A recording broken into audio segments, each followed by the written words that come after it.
Okay, ladies and gentlemen, welcome back to Mordecai Arcade. On the docket is Final Fantasy 16 Part 8. So, we will get this going. Mike will be off for most of the game. See you guys later.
Good day to you, Sid.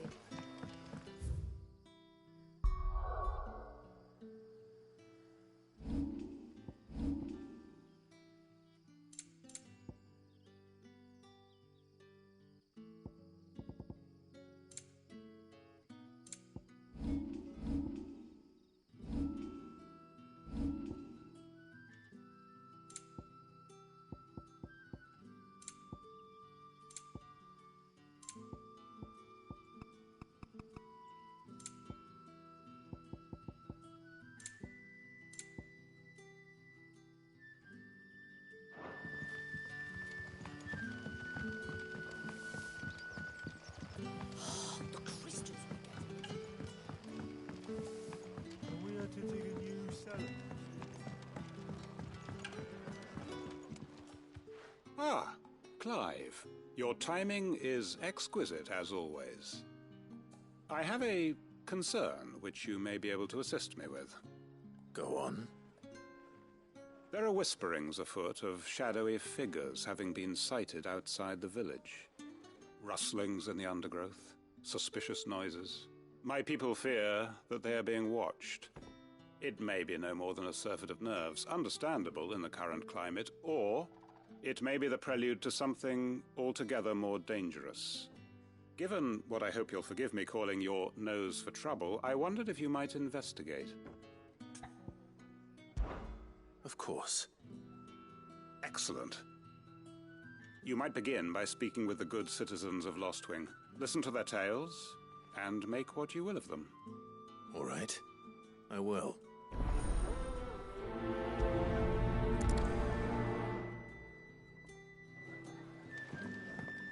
Right. Let's see what the people of the village have to say. I'd better find out if this is just nerves, or something we need to take more seriously.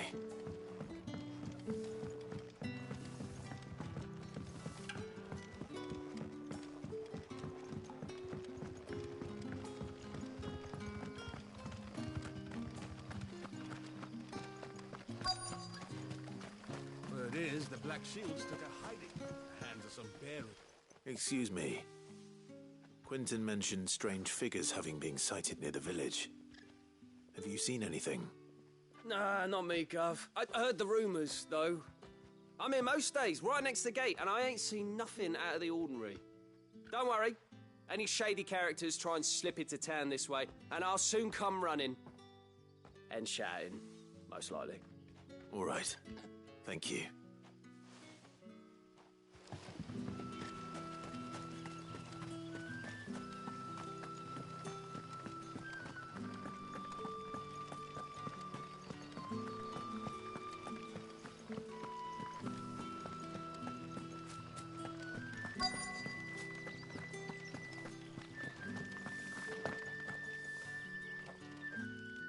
you have a moment? There's talk of suspicious figures in the woods. Have you seen anything out of the ordinary? No, but I've heard something. Sound of scraping metal, like someone sharpening a sword. Where was this? In Lorbert's Pass. Was out foraging for herbs when I heard it, screeching out from between the trees. Ran back here as quick as my legs would carry me, and I ain't been back since. I see. I'll look into it. Thank you.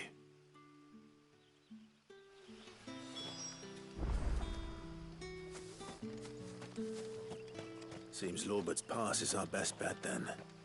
What do you say, Torgal? Shall we go and investigate?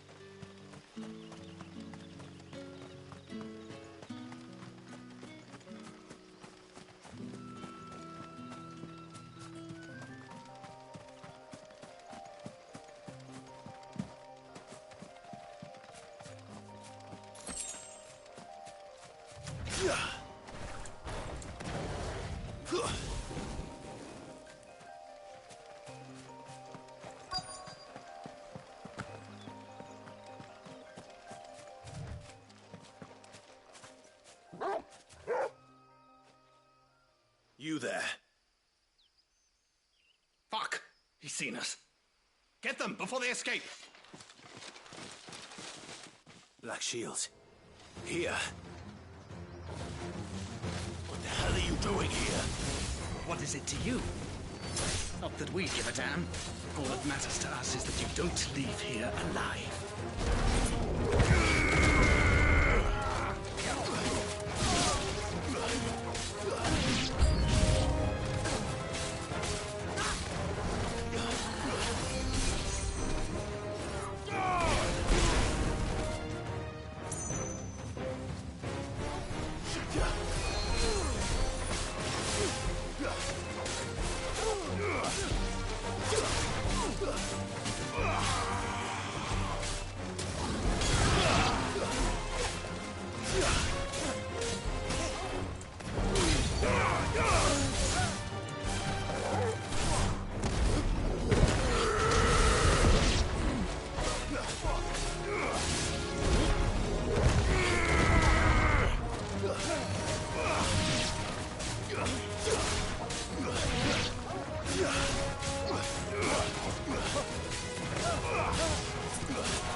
Why were they here?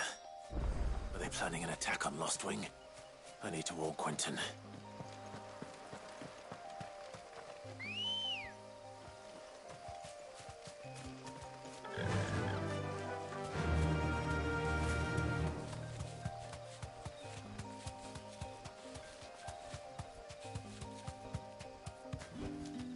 I can walk from here.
Clive, how goes the hunt for our sinister figures? I found some black shields hiding near Lorbert's Pass. They're gone now. Black Shields. The Empress's former bloodhounds. Though they serve another master now. One who means to root out and destroy both me and those I care for. And it would appear the pack has finally caught the scent of its prey. Damn it all. I had hoped I would have more time than this.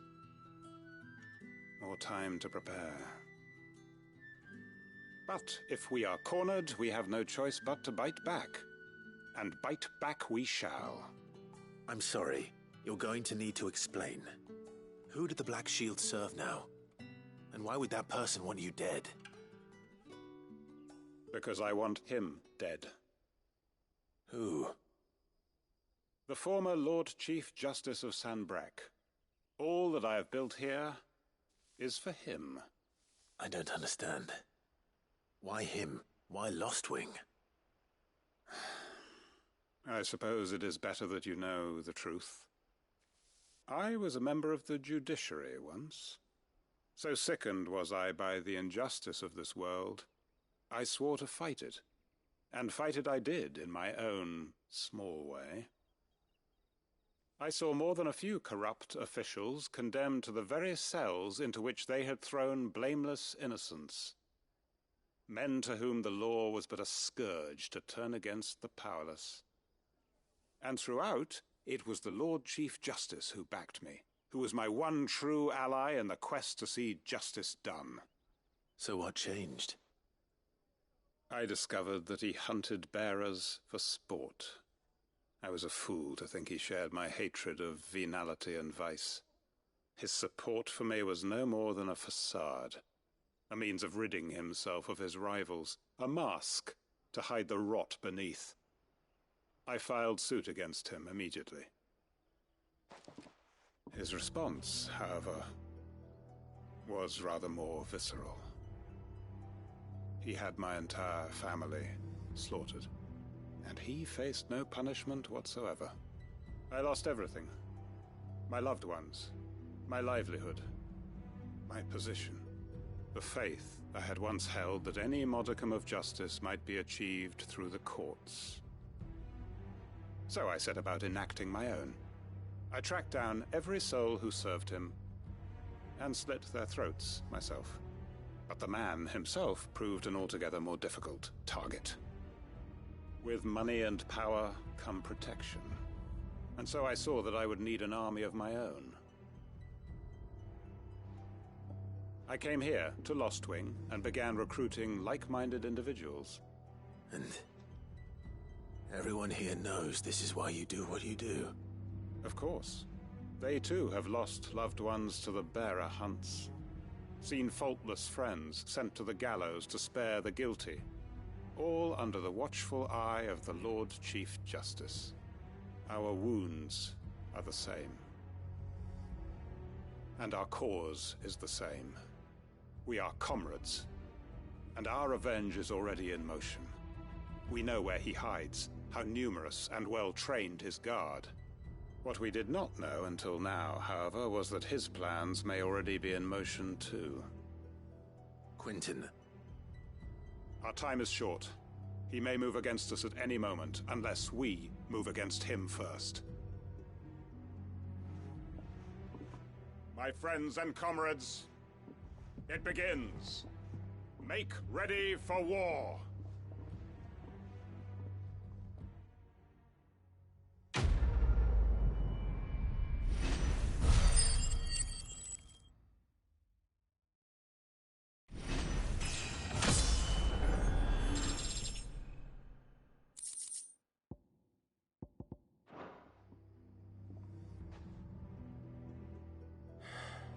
I'm not going to change his mind.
most fragrant herbs and spices. Gone, just like that. And without so much as a by your leave. What's the matter? It's my apprentice. He up and vanished while my back was turned. I'd go and look for him myself, but I've got a bakery to run. A bakery that's now short one pair of hands. Loath though I am to rely on the kindness of strangers, I'm at a loss. Please, will you see if you can find him? I'll see what I can do. Do you know where he might have gone? I wouldn't be surprised if he was off somewhere mooning at Drake's Fang. He used to work there, you see. Poor fool left his heart in its hollow. All right. Then that's where I'll start.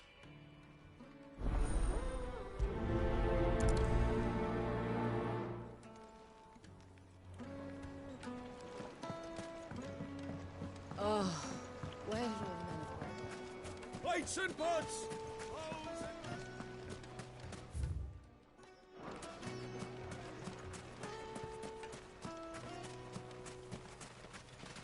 Are you looking for something in particular?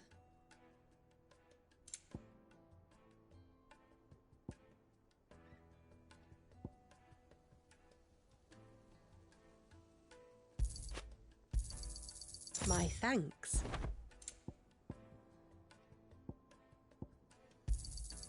Here you are.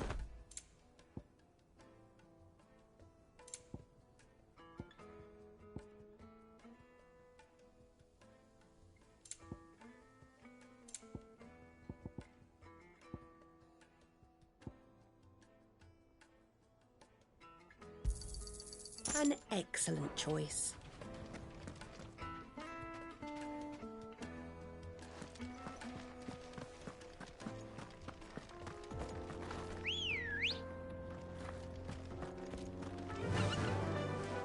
Fly, Ambrosia.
Straight home now.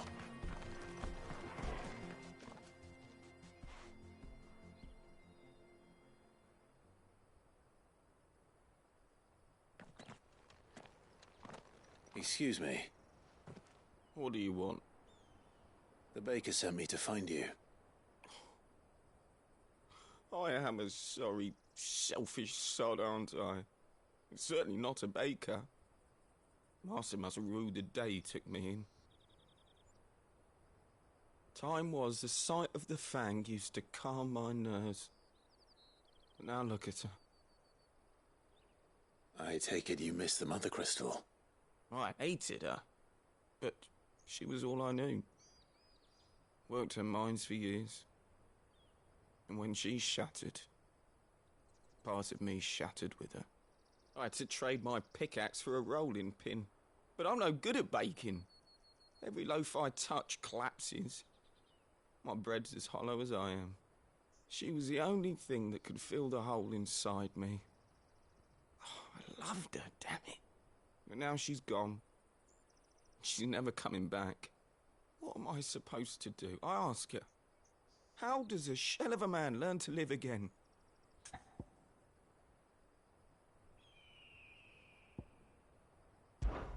Try to remember the good times. Do that, and the Mother Crystal will be with you no matter where you are. Even in the bakery. What a fool I've been. Thank you, my friend, thank you. You've opened my eyes. I have to get back there right away. Farewell!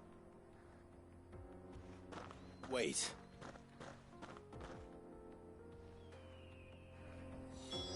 Suppose you won't be needing an escort then.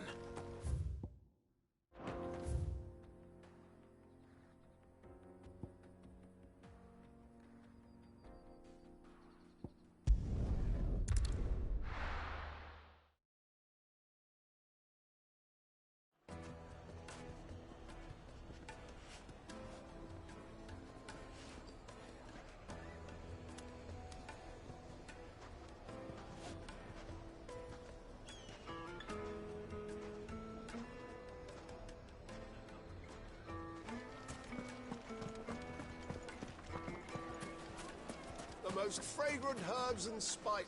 Ah, there you are.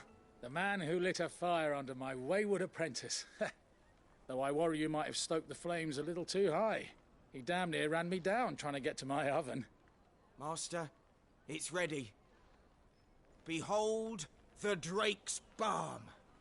A truly unique creation. I dare say it is. Just look at it. A perfect likeness of the Fang herself. Her steepled peaks, her fulsome spurs, her inviting hollow. True, my loaves collapse more often than not, but what's the Fang without her crater? Why, no Fang at all. And look, inside. She's filled to bursting with a bounty of beautiful crystals. Salt crystals! Master, I have found my purpose. I must use my work here to preserve the memory of the Fang. Well, if it tastes half as unique as it looks, I'd certainly say you're onto something. Not only is my apprentice back, but he's finally pulling his weight. With any luck, I might even have a new delicacy on my hands. I don't know how you did it, but you have my thanks.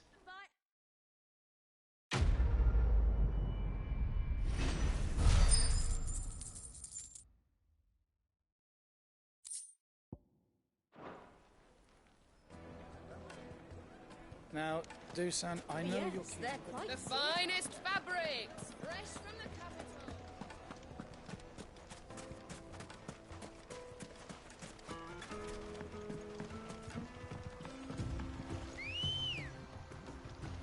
Looks like I found the river. Now where's Gav? Run like the wind.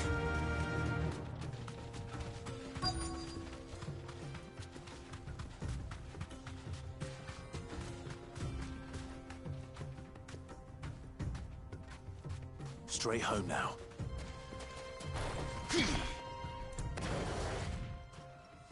Sorry to keep you, Gav. Better late than never. I've had a quick scout about, and I reckon round here's our best bet if we want to grab as much of this Stardust stuff as we can. Don't know what Blackthorn's planning to do with it, though. I asked over in Dalamil, and they seem to think it was worthless. But if Stardust is what Blackthorn wants, Stardust is what he'll get. There's plenty of this stuff lying about, just begging to be bagged. Then let's get bagging, shall we? We shall. Race ya.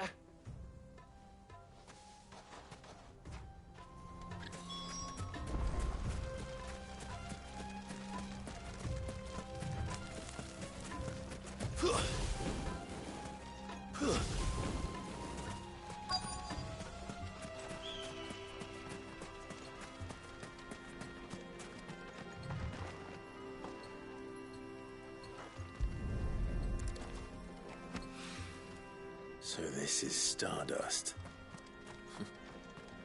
It just looks like black sand to me.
That should be enough for now.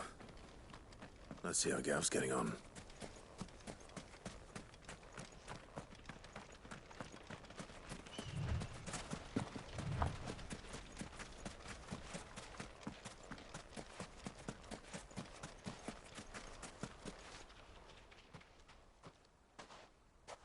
You finished?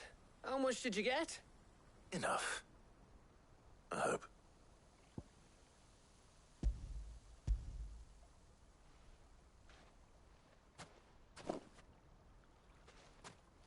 Oh, you win. That might even be enough for old Blackthorn. Hey, before we go, do you mind if we have a chat?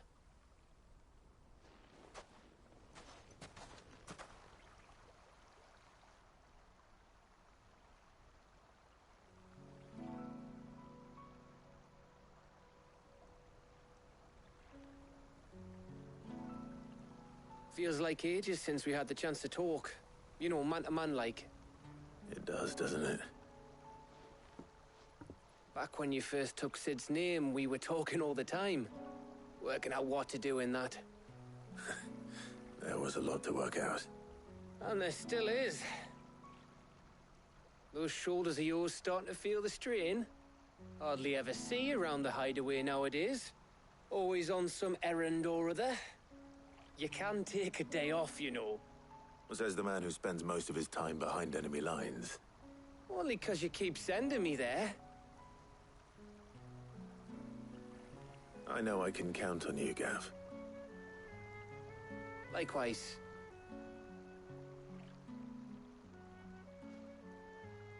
So you keep sending me wherever you need to, and I'll keep going. Safe in the knowledge that I have a home to come back to. Thanks to you.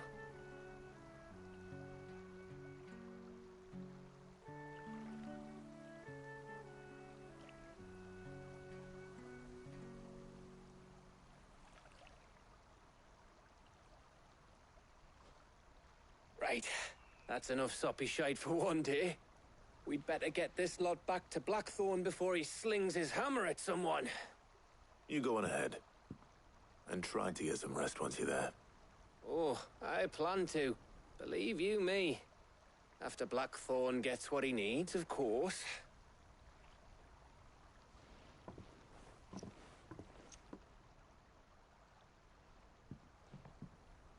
Right. Ready to go home, boy?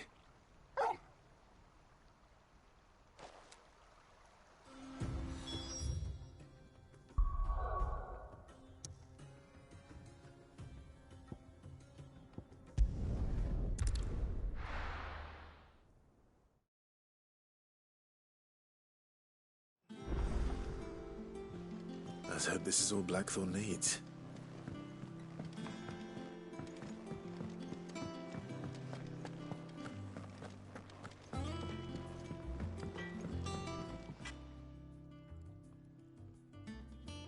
Blackthorn, got everything you need? Yeah. Yeah, I do. Cheers for the Stardust. Should be enough to be getting on with. We should go out on maneuvers together more often. You know, it beats sneaking around on your Todd all the time. I'll make a start on putting this thermal plating together then. It'll take some time, mind. So if you've got other things to be getting on with, I could do without you breathing down my neck. Thank you, Blackthorn. I'll let Mid know construction's underway.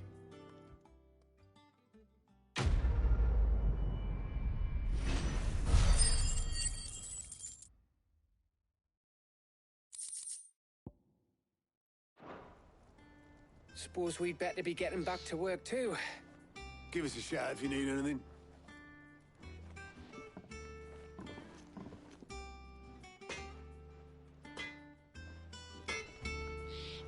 Back, are ya? So, will it be?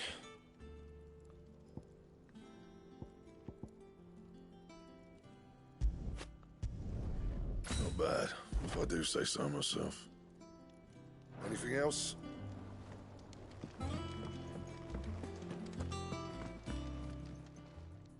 Is it business or pleasure?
I reckon I can find a buyer.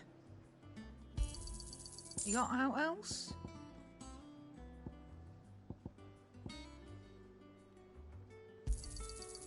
I reckon I can find a buyer. I'll be thankful you got that much. Is that all?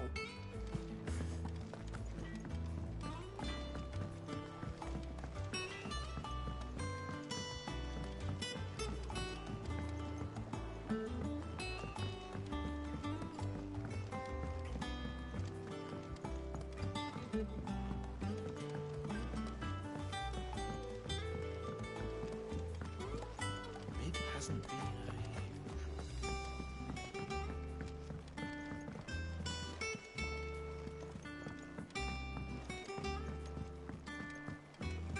Editors started reading books that don't have any pictures in. Why would anyone want to do that?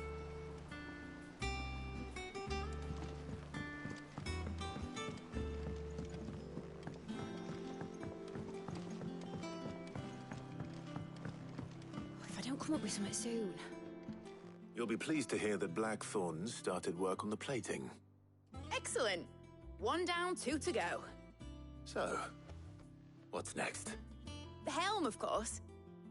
For this, we'll be repurposing fallen scrap. Salvage from the ruins? I thought that material was all but impossible to work. Ah, but we don't have to. I'm sorry. Just so happens there's one particular ruin that's broken into exactly the right shape and size pieces for what we need. What's the name back there? I'll give you all the details. What's her name? Right.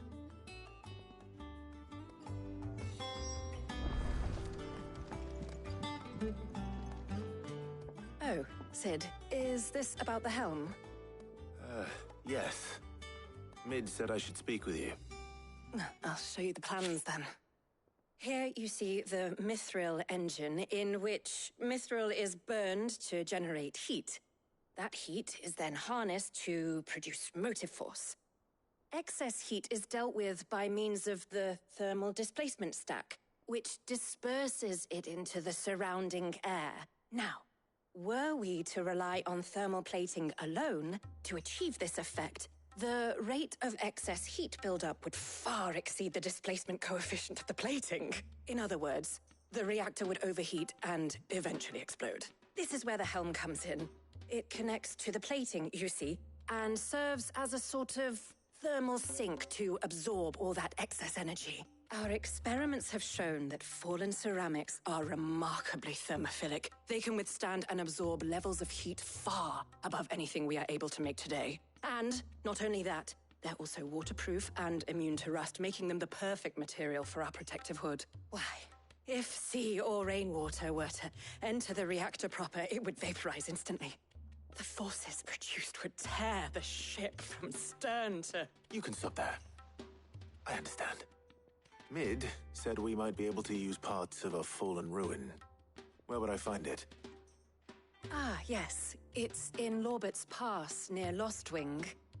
The thing is, well, I probably should have arranged to have the pieces we need brought here sooner. You see, a certain unwanted visitor has taken up residence there. It's no longer a matter of just walking in and taking them. It's, going to be considerably more dangerous than that. I see. Then I suppose I'd better deal with this unwanted visitor for you. Would that help? Oh, very much. Thank you, Sid. I'll gather my team and head there right away. We'll meet you outside the ruins.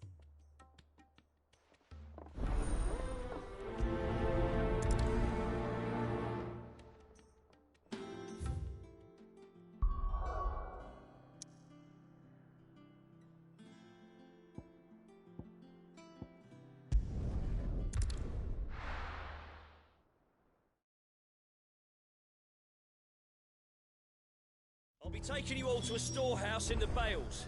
Leave anything you don't need behind.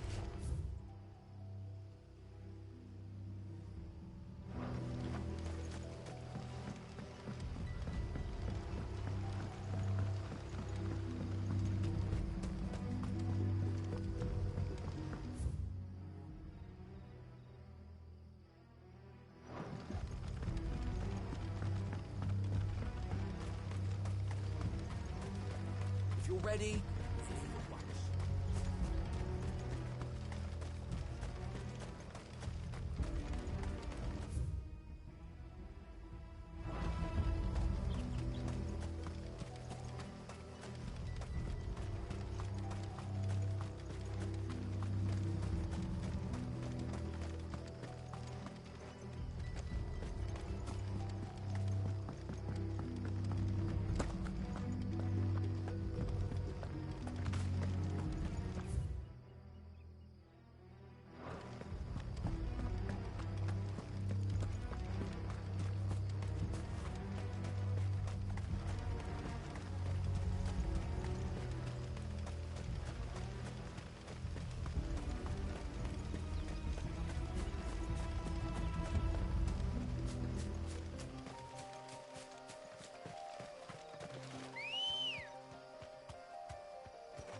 Come on.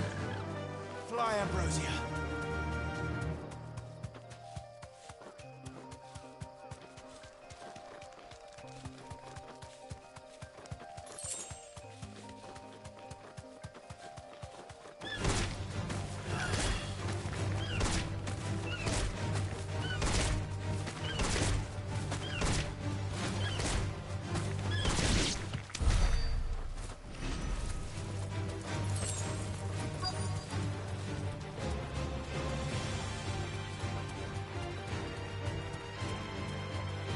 Straight home now.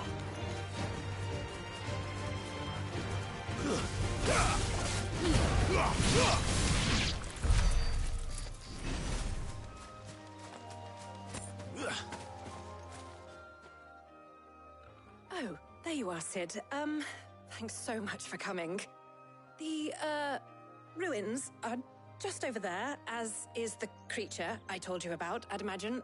Would you mind? Of course. I'll be right back.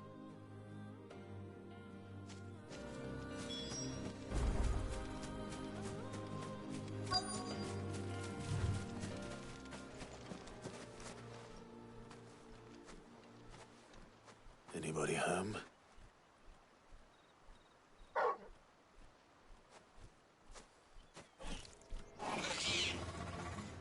This must be our unwanted visitor. Time to go. Waken winds!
Waken wind!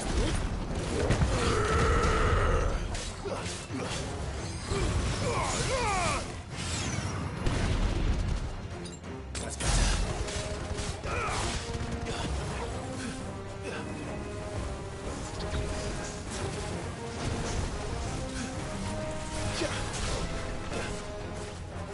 Too slow. Too slow.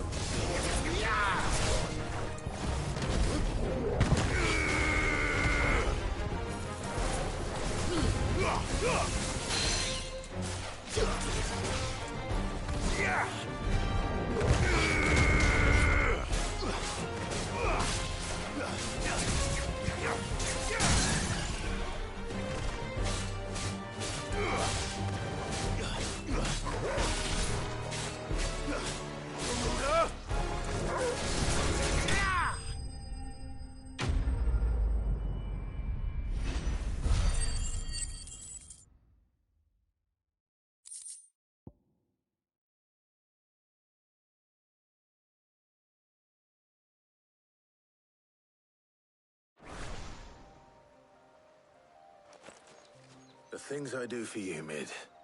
Sid! Oh, thank goodness you're safe. You shouldn't have any trouble now. Indeed. Well, don't let us keep you. We'll, see that everything is transported safely back to the hideaway. All right. I'll let Mid know you're on your way.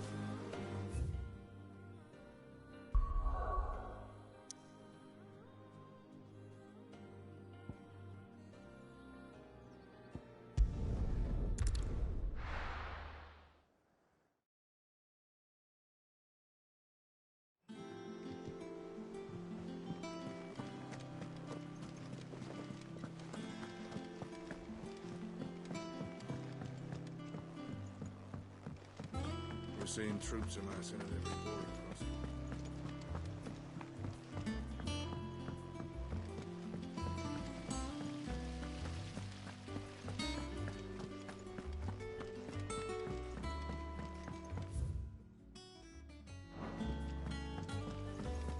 I think Mid might need some help.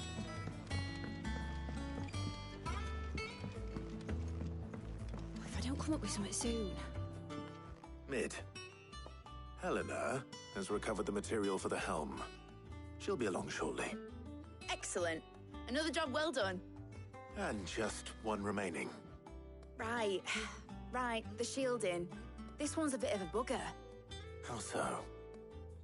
The plating's enough to stop the engines going pop, but those things will still be spitting out enough fire to set the rest of the ship ablaze.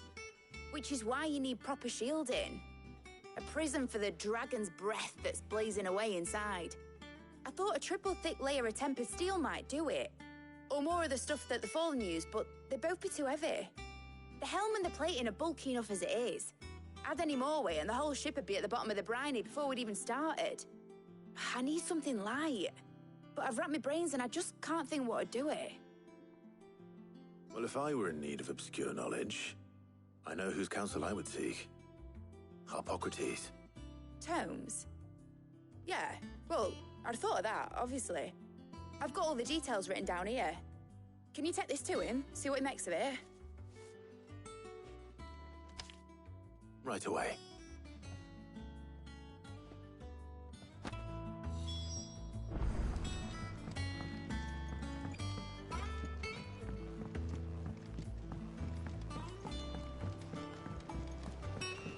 Editors started reading books that don't have any pictures in.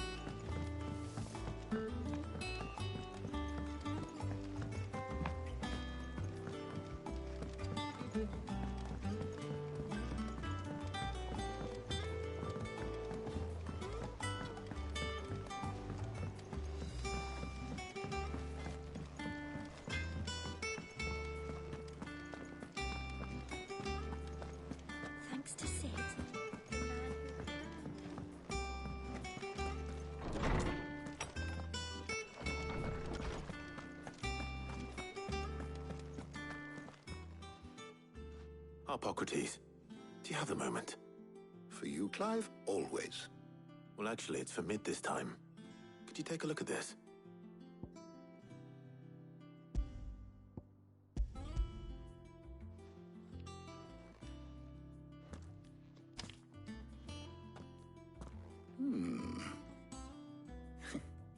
Shielding for a mithril engine?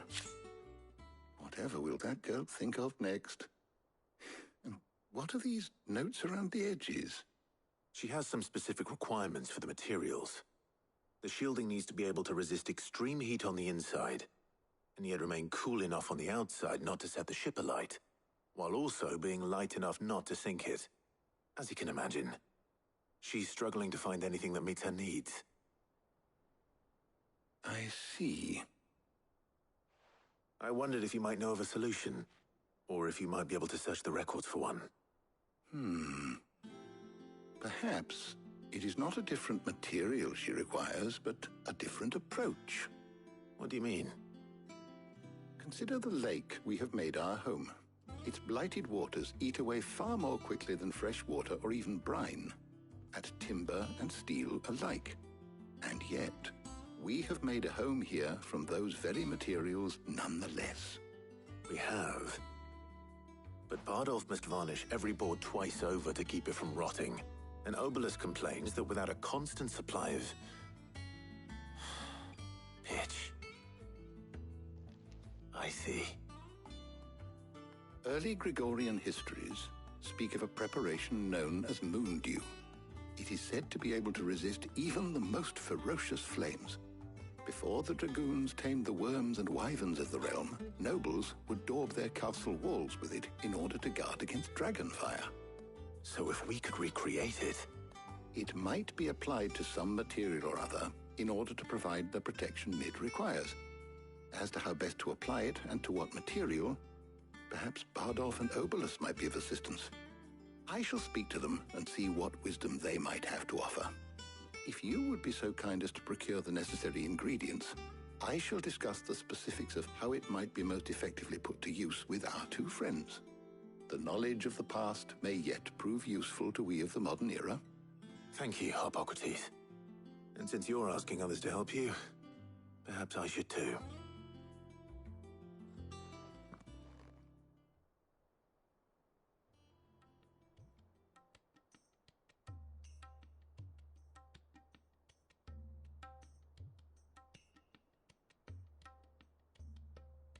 So you need a hand, do you?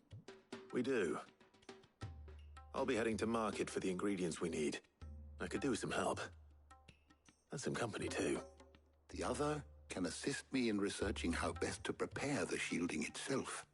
Can we count on your aid? Always. Well, if Jill's game. Thank you.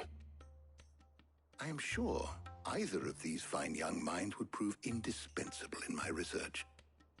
I leave the decision as to who will go with whom in your capable hands, Clive.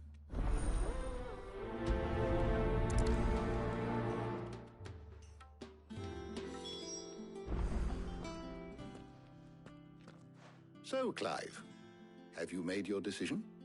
Who will accompany you on your little excursion?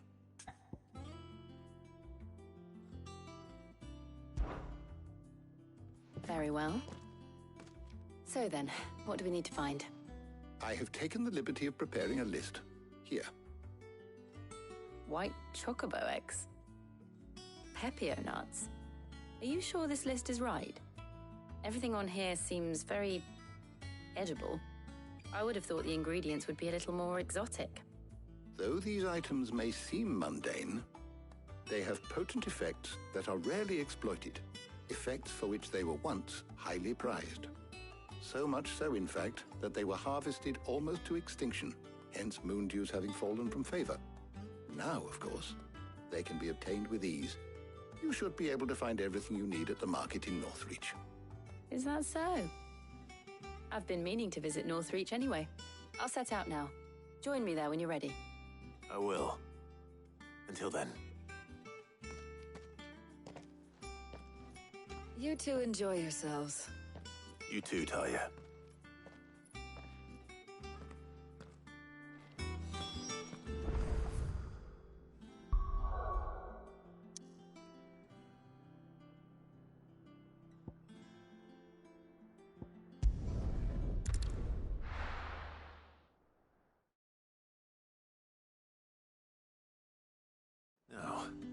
Where's Jill?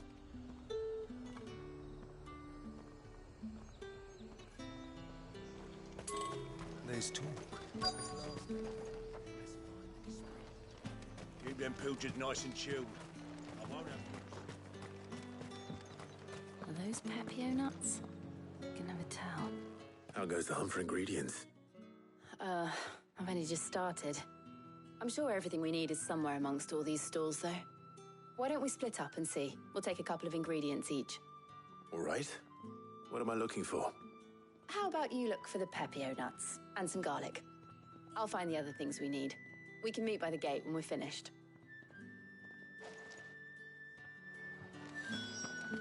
Up! You'll not find a bruised pippin. Fresh cuts! Come and get them before they're gone.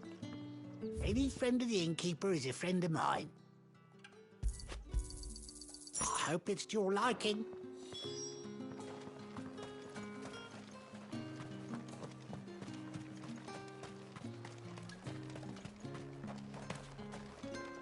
Buy, sell, or be gone.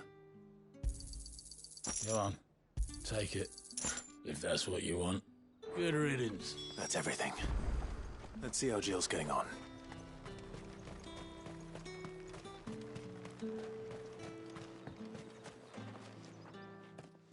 Did you find everything? I did. Here.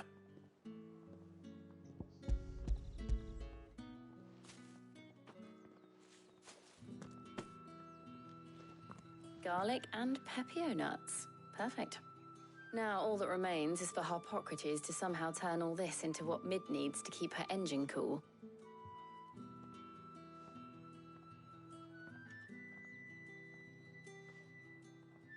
But before we head back, would you walk with me a while?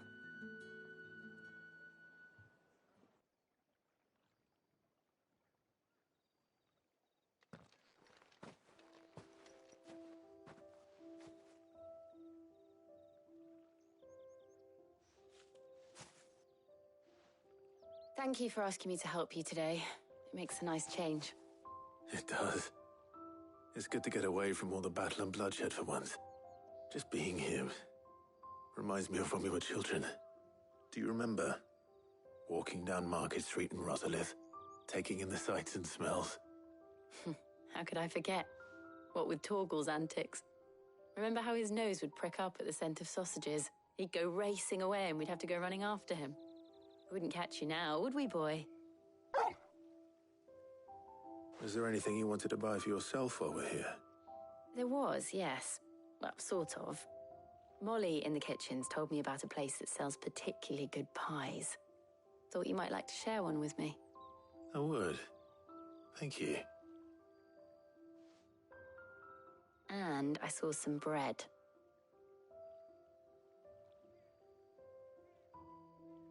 Big white cobs like the baker back in Rosalith used to make.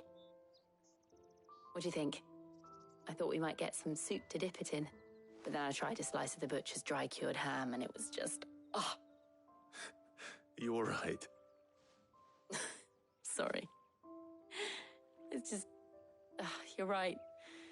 I really do feel like a child again being here with you.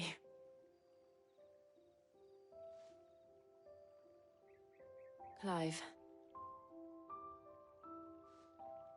Is it wrong of me to enjoy this? No, Jill. This is how life should be. And it's how our lives will be when our work is finally done. When we can live on our own terms. I hope so. Thank you, Clive.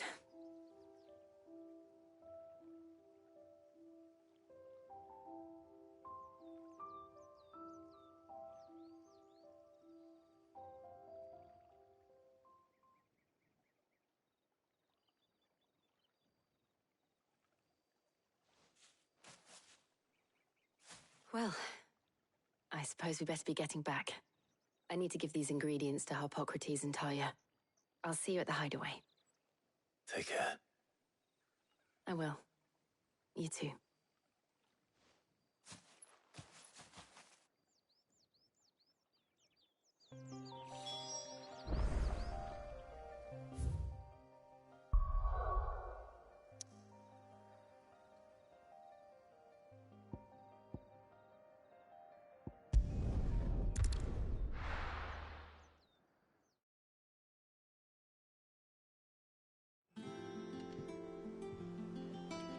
Wonder how Hippocrates is getting on with the moon dew.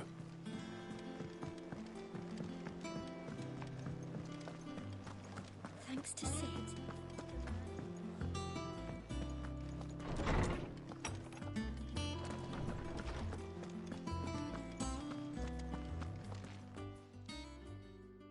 How's work on the shielding progressing, Hippocrates? Well, very well indeed. And thanks in no small part to your kind assistance. I was just explaining to Tarja how we might best go about preparing the moon dew. And now that we have all the ingredients, we may begin. You can count on me. I've mixed more than a few mysterious concoctions in my time. I'm sure you have. What about the shielding itself? Work is underway, under the watchful eyes of Bardolph and Obolus. Apparently, it'll be ready soon. Thank you. All of you. Right then.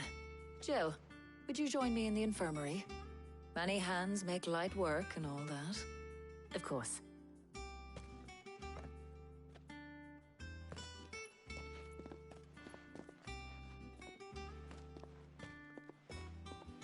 Oh, and Clive, thank you. It was nice just being with you.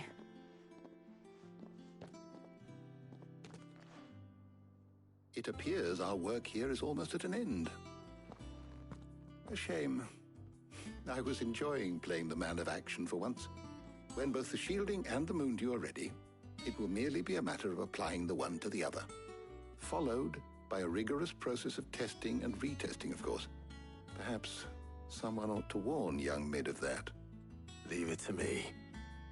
Thank you, Hippocrates.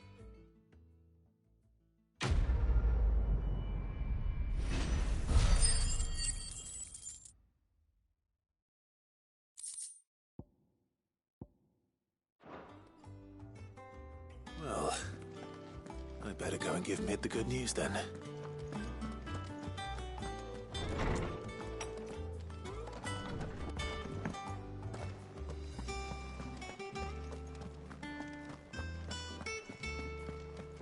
He cracked the crystal too? You're joking.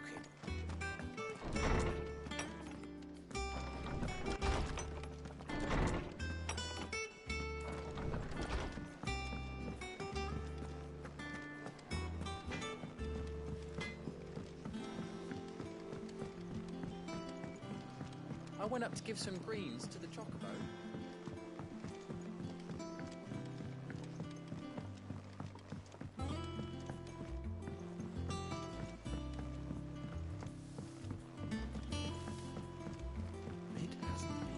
Editors started reading books that don't have any pictures in. Think Mid might need some help.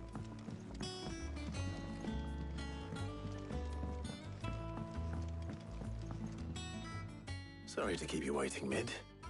But you'll be pleased to know that work on the shielding is underway. You found something for it? In a manner of speaking, Hippocrates knew of a substance that's highly resistant to heat. A coating that should provide the protection you need. He's supervising the construction and testing of the shielding as we speak. Brilliant! I knew you wouldn't let me down. Don't thank me. I'm just the errand boy. Right then, better start working out how to bolt all these bits together. To the Black Hammer!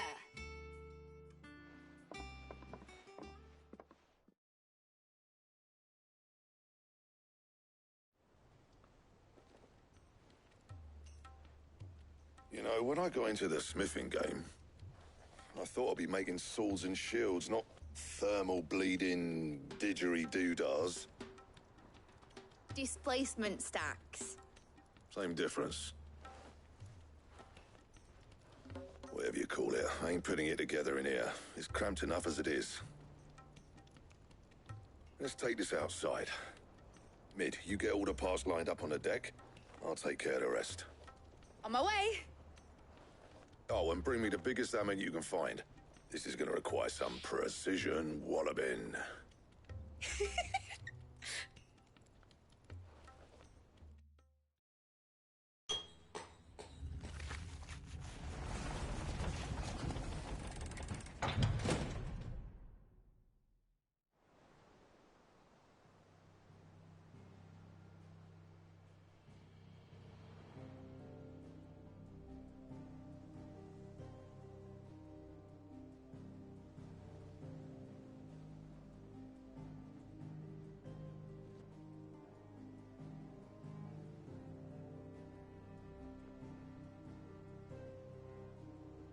It's finished! It's finally finished!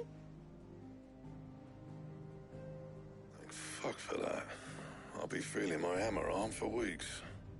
Thank you, Clive, Blackthorn, everyone. That's one down and just 3 more to go. I'm sorry. Oh, didn't I tell you? The Enterprise has 4 mithril engines, and we'll be needing a displacement stack for each. You don't mean... Don't worry. Now they've got a finished one to work off, my gang in Canva can build the rest. Good luck to them, I say. Right, I'm off to get a sling for this elbow. Any other work comes in, keep it to yourselves, eh?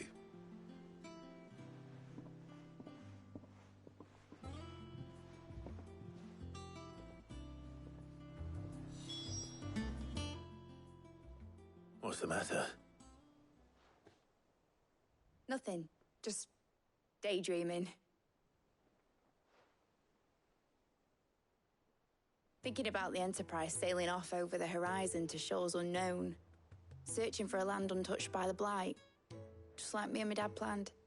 So if the worst came to the worst and every scrap of soil in the Twins turned black, we might still have a chance.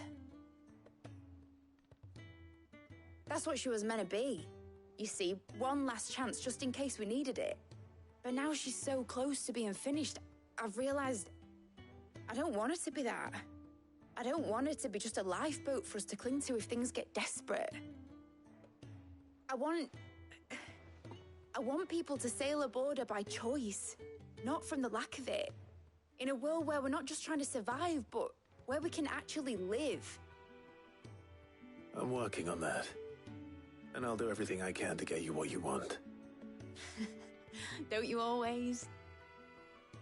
All right. My mind's made up. As soon as the Enterprise is fit to sail, I'm putting her under your command. Sod our plans, I'm trusting in yours. Are you sure about this? Something tells me it's what my dad would have wanted. He'd be proud of you. You were gonna visit his grave, weren't you? I was.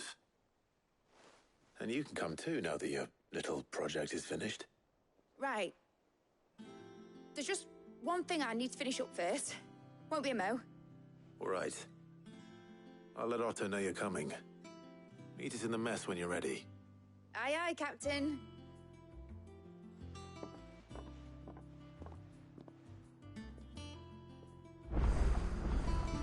Ned told me she was building a ship. Really? Let's sail it around the lake.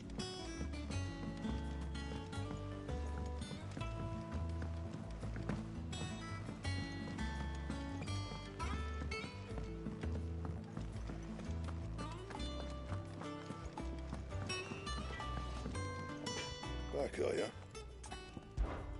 So, will it be?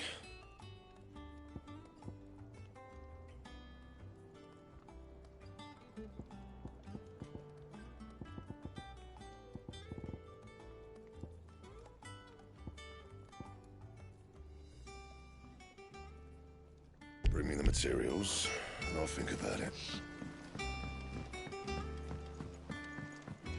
I went up to give some greens to the...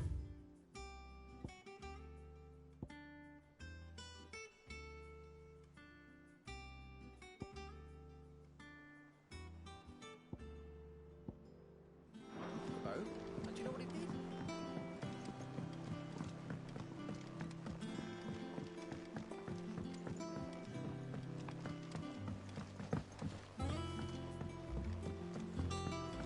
Wish I could take one of our...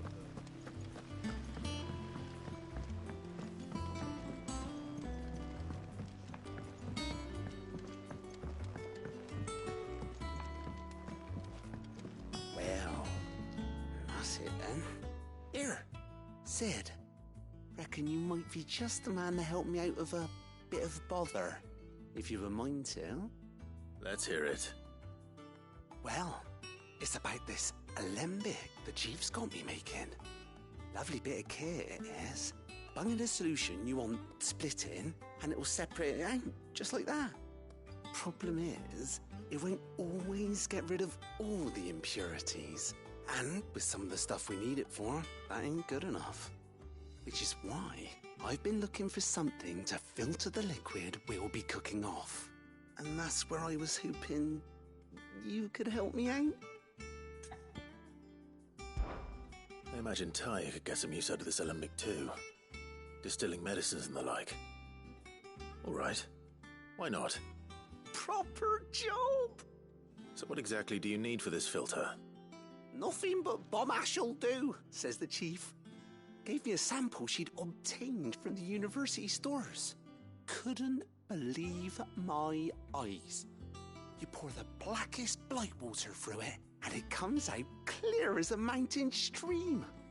So, I did a bit of reading about where I might be able to get hold of some. And do you know what I found out? It's only the blimmin' bones of a bomb king. They leave them behind when they die, see? I take it that's where I come in. If you wouldn't mind. I saw a billet on the hunt board for one just the other day. Would have gone myself, but, well, fighting dirty great balls of flame ain't exactly my forte.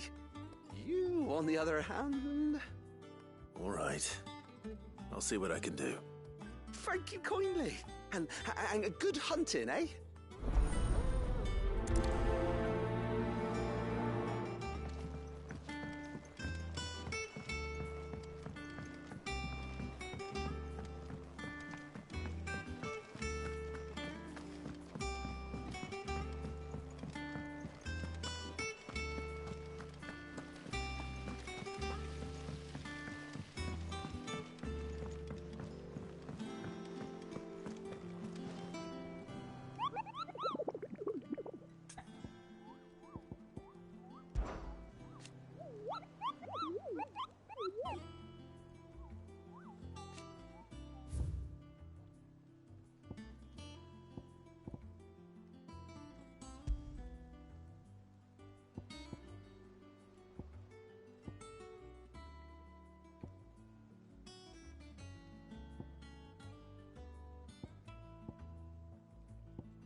You deserve a rest.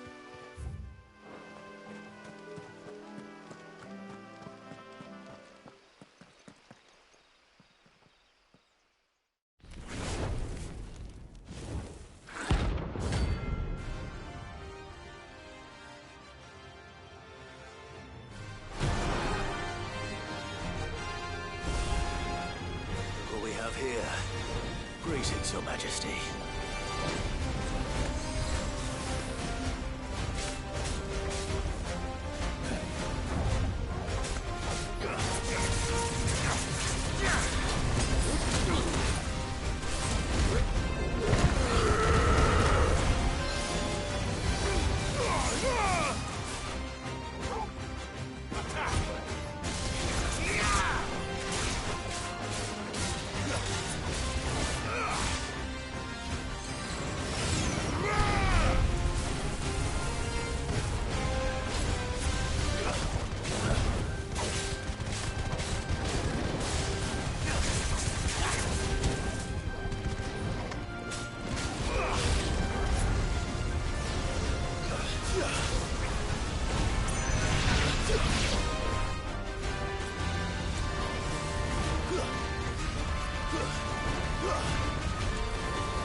Your reign is over.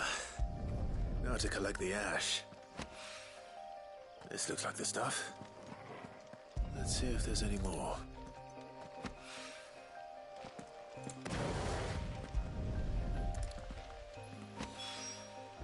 That should do it. If the wine needs more than this, he can fetch it himself.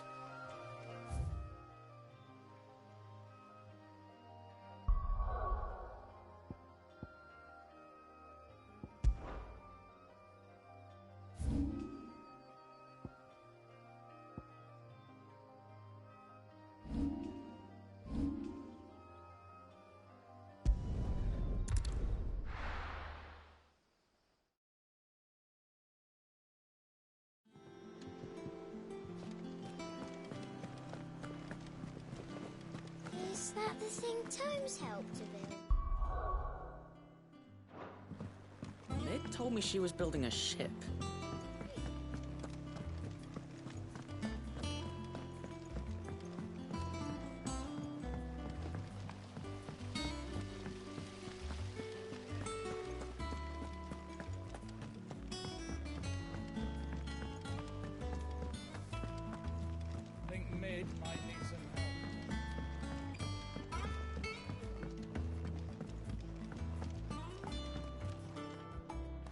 all right there, Sid? How's that hunt for the bomb ash going? I have it here.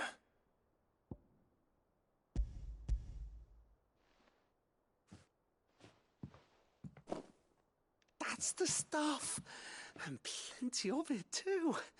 Enough to keep the alembic bubbling away for a good old while. You're a gent, Sid. Let nothing say otherwise. Right then, let's get this contraption up and running.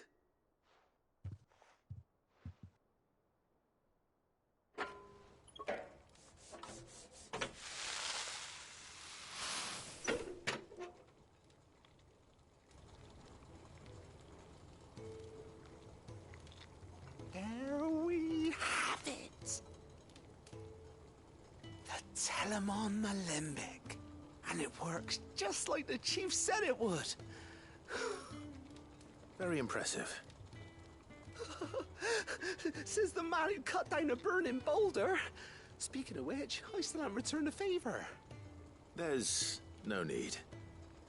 The good it will do for the hideaway is reward enough. Don't be silly. Why don't you let me take a look at that bag of yours? The one you keep your potions in.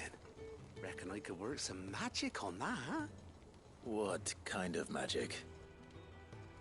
Well, we happen to have isolated a substance in our test run of the alembic that I reckon will make even the toughest lever supple as anything. Thought we might use it to breathe new life into old boots and the like. Save the hideaway a few gil. But I reckon if we slap a bit on your bag, it'll loosen it up enough for you to squeeze in a bottle or two more. Well, it can't hurt to try, I suppose. That's the spirit. Leave it with me. I'll only be a mo.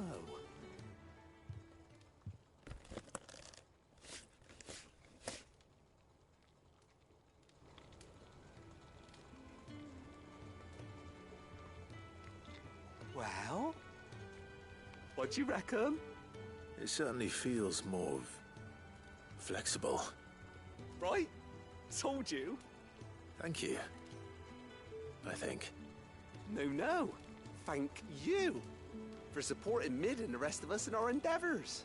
Without you, we'd never have been able to discover wonders like that stuff I rubbed on your bag. And I'm telling you, there's plenty more where that came from.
Crack the crystal too? You're joking.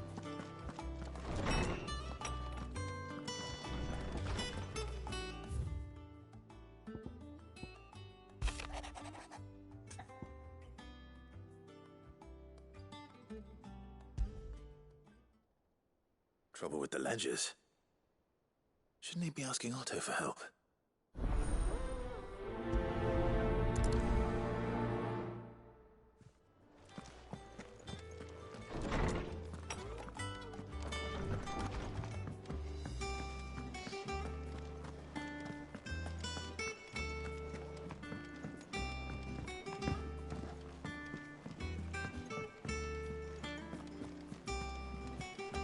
Is that the thing Tomes helped to do? Mid told me she was building a ship.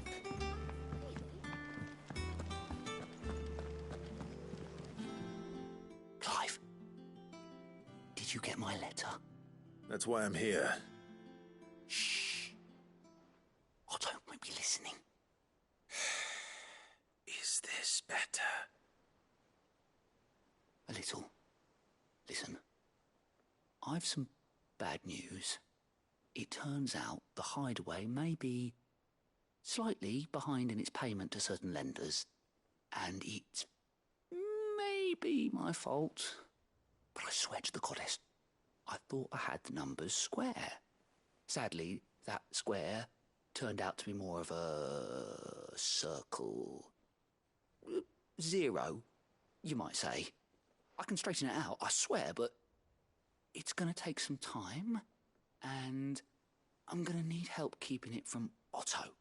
Bit late for that, I'd say. There you are! What a surprise! So let me get this straight. You forget to pay our lenders what they're due, and instead of coming straight to me, you get Clive to come to you. And I hope he'll dig you out of the hole you've dug for yourself. Clive, the man in charge of the place you've been cheerfully trying to bankrupt. And you thought this was a cunning plan. Why?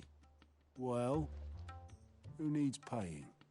Oh, just Martha. And the dame. And, well, Lady Karen. But only 500 talents. We owe 3 of our most trusted friends 5 million gil. Each. 5 million each.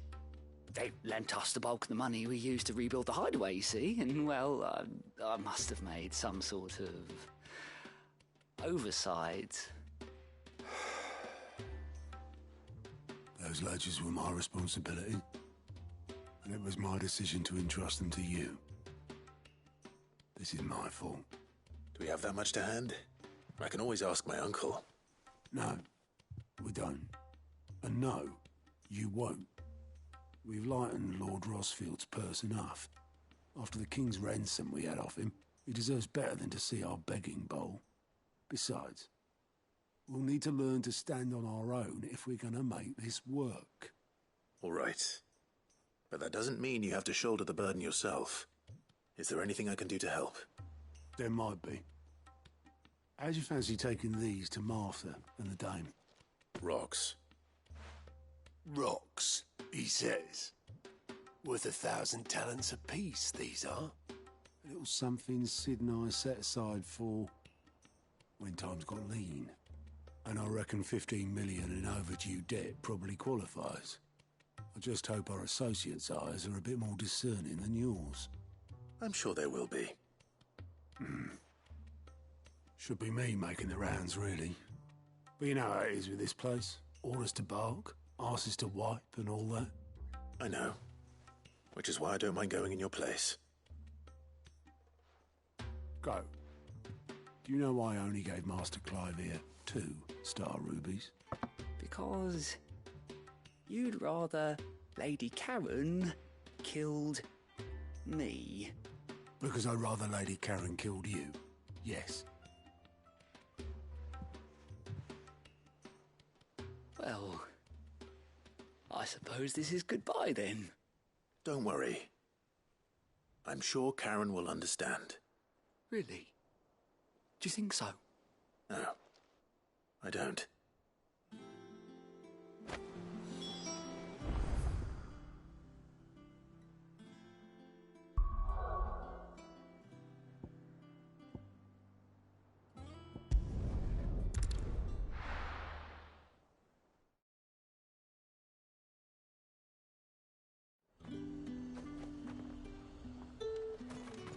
There's talk that the glass gate flood.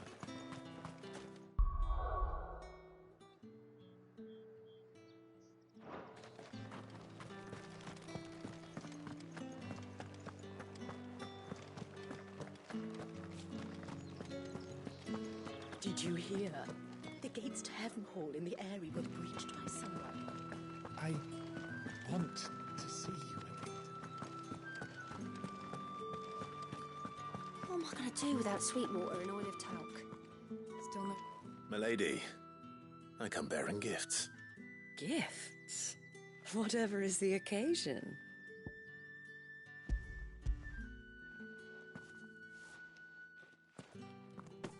Oh my. Clive, you really have outdone yourself. Otto asked me to give it to you. To settle the Hideaway's debt with the Veil. And to compensate you for the time it took us to do so. You disappoint me, Clive. I thought you might finally be warming to me. Tell Otto he can keep his baubles. I tried to tell him as much the first time around. The man owes me nothing, nor does the Hideaway. My contribution to the restoration effort was made freely and willingly. It was the least I could do. You once told me Sid did you a kindness. I'd like to do the same. Please, accept it. For my sake. And for Otto's. For all of us. For all you've done. It is rather fetching, isn't it? Very well. Otto is lucky to have you, Clive. I doubt anything could ever replace his son. But you and the others at the Hideaway are the closest thing he has to family. Otto had a son. Long ago, yes. Sid told me Otto lost him when he was just a boy, and blamed himself for not being able to stop it. I don't know how it happened, whether there was anything he could have done, but it was clear that it weighed heavily on him. I didn't know. How could you have? I doubt anyone did. Besides Sid, I've never met a man more keen to bear his sorrows in stoic silence. An ill habit, given that both have always been surrounded by friends desperate to help them. I'm beginning to see that.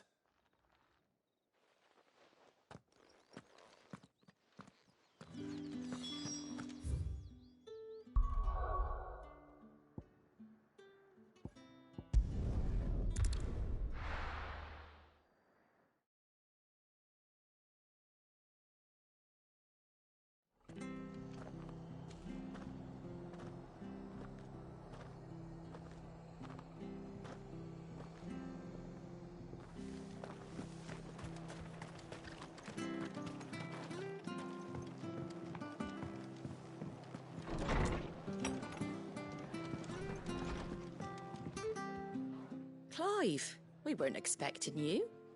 I wasn't expecting to be here, but it seems we still owe you a considerable amount of coin for your help with our rebuilding efforts. And though I doubt it's what you were expecting, we were hoping you'd take this as payment.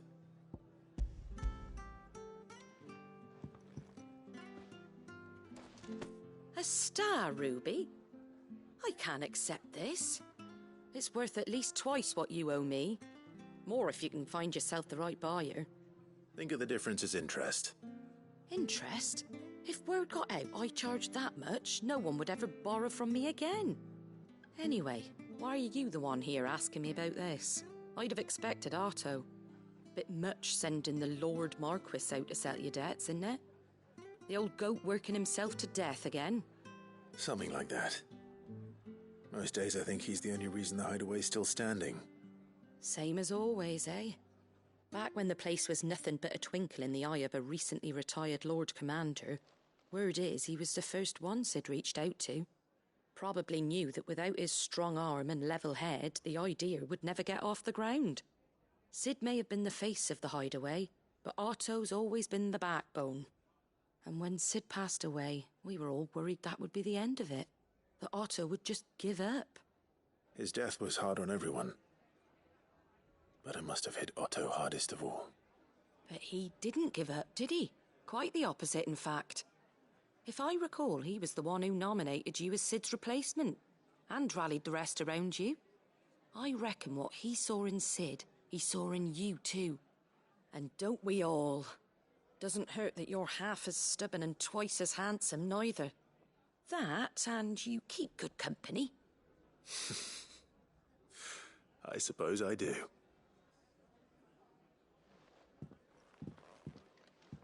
Go will want to know the stones were delivered. If he's still with us.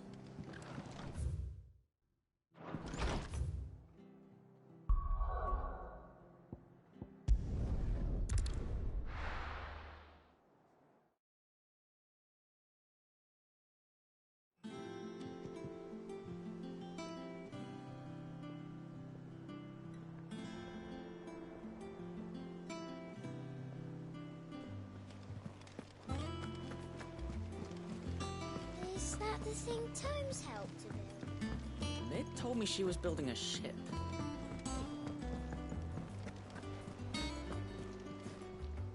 Good. Still alive, I see. So Lady Karen accepted the ruby. Ah, about that. I tried my best, but she was just too stubborn to take it. She threw it right back in my face, in fact, and told me I could stick my stupid stone where the sun don't shine. Karen refused payment. I hope it wasn't something I said. I'm sure you were as tactful as ever. Let me see what I can do. Oh, wonderful. I hope you have better luck than I did.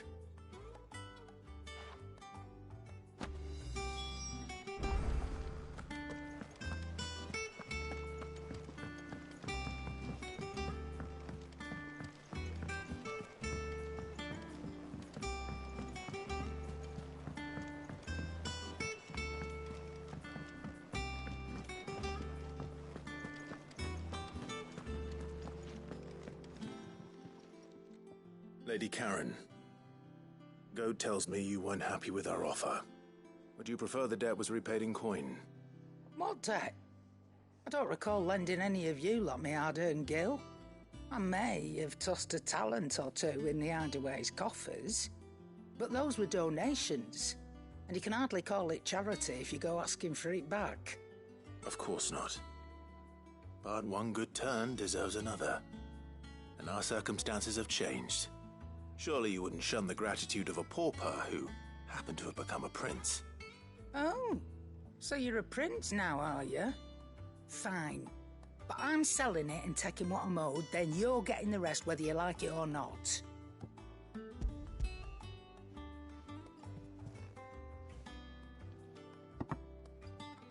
Where'd you even get this? A decent trader might nab 1,000 talents for a star ruby. A canny one, meanwhile, might claim it were nicked from the belt of Sid the Outlaw himself and ask twice as much. Might be I already have a buyer in mind. Might be you even know her. A fine continental maid whose beauty's only eclipsed by a guile in commerce. You wouldn't mind, would you? Not at all.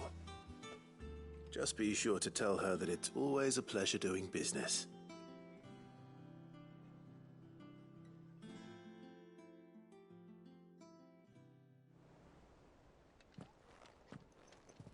I hear you ended up delivering all 3 stones. Thanks to this lump.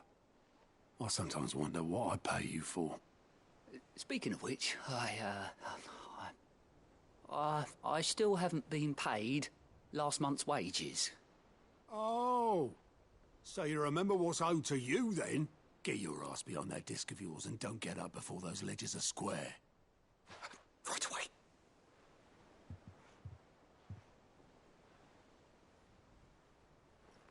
I've seen that before. You have, yeah. Plenty of times. It was the only goblet Sid ever used, either out of habit, or because the filthy sod couldn't be bothered to find a clean one. I knew so little about him. Like most people. Martha and the Dame both seem to have fond memories of him. I bet they do. How long did you know Sid before he... Before he died. 20 summers, give or take. Back in the day, I was a purser on a trade ship, which is where I met him. He bought passage to... I forget where. But having nothing better to do on the long nights, we set up drinking island rum till the morning bell dragged me back to my duties. Quit my post not long after that. On account of making a fine maiden's belly fat. But me and Sid stayed close, promising we'd one day sail the seas again. That was before fate stepped in and said she was having none of it. The magic woke inside my son soon after his first name day, and there was no hiding his knack. Couldn't you and your family have... My family were the ones who summoned the constable, wanted the monster taken away. I couldn't turn my back on him. forget what I felt, and I couldn't for the life of me understand how they could. Luckily, Sid was of the same mind as me. It was him who stood beside me when all I wanted was to tear the whole world down. Him who cried for me when I had no tears left of my own. Him who swore he'd do everything he could to stop it from happening again. And he was true to his word, too. Left the Royal Army once and for all. His ranks, his ribbons, gone. Just like that. Threw away everything he had. All to right a wrong that no one else had the courage to face. I knew then I'd follow that man to the ends of the earth.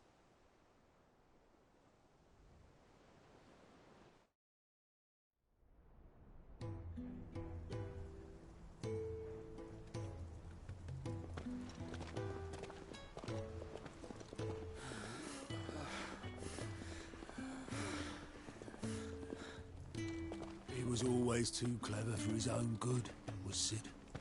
Saw the world for what it really was, while the rest of us were content to go along with the lie we were shown. And it can't have been easy, bearing that burden alone.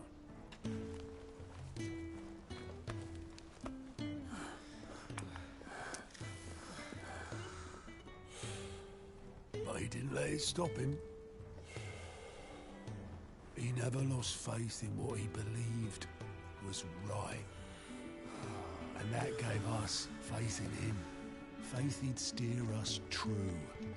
So I swore to myself that I'd always be right behind him, ready to catch the stubborn sod, if ever he should fall.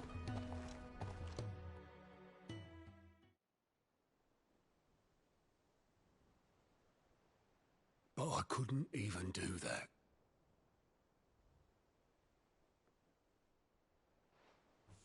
Ignore me. Just the ramblings of a tired old man. Leave that lot. I'll tidy it up in a bit.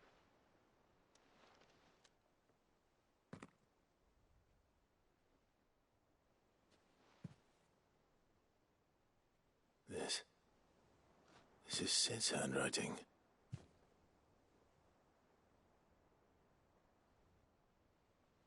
Dear Otto. I may be drunk, but I wanted you to know this place would be fucked without you. Love you, you grumpy old sod.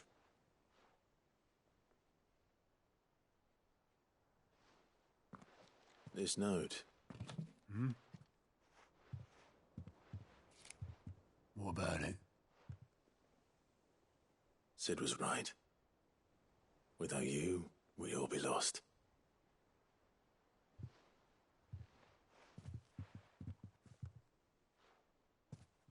He should have bloody well said so then. Just once. Before he went. But then, why would he? Him, or anyone? I'd only have told him to piss off.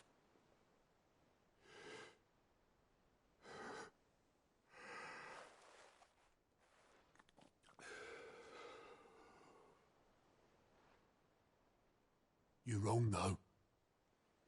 Both of you. It was never just me keeping the hideaway afloat. It was all of us. I just shoved people in the right direction. I barely seem to be able to do that anymore.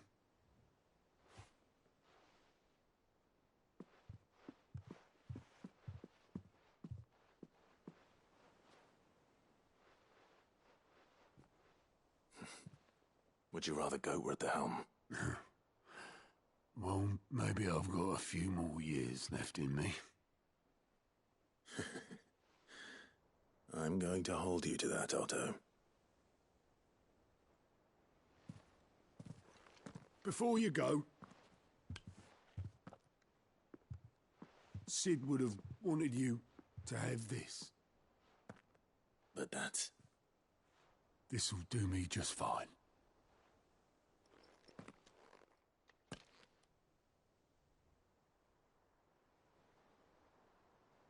Thanks for the ray of sunshine. I'll see if I can't pay you back. Already have.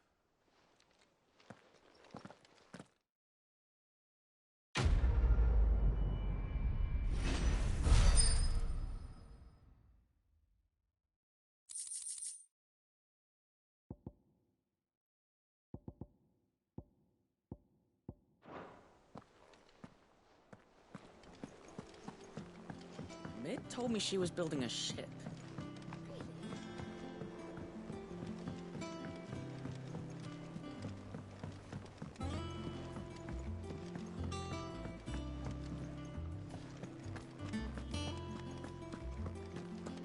He cracked the crystal too. You joking?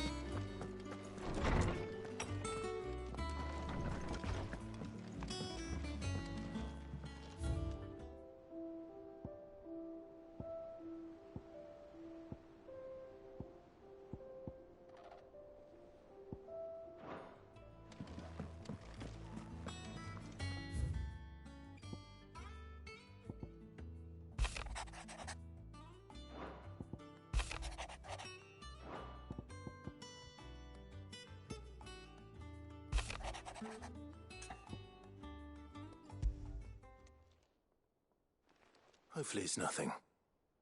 But I should speak to Blackthorn just in case.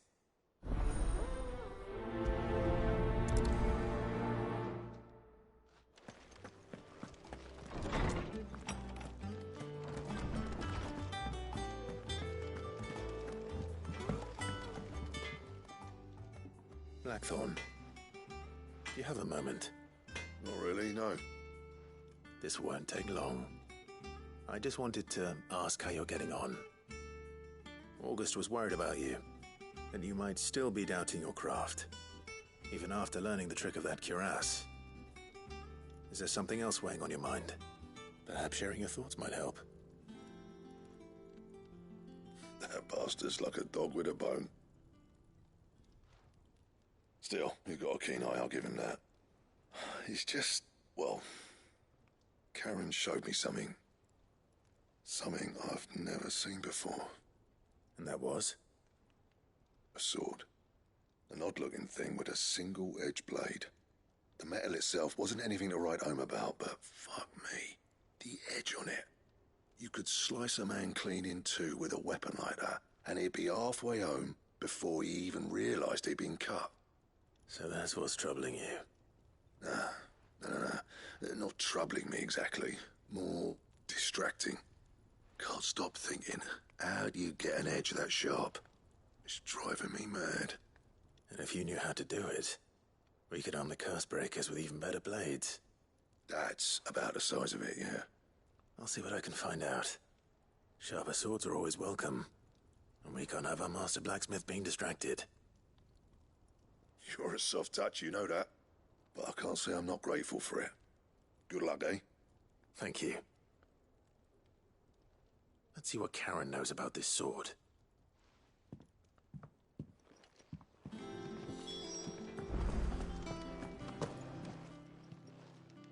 You're looking well, Karen. What do you want? Out with it. I want to know about the sword you showed Blackthorn. Single-edged and extremely sharp. Running around after him again, are you? I suppose I am, yes. But I need to help him find out how to work an edge like that. It's driving him to distraction. Little wonder, I suppose. There's not many like that make it as far as the twins, and those that do go straight into private collections. Which made it nice and easy finding a buyer. Can you tell me who bought it?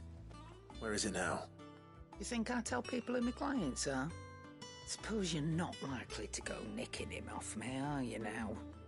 Fine. If you stop mooning at me like that. Lord Ignac's the man you want. Dalmekian bloke. Collects weapons and the like. And he's got more money than sense, which is why he's one of my favourite clients. Reckon he'll still be at the inn in Dalamil, where I left him. Thank you, Karen. Oh. And he's a touch eccentric. if you take my meaning. I appreciate the warning.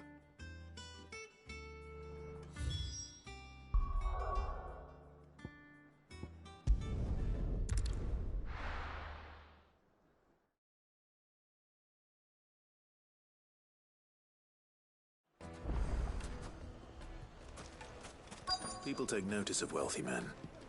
Shouldn't be too hard to track down Karen's collector. The whole mother crystal gone. What are we gonna do? Calm yourself. Listen, you don't know. I've got this. Welcome. If you're hoping for a bed, I'm afraid you'll have to look elsewhere. One of our wealthier patrons has purchased the use of every room, hoping to keep out the riffraff, as he puts it.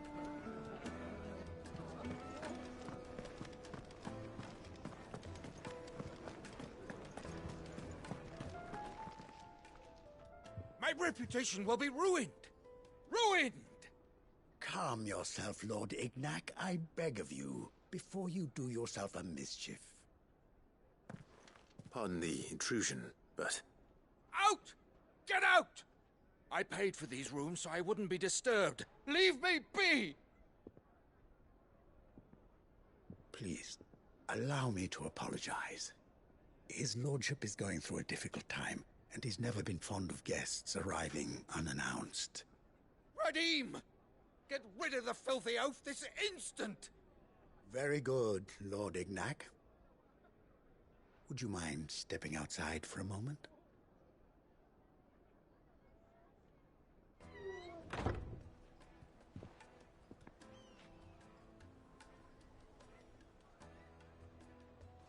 I'm sorry if I've caused you any trouble. That? No. That's just how his lordship is. Though the morning's events have left him somewhat fractious. He has been dispossessed of his luggage, you see. The thieves also made away with a considerable amount of coin. Coin the innkeeper will soon be keen to collect. I don't suppose a certain blade was among the stolen items. A single-edged sword. It was purchased from a merchant friend of mine. Ah, you know Lady Karen. Yes, I'm afraid it was. Then I'll retrieve Lord Ignac's luggage. But I have one condition. You have but to state it. You are welcome to anything that is within my power to grant. I want an audience with Lord Ignac. A few minutes should be enough.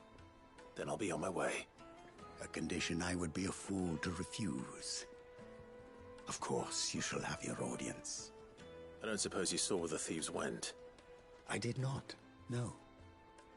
Though some discreet inquiries made on his lordship's behalf mean that I know where you might find them.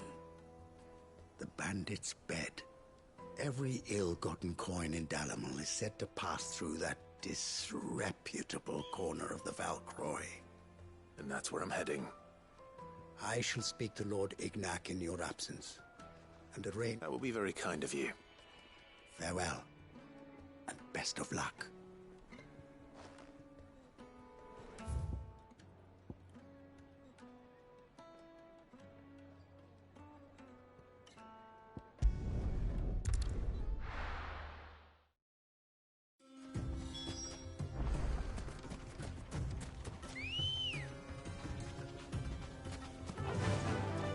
Faster!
got company! Come on, lads, let's tear the bastard's head off!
This must be Ignac's luggage. Nothing seems to be damaged. All right. Let's get it back to Dalamel.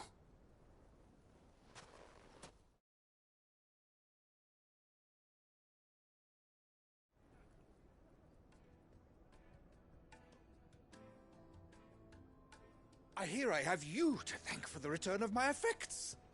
What shall I call you, my good man? Wyvern. Glad to make your acquaintance. A formidable name indeed. Well, Wyvern, I appear to be in your debt. Redeem here tells me you wished for an audience. Is that all? A few moments of your time should suffice, yes. You're a peculiar fellow, Wyvern. All right. Speak. Master Wyvern was wondering if you could tell him about a certain single-edged sword you recently acquired. Oh, a true work of art, that one. Karen drove me hard on the price, but I would have sold her Radim here to get my hands on that sword.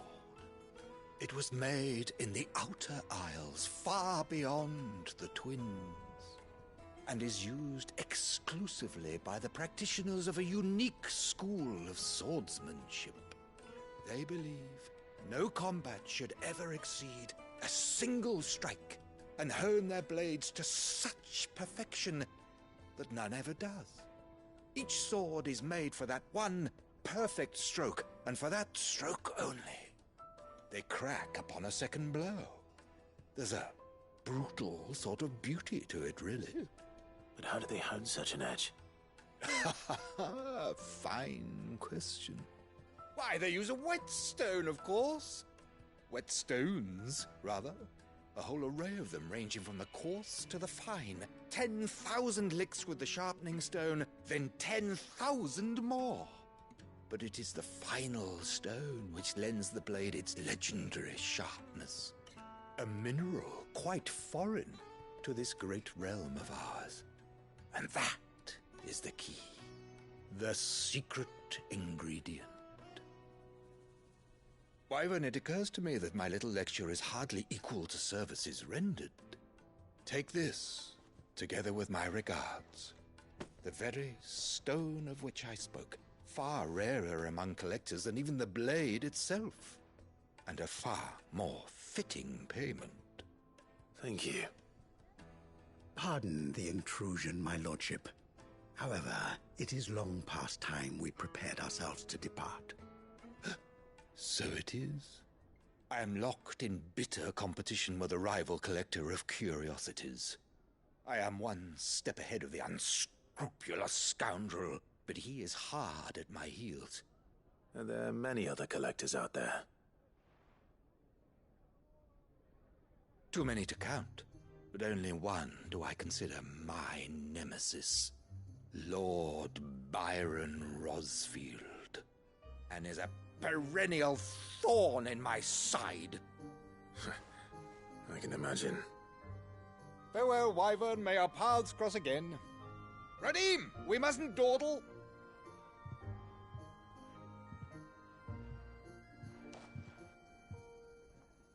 I think his lordship is rather taken with you, Master Wyvern. Thank you again for your assistance. Coming, my lordship. I'll be right there.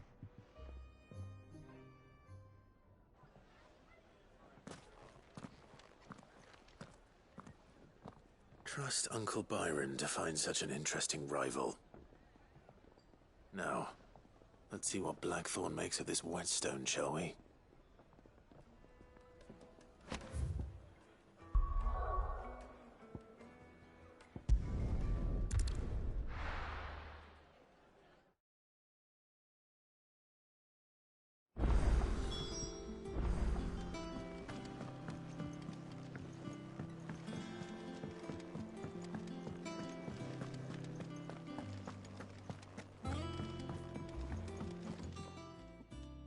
Sorry for the wait, but hopefully you'll agree it was worth it.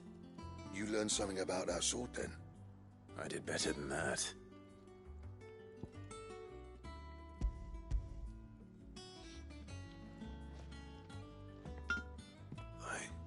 A whetstone? Yes, but not one you'll find anywhere in Valisthea.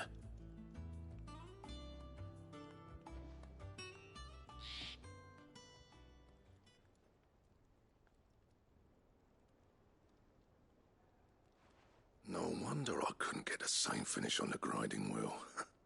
One hit and all done, eh? Might not be so bad if all you ever fought were duels. Good luck on the battlefield. Your second opponent would be your last, no matter how good you were. Even so, is there some way it could be used to give the Cursebreakers an edge? I think so, yeah. With this whetstone and the right kind of steel, I could probably even make a twin of the blade that rattled me. But there'd be no replacing this little rock once I worn it down to a sliver. I reckon we get a dozen swords from it, if that. Swords that the Cursebreakers wouldn't know how to wield properly, and that would see them through a single fire piece. Nah, no point trying to copy that thing. Be about as much use as a wax anvil. But finishing our blades with a whetstone this fine, now that's something to consider. And what's finer than fallen masonry, eh? Or more hard-wearing, for that matter. Just imagine it. Good Valisthean steel with an edge as sharp as any found in the Outer Isles. I won't make a copy, nah. I'll make something much better. I'm sure the Cursebreakers will be delighted. Just don't push yourself too hard. Don't you worry about me, sunshine. I've been working day and night since I was half your age, and I'll still be here when you're long gone. Hey, thanks, Clive. I mean it. I owe you one, August too. It's good to know someone's looking out for me. You'll be happy to hear you said that. And I'll see that my debt to you's paid. First new blade I make's got your name on it. You come and find me when you've got the materials. All right. I will.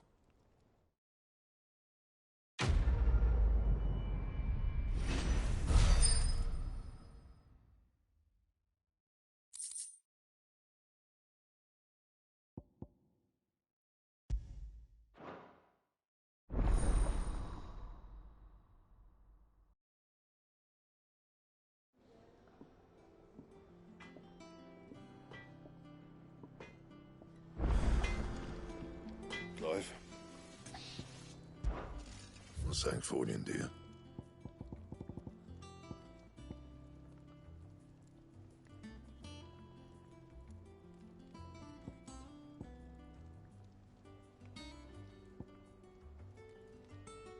Bring me the materials, and I'll think about it.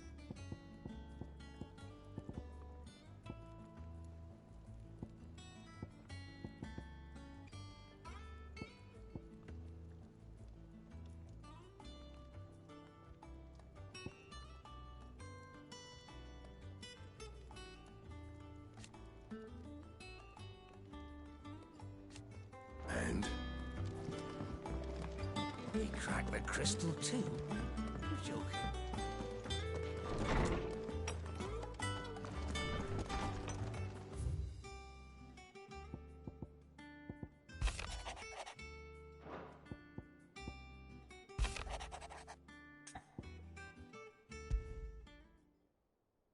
What could be wrong with Torgor?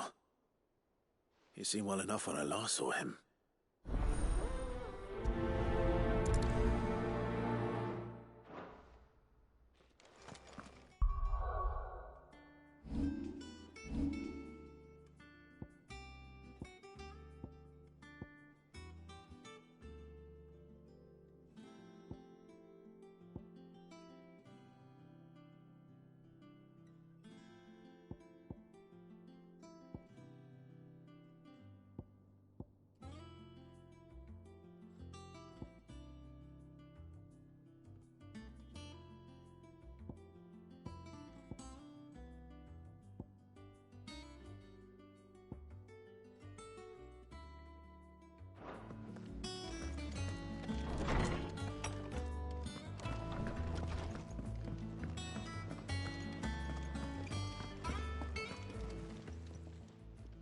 I got your note. You think something's wrong with Torgor? So you can read. Congratulations. But I didn't say I were wrong with him. I said something weren't right. He's not been eating me treats. He used to love cracking the bones from Molly's boiled brown, but now he won't so much as look at them. Didn't like him. Which is why I'm of a mind that his mind's on something else. You've not been working him too hard, have you? No harder than usual. Is that it, boy? Do you need a rest? What was it you said he was? A frost wolf? That's what the lawsman seems to think. Then maybe this all has something to do with whatever it is that's woken inside him. I suppose things have been different since Rosalith. Perhaps Hippocrates knows something. Instead of everything, you mean? Perhaps.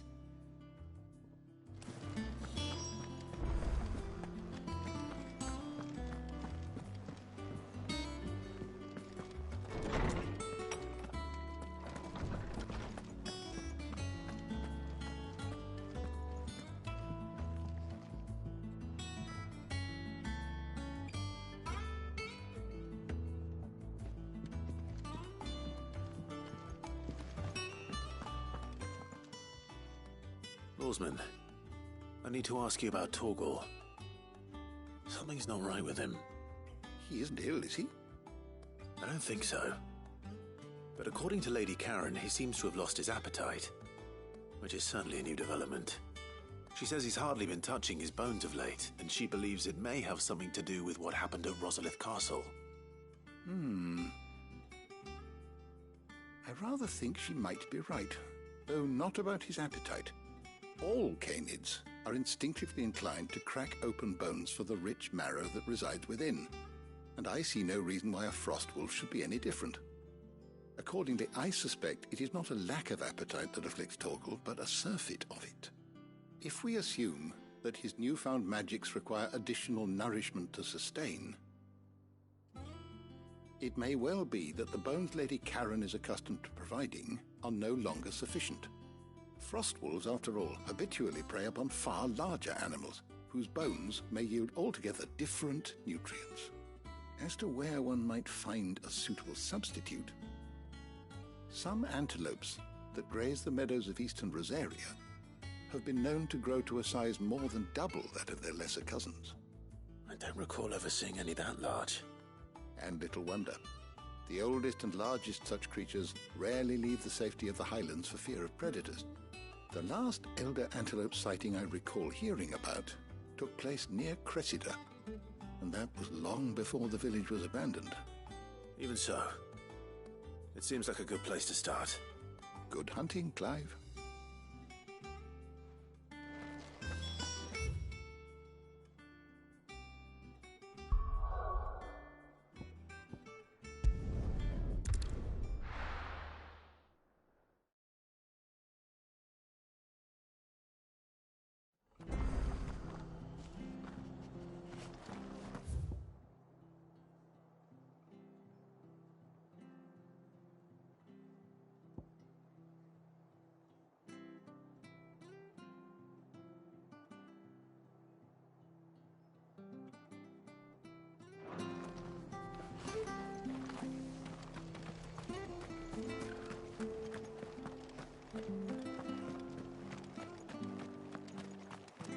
No use calling Ambrosia now.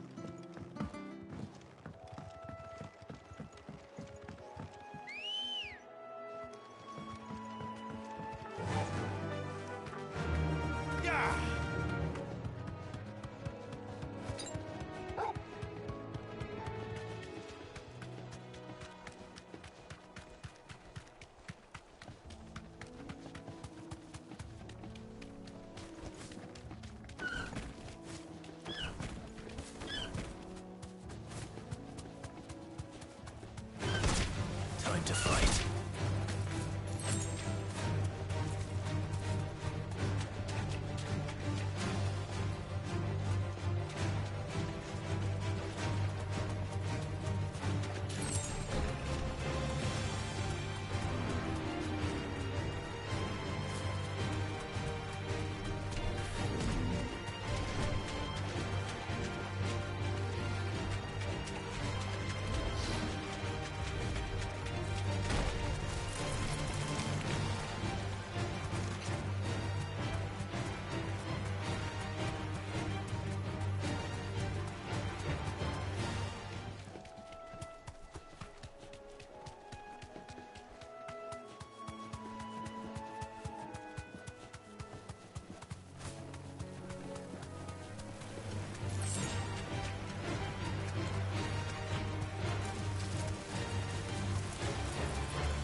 Throw your weapons down if you want to live.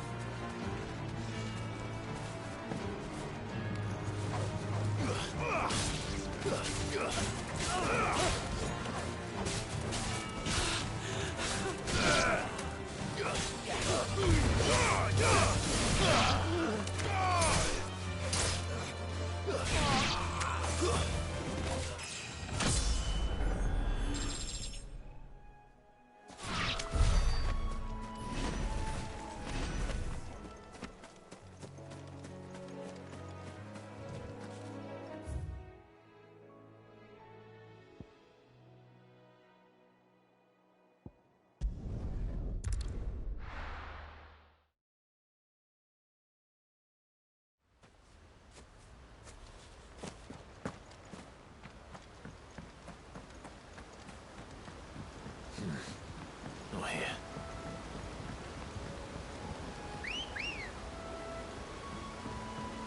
Come on.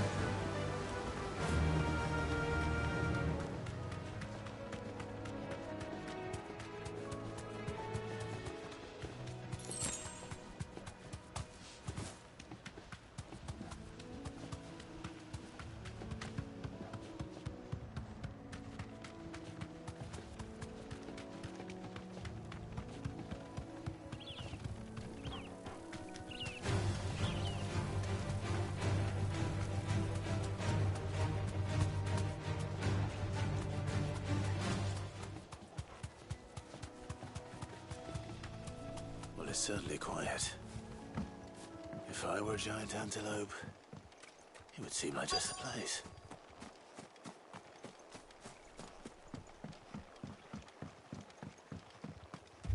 I doubt we'll find one bigger than that.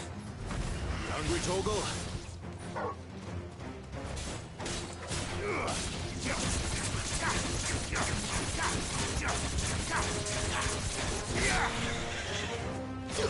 Nice try.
Now...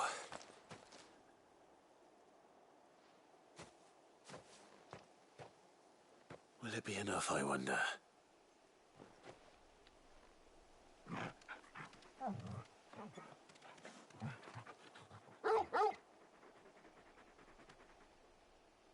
I say that answers my question. Which means we owe the lawsmen our thanks. You're just a big puppy, aren't you? A very big puppy.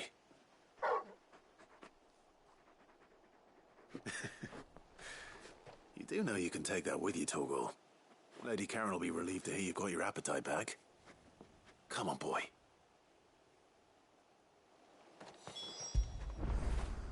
That feel good, boy.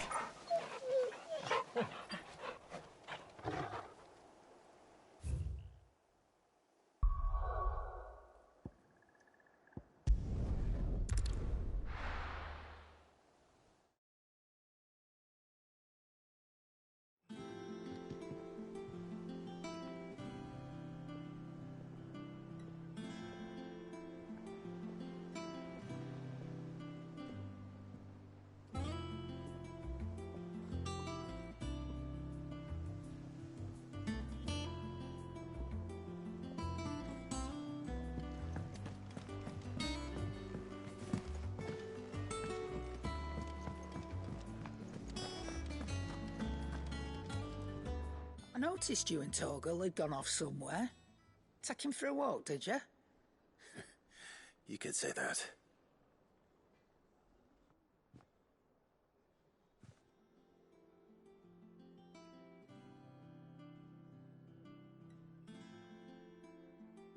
So, Molly's leftovers weren't good enough, eh?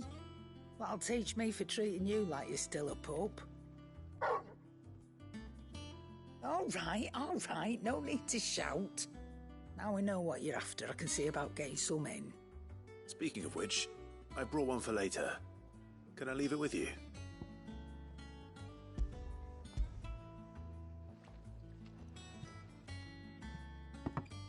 You can, aye. I'm nice like that. In return, you can thank Tomes for me.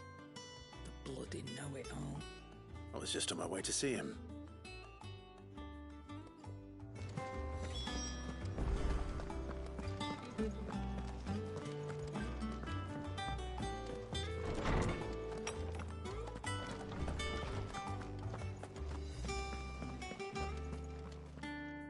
Ah, Clive. Were you able to locate your quarry? We were indeed, Lawsman. You pointed us in exactly the right direction. And Torgal's been a very happy hound ever since. Very good, very good. Lady Karen sends her thanks, by the way, for your part in solving the mystery. Ah. But that reminds me. After your last visit, I found myself pondering Torgal's talents.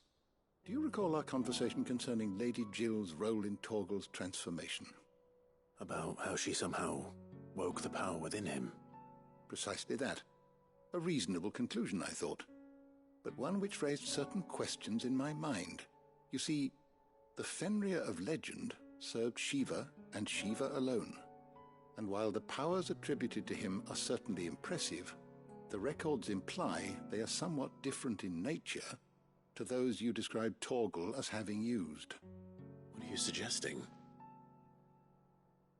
That Torgal may be the beneficiary of more than one icon's power. Consider that in addition to Lady Jill, he has served as a loyal companion to you, your brother, and even the late Cid. In short, the icons hitherto near at hand, or should I say at paw, have been diverse and plenty, and that number has only grown as the realm's dominance have fallen to your sword. One can but speculate as to how all of this has affected Torgal. He has seemed more fierce of late. And if I am not mistaken, he will grow fiercer still. We are fortunate indeed to be able to count him amongst our allies and not our adversaries. Oh, he's more than an ally. He's a friend.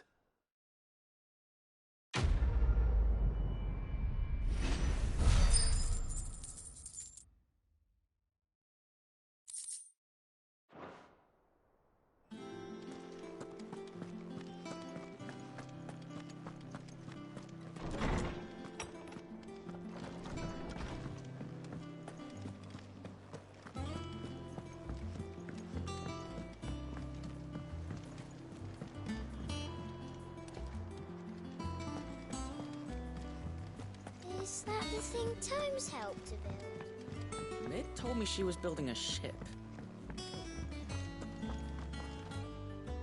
All right, Clive. Asterix. Mid finished sending half the hideaway traipsing across the twins, has she? I swear, that girl'd do anything to put off visiting her old dad's grave. No excuses now, though, eh? Not quite. She said there was one final thing she had to take care of. I'm sure she'll be finished soon enough.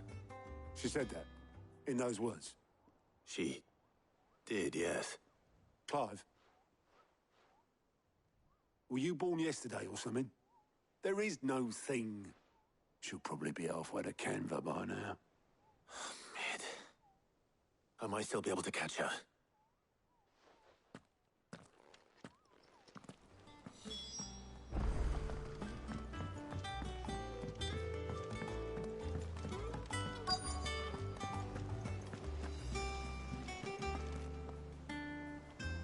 Obelith, have you seen Mid?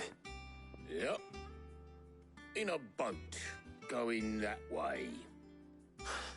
Then I'm too late. You in a hurry and all, are you? Oh, I offered to take her across, but she wouldn't wait. Just paid for a dinghy and rowed off. Oars going like the clappers. Got some life in her, ain't she? But anyway, I was on my way up to see you, as it happens. Got a letter for you. Urgent, by the sound of it. One of your uncle's men said I was to hand it to you in person, post-bleeding haste. And you're here now. Thank you, Obelith. Don't mention it. What tidings, Uncle?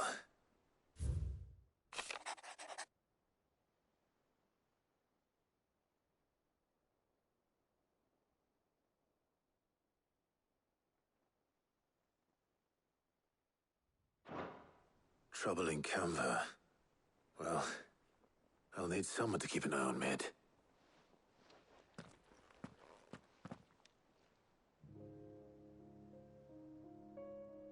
So what? Mid got us to do all the dirty work and then just sailed off into the sunset? It, seems that way. Well, nothing we can do about it now. But next time you plan on visiting Sid, you might want to tie her to something before you suggest it. Ah, don't be so hard on her. Got to admit, the dirty work was kind of fun. Everyone pitching in, all that bollocks. Just like when we built this place. You're right. Anyway, we all set to head to the old hideaway. I could do with getting to Canva pretty sharpish. Wouldn't do to keep Lord Rosfield of the Seven High Houses waiting now, would it? Not after he asked for me personally. Gav will be leaving with me. Will you mind the place while we're gone? You can count on me. Just be sure to give Sid and the others my regards. All right. Oh, by the way, Jill will be joining us too. She's got some things to take care of, but she'll meet us there. I hope she's telling the truth at least.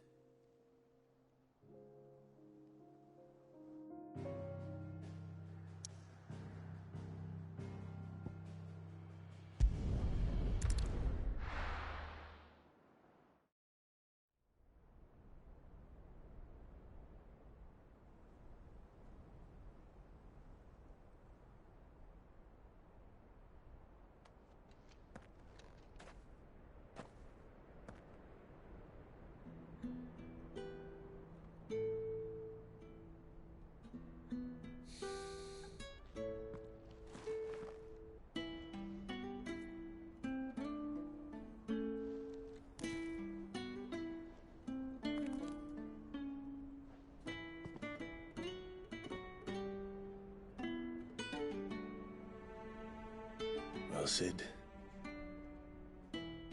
I remember what you told me. That if no one is listening to what you have to say, you may as well not say it.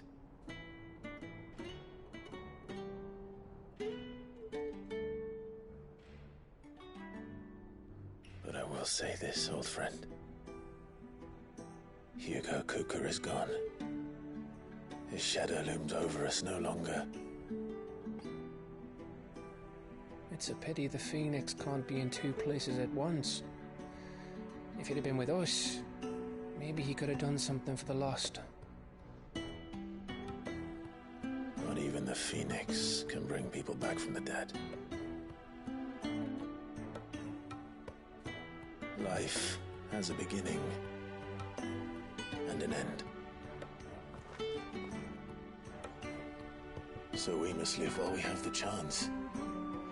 And not as slaves to the crystals, but as free men. May we join you?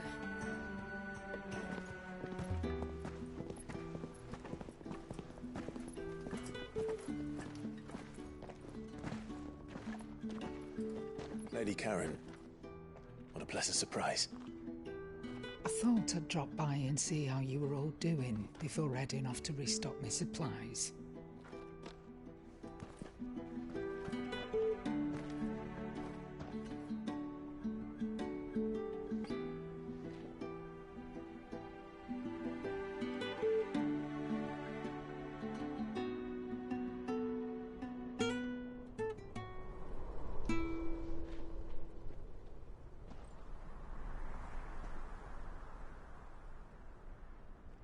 It wasn't the most scenic view back then, but it were never as bad as this. I know. The Blight marches on. And soon, there'll be no escaping sights like these.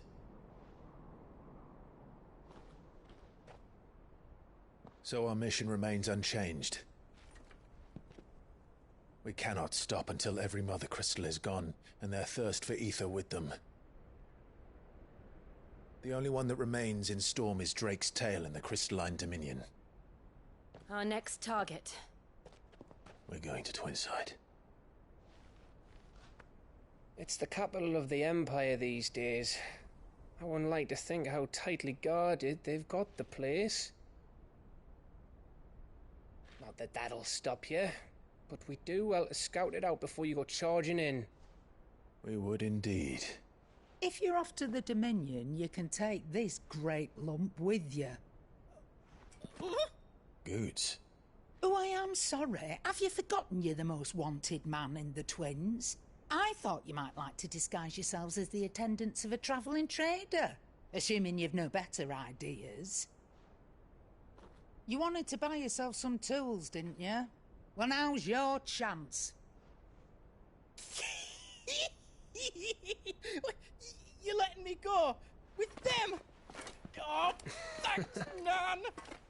Stop that! You'll break me bones, you great galoot.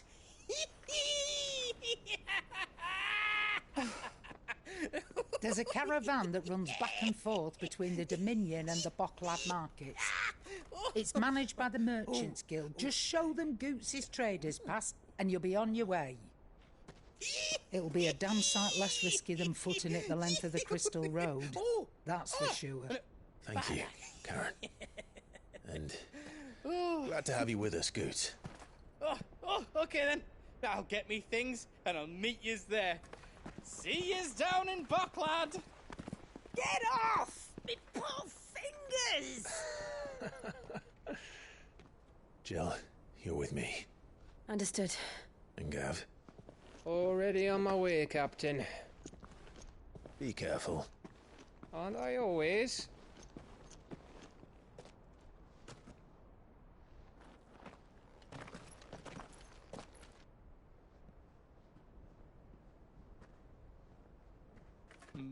Do you see that, Sid?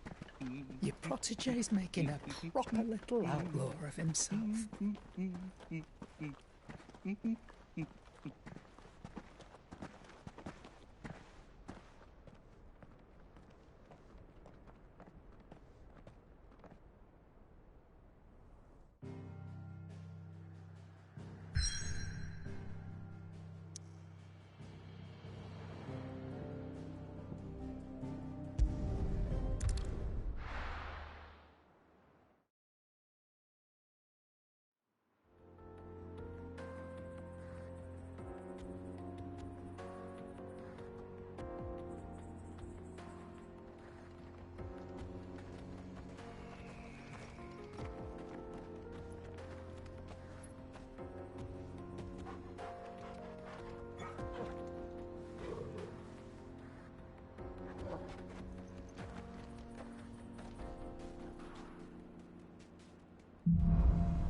How are you feeling?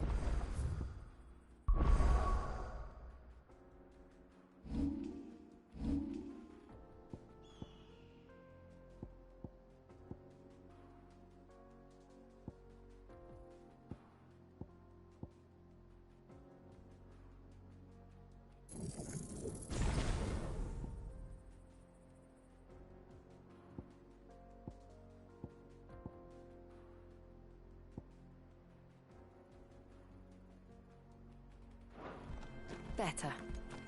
Thanks to Taya. I'm glad to hear it. And Torgal helped too. Didn't you, boy?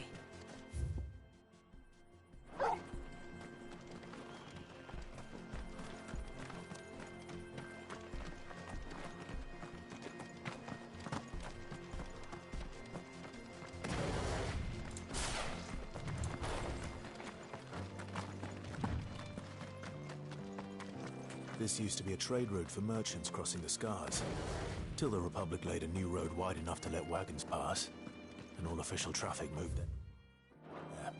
Leaving this one for those living outside the law. Indeed. I doubt we'll be the only outlaws on the trail today.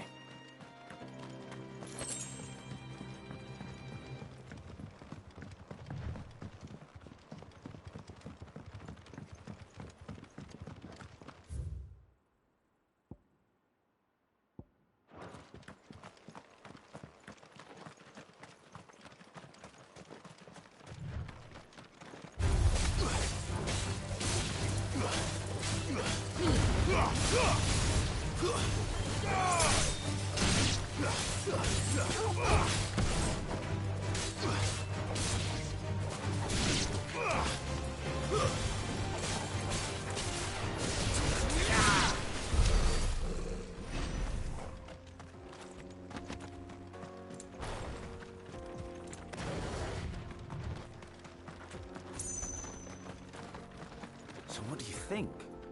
That we'd be lucky to... Really? It's as bad as that? Oh, aye. There's trouble up ahead. And too much of it for us to handle. I take it there's danger on the road. Oh, what about this fearsome-looking fellow? You think he'd be equal to the task? Oh, no doubt. Assuming he's willing to hear us out. Well met, friend. My brother and I have been tasked with finding a merchant's missing cart. You seen it by any chance?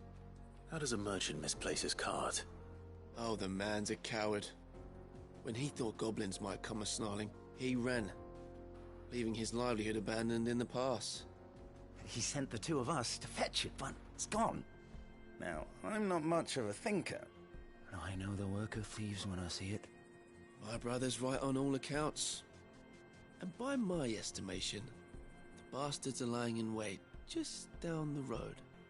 We may have seen our share of action, true, but we've not got the skill in arms to boldly brave an ambush. You, however, have the look of a man who needn't fear a band of backwater ruffians. What do you say? Will you help us out? Chances are they'll come for you either way.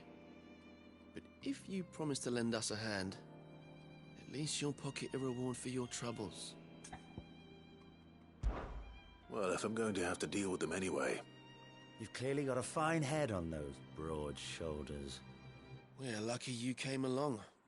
Now, hoping to make a heavy purse in Bocklad, our merchant friend loaded his cart with as much as it would carry. Reckon he won't be forking over the rest of our fee if we don't find those goods. So, while you're seeing to those bandits, you keep your eyes open. All right. Just don't expect me to drag the cart out of there myself. No. You can leave the cart to us. You just put an end to those bandits and point us in the right direction. You do that, we'll take care of the rest.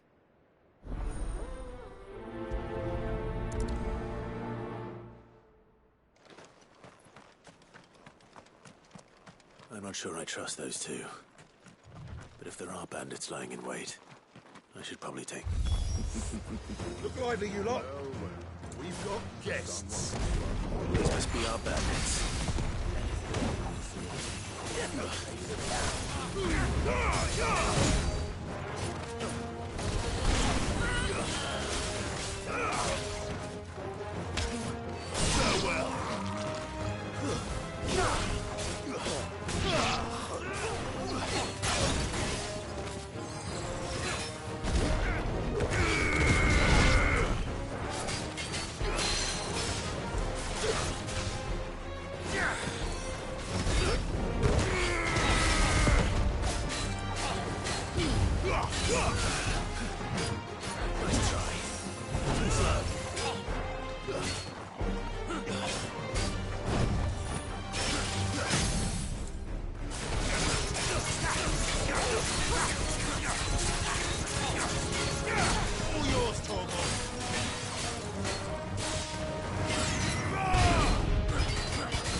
That's them dealt with. Now, where's that cart?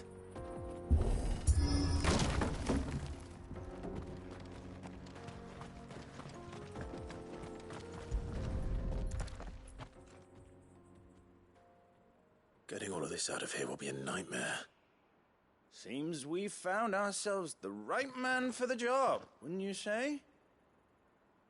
Found the cart and didn't leave a single bastard breathing. Our merchant friend will be delighted. And how exactly will he be getting his goods out of here? You leave that to us. After all, it'd be wrong to make such a fine warrior haul cabbages to market. You've done your part. And that's all you need to worry about. Here.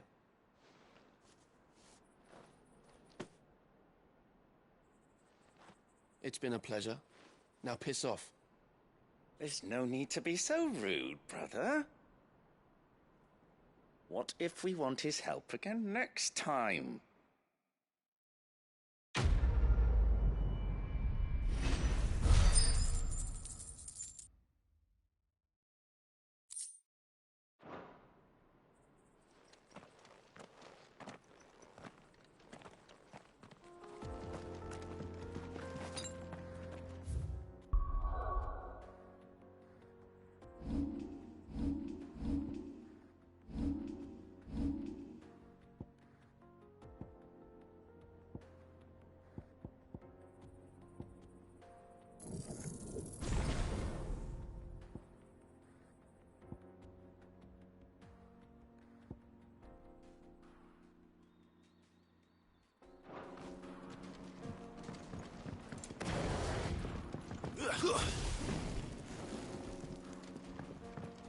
I see the Dalmex lag behind Rosaria when it comes to bridge building. The fallen ruin should hold, at least. The path continues on the other side.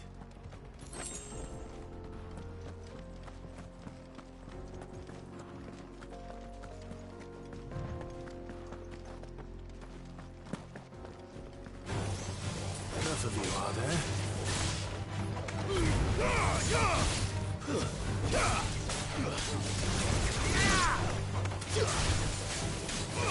Too slow.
So this is Zemeckis.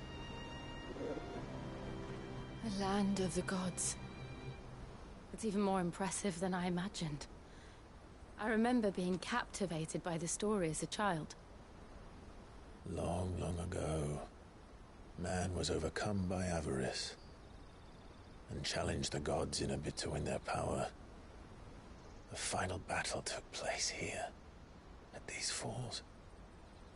Or so the legend goes. If anyone ever manages to plumb those depths, perhaps we'll learn if there's any truth to the tale. That the gods emerged victorious and punished man for his defiance by visiting upon him 2 curses. Dominance and bearers. To tell the truth, I always thought it strange that the dominant and their icons were deemed a curse. Back home, the dominant inherited the throne. They were admired and exalted, not spurned. Whenever I got to that part of the story, I always assumed there must be something I'd misunderstood. You had a lot of storybooks, didn't you? In your room, I mean. When we were young. The old legends were always my favorites. Epic battles between gods and men. Father encouraged me to read as much as I could.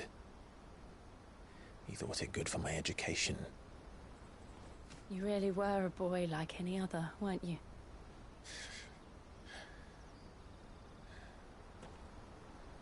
Just look at this place.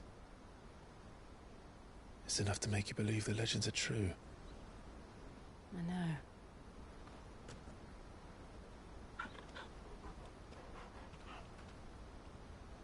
We're not far from Boklad. The road will be busier up ahead. Then we'll have to keep our wits about us.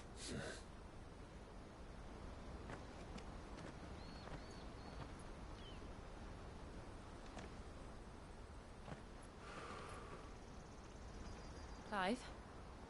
Something wrong? Nothing. It's nothing.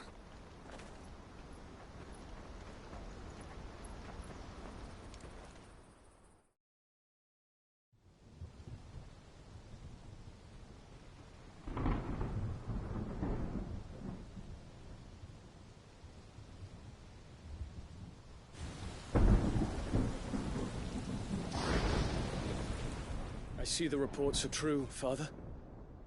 You have surrendered the throne to Olivier.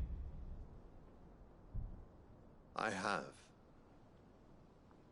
Emperor Olivier shall rebuild the Holy Empire of Sanbreque.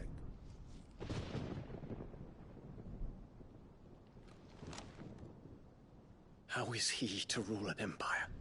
He is but a boy. I shall advise him until he comes of age. Father, please. Or for as long as I am able. The empire we seek to build needs young blood to rule it, and I can think of none better suited to the task.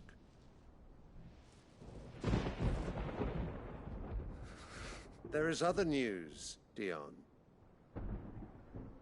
Hugo Kupka is dead, and Drake's Fang destroyed.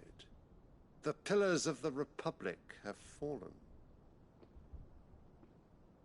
Ere long, the Imperial banner shall fly over every city in Storm. And then, Valisthea. All shall bow before their Emperor. Father, these are the words of a tyrant. They are the words of a god. The Emperor whom I gladly serve. Great Greeker, made flesh.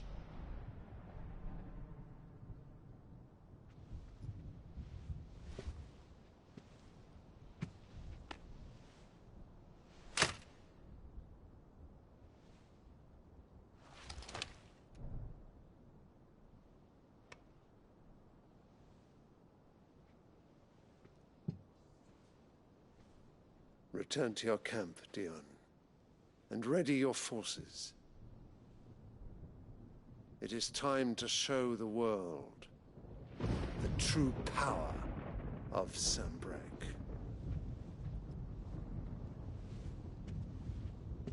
Father. I find you much changed. Is this truly the path you wish to tread? Or are these the ambitions of another? Of Ultima, perhaps? What nonsense is this? I speak my mind, and my mind only. Though I do owe Annabella thanks for reminding me of certain truths regarding the nature of nations, of rulers, and of the divine. You would trust the words of this traitress? She betrayed her country. She slew her husband. You have ever been an invaluable servant to Sanbreque, Prince Dion. I trust you will continue to serve your Emperor in the wars to come. The canker! Silence! Insolent wretch! You will bend the knee. All else is heresy. Sire, forgive me. This audience is over. Come, your Radiance. The Rowena Syndicate awaits your pleasure. Oh, not another meeting with silly old men. They're so boring. I'm hungry, Father. Can't we have luncheon instead?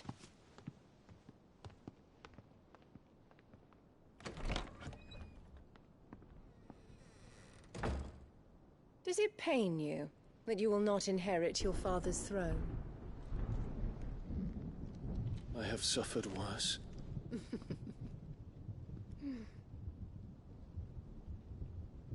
Count your blessings, Dion. For a base-born child to be chosen by Bahamut is miracle enough. You have risen high on his wings, but you shall rise no higher, lest your impure blood stain the throne. What do you know of my blood?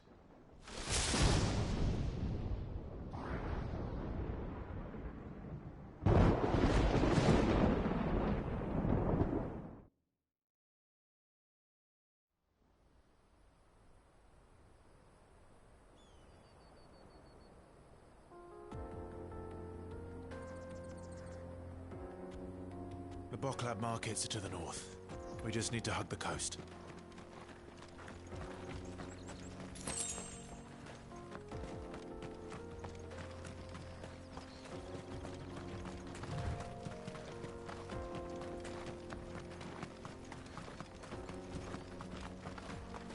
Infiltrating the Dominion won't be easy with the Imperials on high alert. No. His Radiance has lost one capital already. We can be sure Sylvester will do everything in his power to hold on to Twinside. His troops are well trained and increasingly back-armed. It's not easy to wait for the siege to end.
More refugees.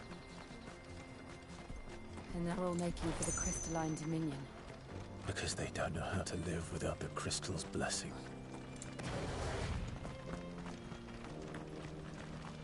Careful!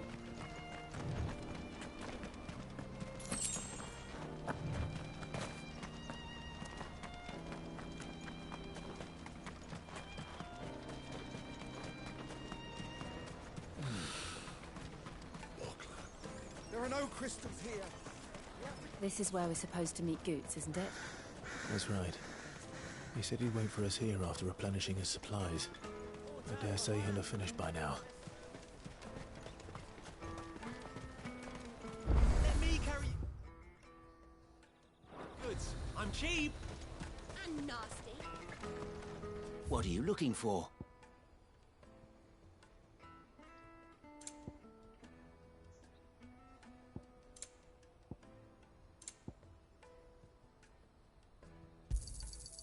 Many thanks. A fine choice. Many thanks. You're welcome anytime. Out of my sight, wretch. Peaches and pears.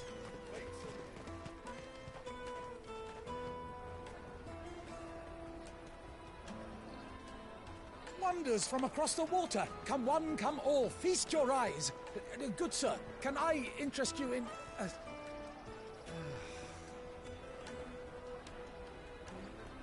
How much? For a measly crust of bread? You won't find any cheaper. Not nowadays. But you're more than welcome to look.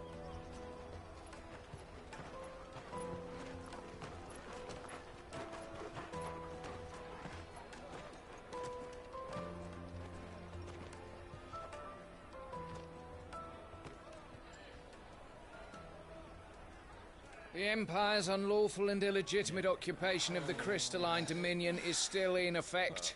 Only those whose business in Twinside has been officially approved by the Republican Army will be permitted to cross the border. All who seek entry are to form a line and ready their documents for inspection. Looks like we aren't the only ones who are eager to leave. And they're checking everyone. Can't you make an Not for the likes of you. We won't get through without that pass. Let's go and find Good, shall we?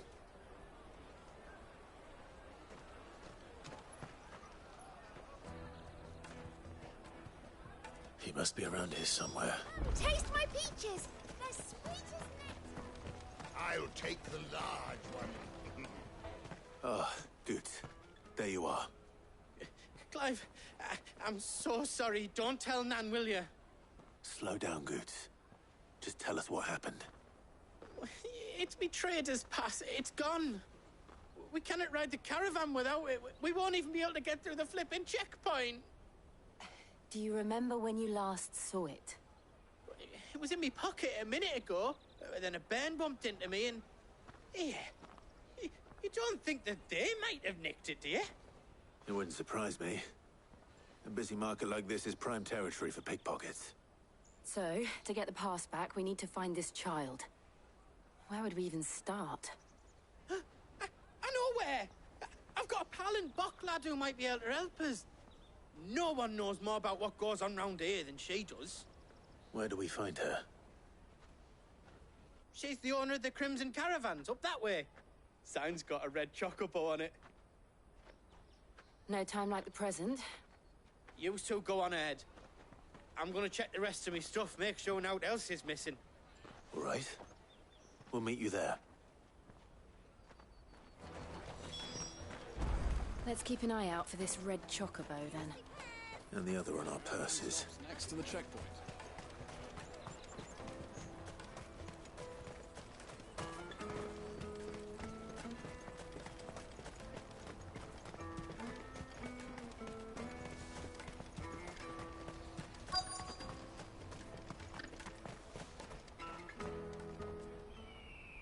Looking to hire a coach? It's 10 million for a two-birder to the Crystalline Dominion. Take it or leave it. Oh, we're not here for that. Then I bid you good day. Oh, wait! Don't go, El. He's me mate.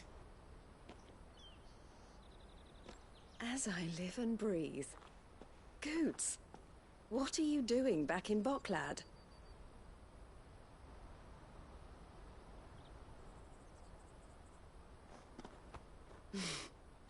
I gather Lady Karen didn't send you.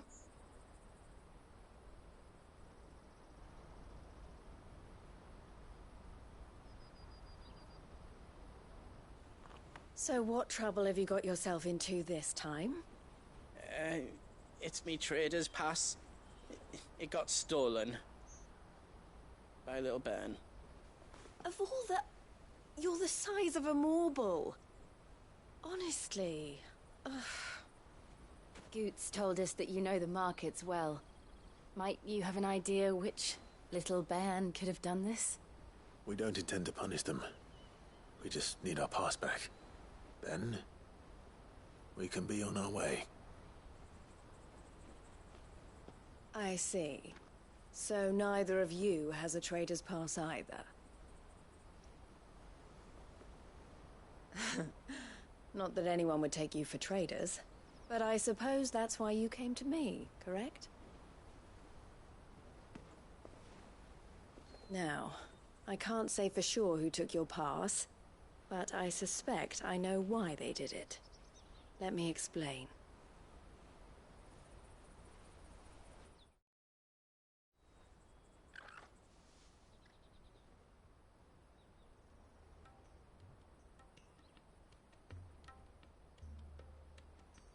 Ever since the Fist marched on the Dominion, the Republic has been clamping down on any commerce that might aid the Empire more than it does us. Which means traders' passes have gone from being merely a way of easing one's progress to being essential if one wishes to cross the border at all. And with demand outstripping supply, they've become a precious commodity, leading some to seek to acquire them by less than legitimate means. So the children are stealing passes to sell on the black market? Yes, and no. Passes are inscribed with the names of their owners, and yet none of the victims' names have appeared on the register of those passing through the checkpoint. Which means?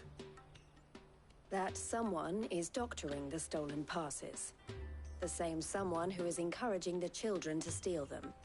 And the same someone who has Goots' pass, no doubt. Whoever they are, they're ruining the livelihoods of honest merchants, which is why we've decided to take a stand. Will you stand with us? You want to get your pass back, and we want to ensure that no more are stolen. Catch whoever's behind it all, and 2 birds shall be slain with a single stone. Is there any other way of getting to the Crystalline Dominion, Goots? They won't let you in if you're not with the caravan. It's that, I don't know, try swimming across the strait. But the guards will definitely spot you if you try and do that. Like, we don't want to get spotted, right? So either we find the people who took the pass, or give up all hope of entering the Dominion. All right. We'll help. Thank you kindly. But I don't know your name. Eloise at your service. Clive. A pleasure doing business with you, Clive.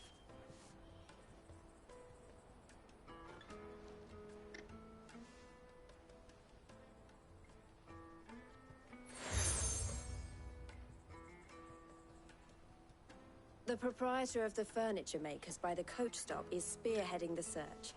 Wear that, and he will know you for a friend. I suggest that you speak with him first. The furniture makers. Understood.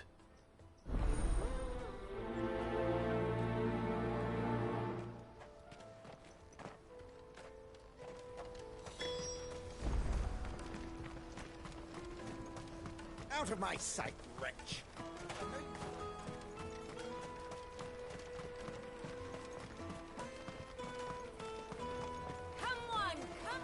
Jug of snake spit for the road? Juicy pears!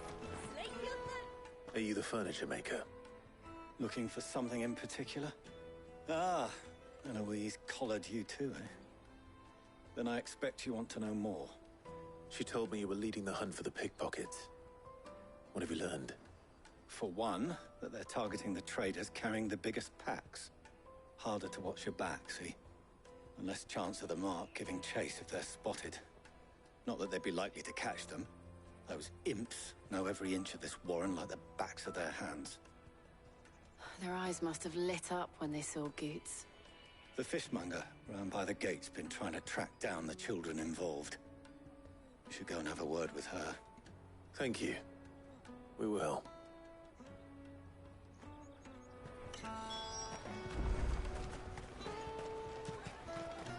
You won't find anything of this quality in Twinside. You should come with me to the Dominion. Fish for sale! Fresh sorted and smoked! Can I interest you? Ah, sorry. Message from Eloise, is it? She's asked me to help her.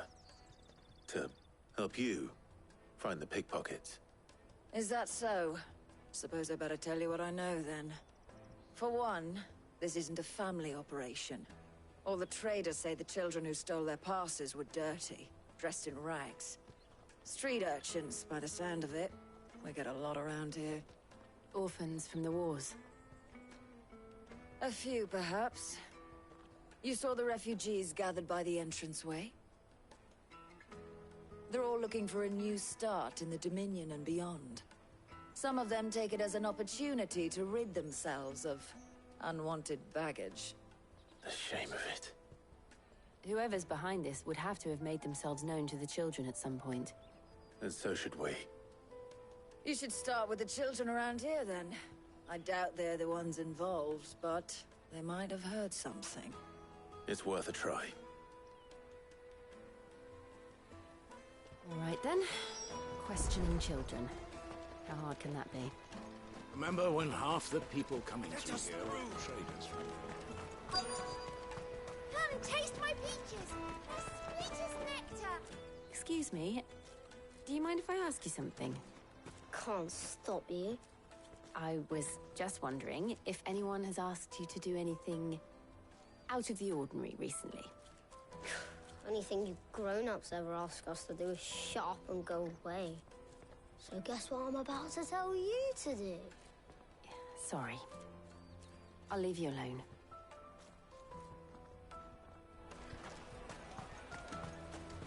I'll take the large one. Free cities! All but Do you have a moment? What do you want? What I want is to know who's asking children like you to pick pockets. I don't know. Nobody's asked me. What's picking pockets? Do you get paid for it? No, you get in trouble for it. So if they come calling, you know what to tell them.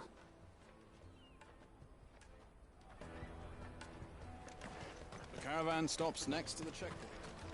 Show them your trader's pass. Excuse me? What do you want? I don't have any money. It's all right. We're not going to hurt you. We just want to talk. What about? We've heard that some very bad people are making children like you steal from travelers. We need to know who's behind it so we can stop them. I don't know much about it, really. But my friend, Honza, he said he got a job doing something dangerous. Sounds promising. We need to find him and ask. Do you know where your friend might be? He's usually by the tents outside town. Thank you. You've been very helpful.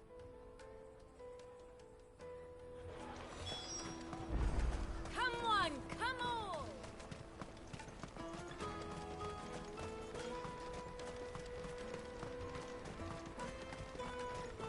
Let me carry your goods. I'm cheap.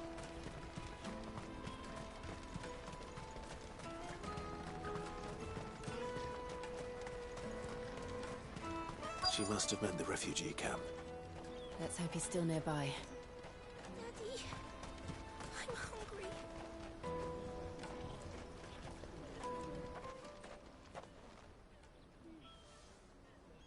That big fat donkey was easy pickings. He wouldn't have noticed if we'd robbed his boots off him. Yeah. Wish we hadn't handed over the pass, though. Could use one of those things to get out of this dump. Chance would be a fine thing. The moment they found out, they'd string us up by our guts. Would they now? Perhaps you'd like to introduce us to these charming characters. Shit! We're in trouble now! What do we do? You two get caught if you want. I'm off. Hunter, where are you going? So that was Hunter, eh? Jill, you watch these two. I'm going after him. All right.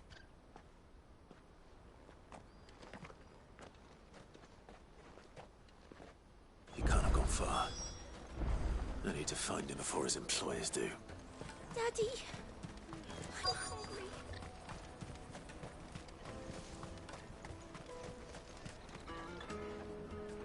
Did you see a boy run past? He stole something from a friend of mine. There was a boy ran back there towards the Chocobo pen, but... Thank you.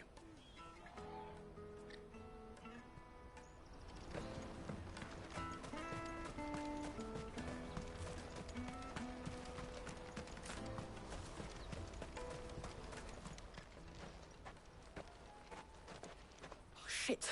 Cornered. It's all right, Hunter. I'm not going to hurt you. I just want to ask you some questions. Fine. Not like I've got a choice. I'm looking for the people who are making you steal for them. Who are they? Called themselves the Carstones. They said they'd give me good gill if I did what they told me. I knew they were bad, but bread doesn't come for free. Didn't come at all half the time, before I started buzzing for them. You know, if I didn't do it, they'd just pick on someone else. Someone they could push around easier. Hunter. You found him then? Jill. Where are the other two? Eloise is watching over them. She sent Goots and I to look for you. You're... him! I haven't got your pass anymore, if that's what you're after. I gave it to the Carstones. Whatever you do to me, I can't get it back. Not that I go against them anyway. If it weren't for their gill, me and my mates would have starved.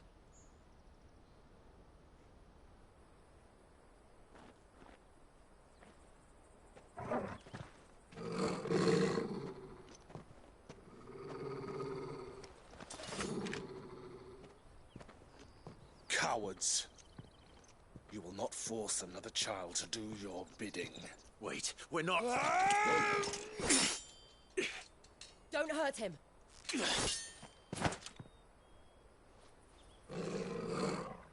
You're making a mistake.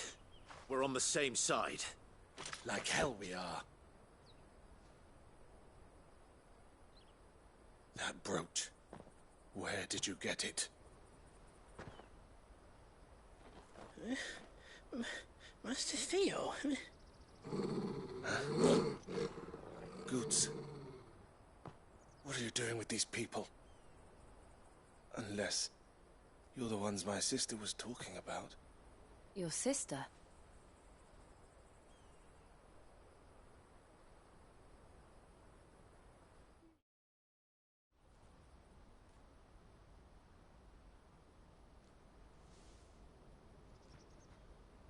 Eloise didn't tell us she had a brother. And why would she? I'm just her back and a blade. Theodore, at your service. Sorry about before. Theodore, what do you know of the cast stones? Vultures who have made Boklad their hunting ground. They prey on the desperate, stealing from those with gil and bullying those without it into joining their flock. I'd been looking into their activities in hope of sparing the refugees any further hardship. But it seems they've already stooped even lower than I'd feared. Hansa's a good lad. Don't blame him for what they've made him do. If he and his friends hadn't agreed to work for the stones, some other poor souls would have. On pain of death, most likely. Clive, was it? And my sisters asked you to help put an end to the pickpocketing. Then we all want the same thing.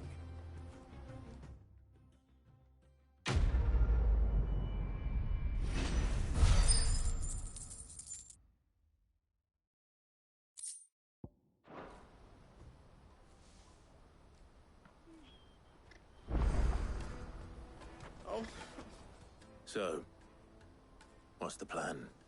What else? We find the cast stones, and we crush them. You get your trader's pass back, and I make Boklad a safe place again. All right then. All right then. Honza, where are they camped? Don't worry. They'll never know you told us. Couldn't if I wanted to. They always come to town to collect the passes. Meet us outside the gate. I tried following them once, but they spotted me halfway down the trail. Said they'd string me up. We'll try it this time. Which way were they going? Back down the road towards Leighton's Cleft. To Leighton's Cleft, then?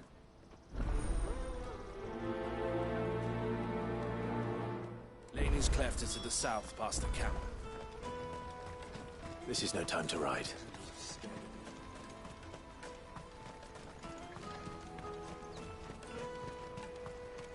That's that, then.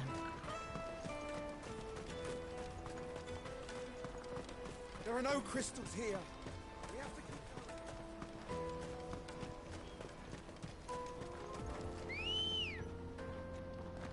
Come on. Fly, Ambrosia.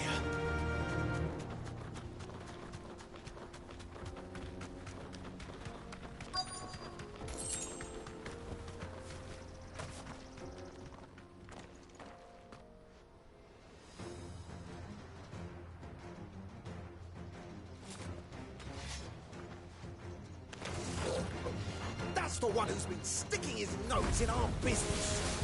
You should have minded your own.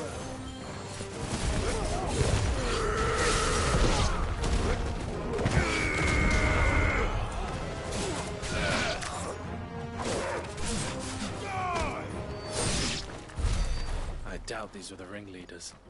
But at least we know we're on the right track.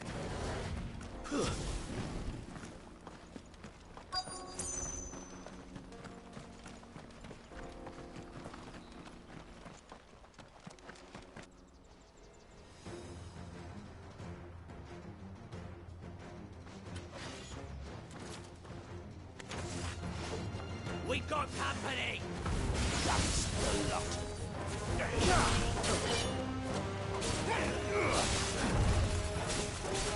Wake up!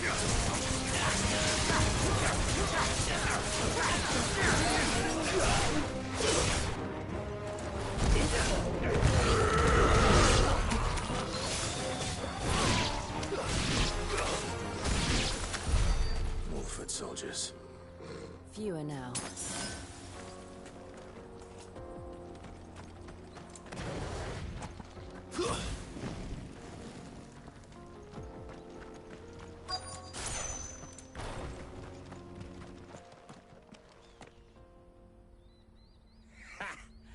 Not a bad haul today, eh? Aye.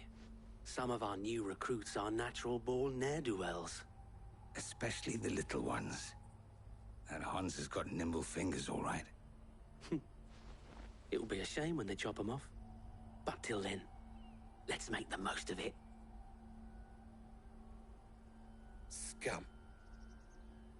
The leaders of the cast stones, I take it. They don't deserve any mercy, Clive. I wasn't planning on showing them any. We're ready when you are, Theodore. Oh, I'm ready.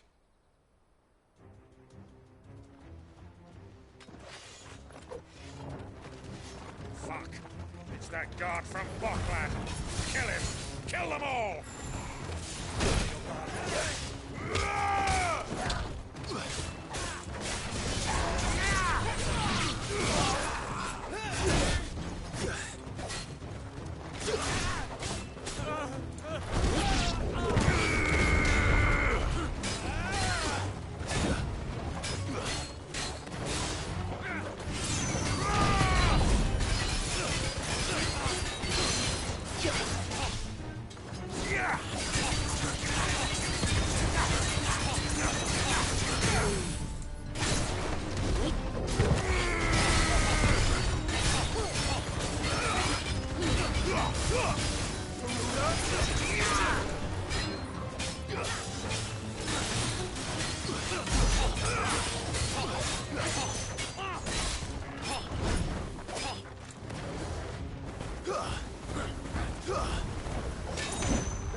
And they say crime doesn't pay.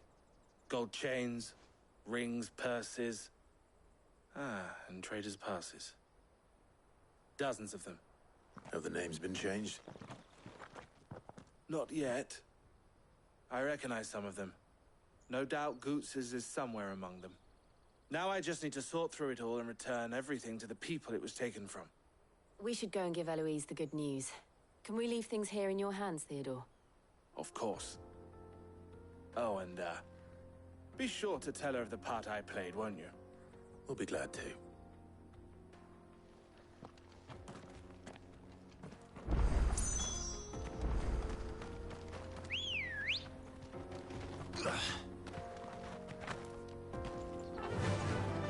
Faster!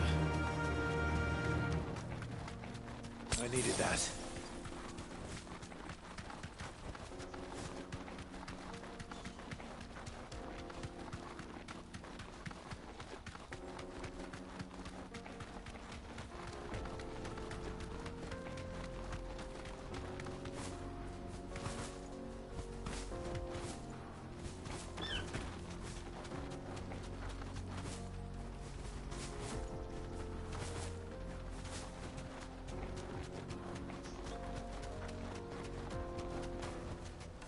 No need to ride from here.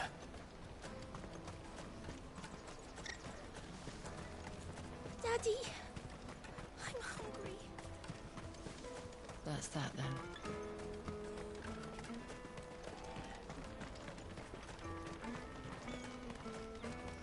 Hurry, man. I must leave for the Dominion. The Crimson Caravan. Scoop it up. Ah, Clive. How goes the hunt? My brother isn't getting in your way, I trust? Quite the opposite.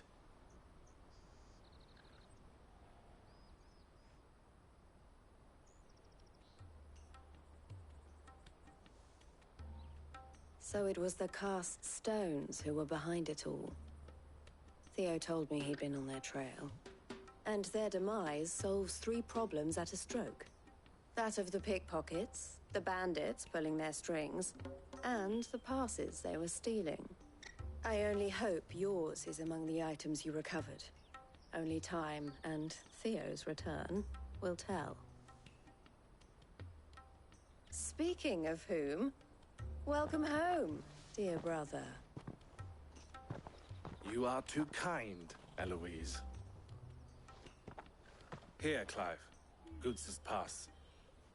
Ask him to keep a closer eye on it from now on, would you? I will. Thank you.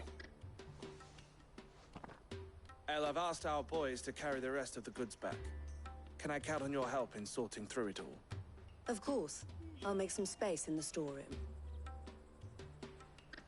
I expect you'll soon be on your way then. But it wouldn't do to leave without introducing yourself properly. Would it now? Sid. Don't look so shocked. We're on the same side. I don't understand. As you now know all too well, we at the Crimson Caravans are always happy to help those in need. For a small fee, we will move anything that needs moving. Be that goods to market, or bearers away from it. I was the first my sister helped escape. If it wasn't for her, I'd have been branded as a boy. I had no idea.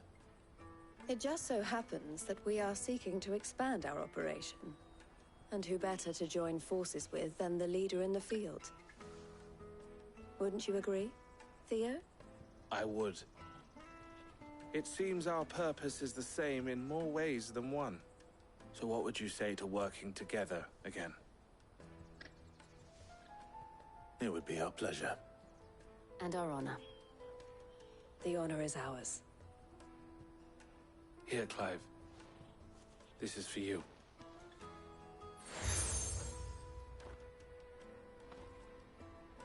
What is it? El has friends in high places, while I have associates in, lower ones. That mark is proof that you're a friend to us both.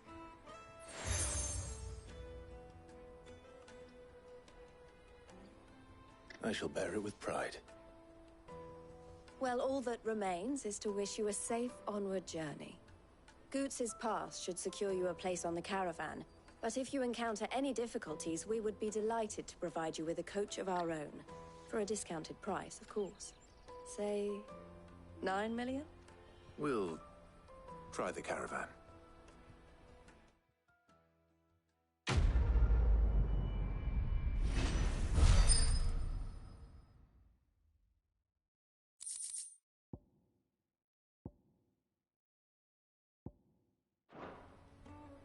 Right then.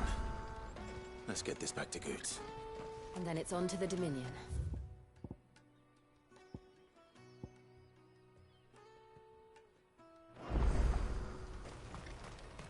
Out of my sight, wretch!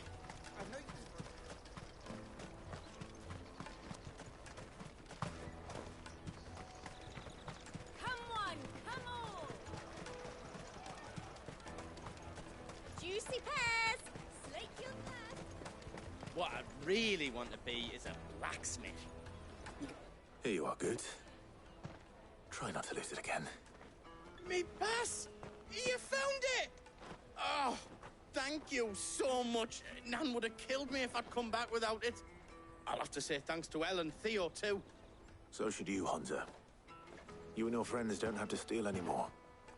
If anyone threatens you again, you know who to turn to. We do. And we already have. Miss L's given us a job shifting the chocobo shit out the stables. It's hard work, and the pay isn't half what we got from the stones. But if we stick at it, we'll keep ourselves fit. You stick at it, then. And Goots, I'm sorry for stealing your pass. That's all right. I've got it back now. And all's well that ends well, eh? You said you're trained to be a blacksmith, right? Well, I'm gonna be your first customer. I'm gonna save up all my gil and get you to make me a massive sword. I'll do me best. Till then, eh?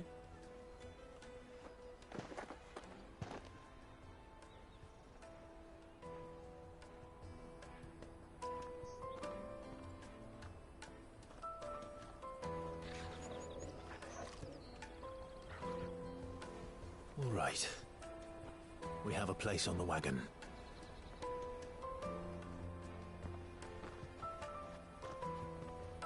Remember, Goots, we're mercenaries. You hired us to protect you. Mercenaries. And you remember the plan? You're to ride all the way to Twinside. Jill and I will go with you as far as the outskirts, then find our own way in. I'll buy that stuff I need. Right. And we'll scout out the Imperial's defenses. There's a square with a big bell tower right in the middle of town. If you get lost, or out goes wrong, we can meet up there. All right. Let's go.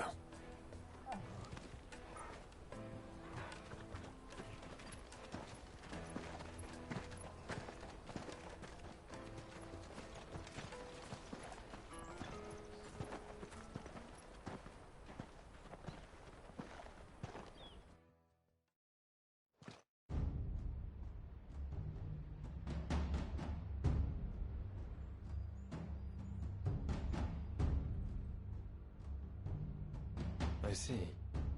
And you're quite certain your father has no knowledge of Ultima? I am. I have no difficulty believing a sinister force has come to exert an influence on Sanbreque. But be that as it may, it is yet to claim my father. For better or worse, his radiance speaks his own mind. Then the fiend works from the shadows. I confess, when first you told me of this fiend, I had my doubts. And more than a few at that. A beast that labors to plunge Valisthea into turmoil, all in pursuit of your brother. But that wound is proof enough that evil is afoot. Then I have your answer, Your Highness. You will join me in my fight. cannot. Not yet. Your Highness, please. As you are aware, the Dhalmekian army is at our gates. They have lost their mother crystal, and with it all hope of a negotiated withdrawal. It is but a matter of time before they invade. If Bahamut is not here to meet them, my people will be slaughtered. Though not by Hugo Kupka, thanks to Ultima's machinations. I know the fate of your people weighs heavy on your conscience, but if we do not put an end to Ultima's plans, they shall face a far darker fate. The chaos he would wreak would sweep all of Valisthea into the abyss. The lives of every man, woman, and child in the Twins are at stake. I believe what you say, Phoenix. But I have duties of my own, and I must discharge them. Come what may.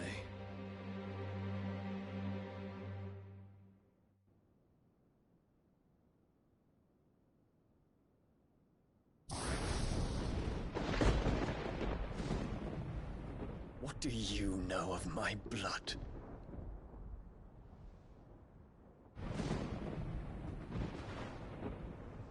I know that it is wholly unworthy of the highest offices of state, which rightly belong to those of purer breeding.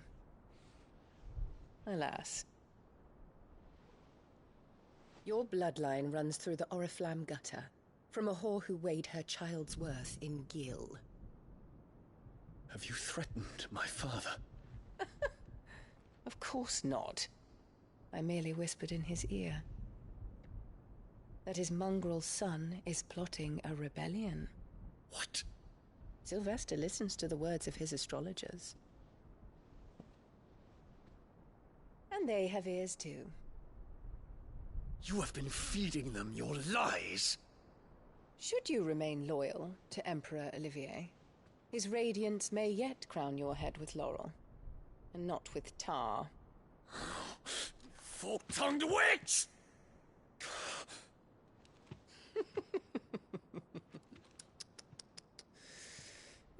In consideration of your long years of service to the Empire, I shall forgive this uncharacteristic rudeness. Now hurry and make ready, Your Imperial Highness. Emperor Olivier expects much of you, Dion.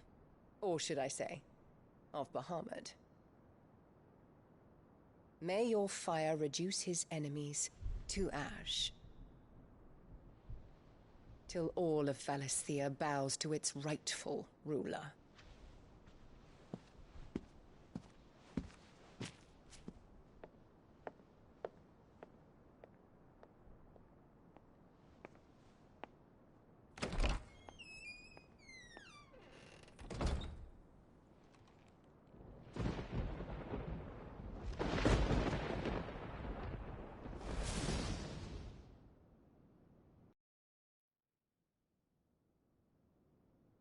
There is another darkness that has taken hold of Sanbreque. And until its grip is released, the flames of war shall spread ever wider, just as Ultima wishes. Forgive me. My family has caused you much grief. You are not her keeper, Phoenix. This is a matter for the Imperial household now, and as a member of that household, it falls to me to resolve it. At such time as that is done, what strength I have shall be yours.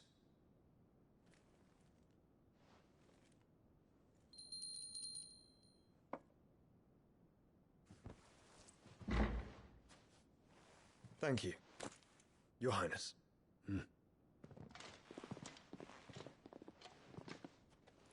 Let us take to the skies together, and bring a new dawn to Valisthea. I should like nothing more.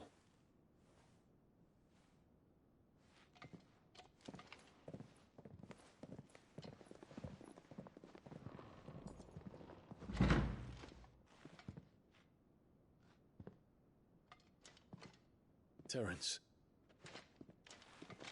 My prince. Tell me true. Do you believe what I'm about to do is wrong? I We dragoons have but one leader, Your Highness. And we shall follow him unto the very end. Thank you. And this is my decree.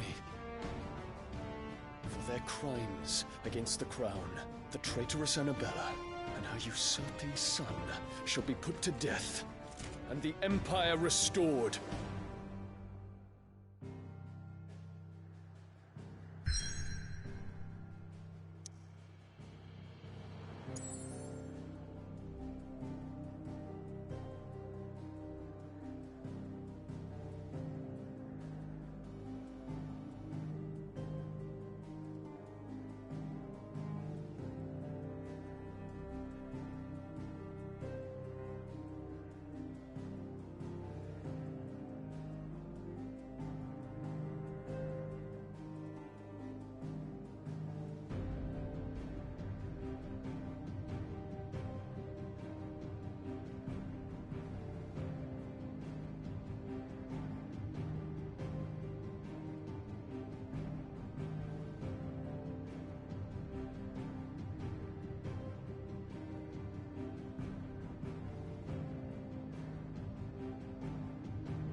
Alright, chat, I am very sorry about that. I had to, had to go.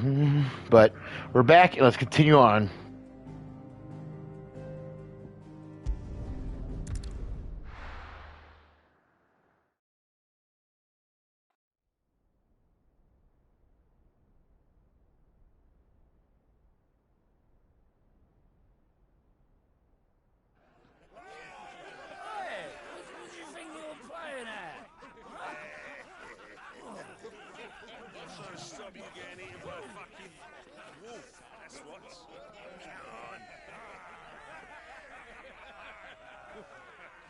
One would never guess that these people stood on the brink of war. And they're afraid. They turn to drink to forget their fears. Anything you want to forget?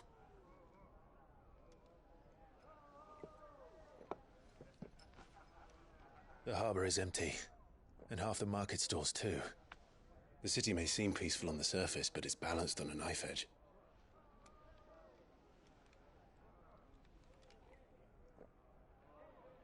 Were we to give it a nudge, it might be just the distraction we need to reach the Mother Crystal. I thought you might say that. We should send for Gav. We'll need someone to keep the fires we start from going out. And we can busy ourselves scheming until he gets here. I'll send a Stolas then.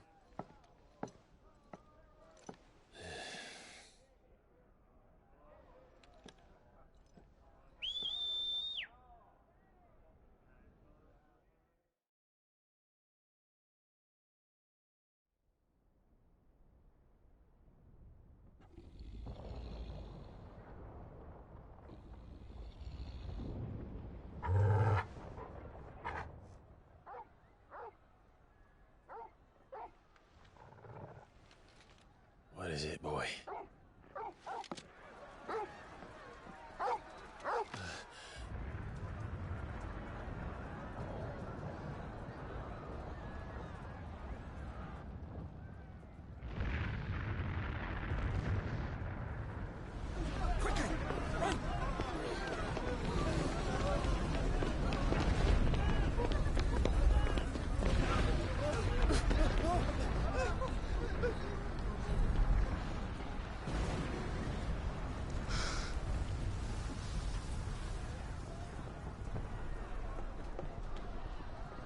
What's happening?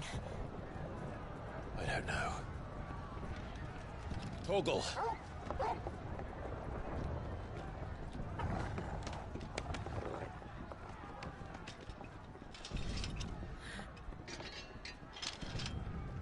This way.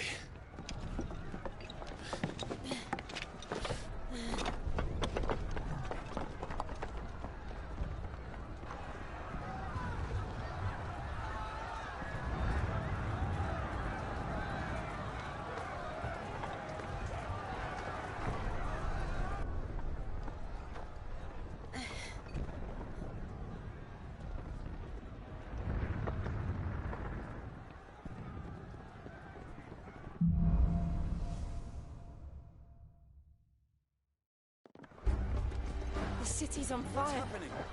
I'm sure Goots is fine. He'll be making for the square. The one with the bell tower. In the middle of town, right?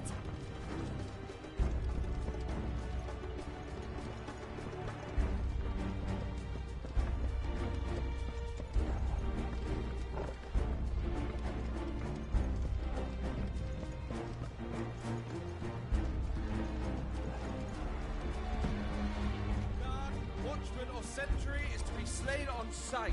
Spare the citizenry. His Highness's orders were clear.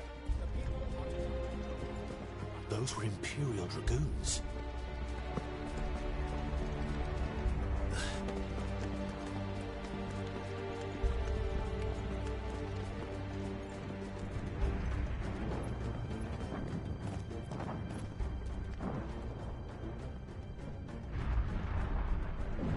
What in the hell is going on?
and see. Right.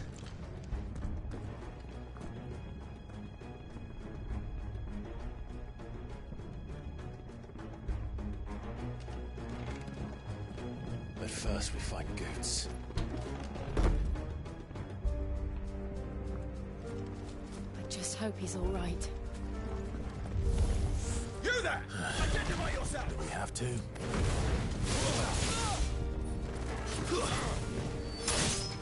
Well, well. Till my final breath.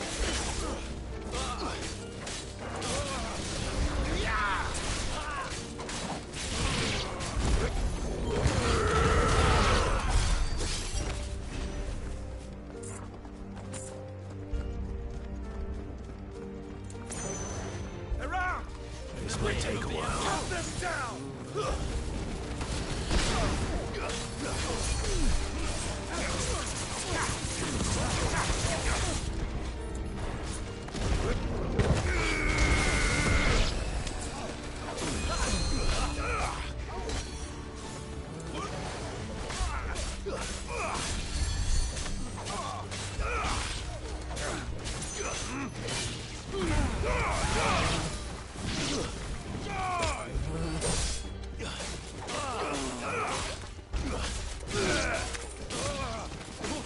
Till my final breath.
Nice try.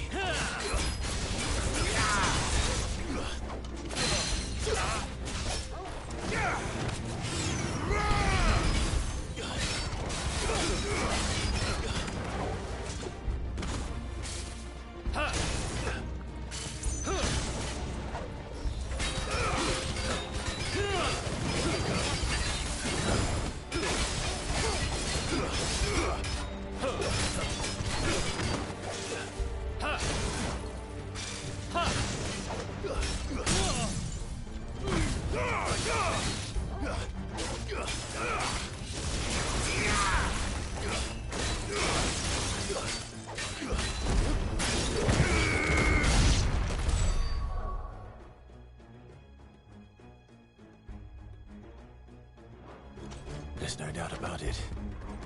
They're dragoons. What is this then? A civil war?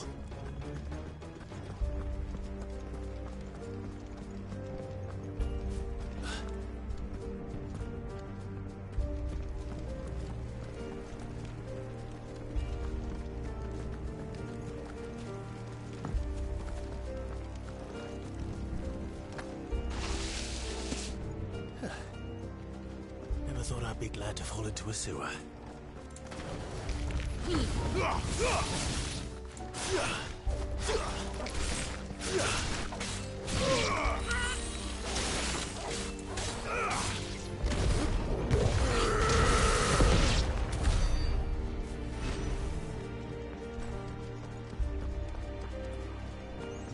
Ward secured, Captain. None of the empty forces remain. Gather the men! We press on to the council chambers. Yes, Captain. What of the men and women in the market district? The evacuation is complete, Captain. Good. Then all that remains is dethrone the Pretender.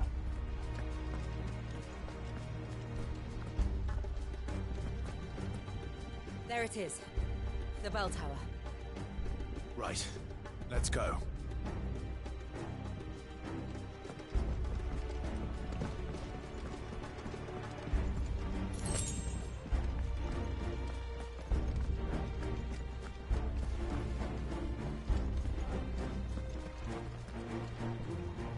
Ah, no goods left.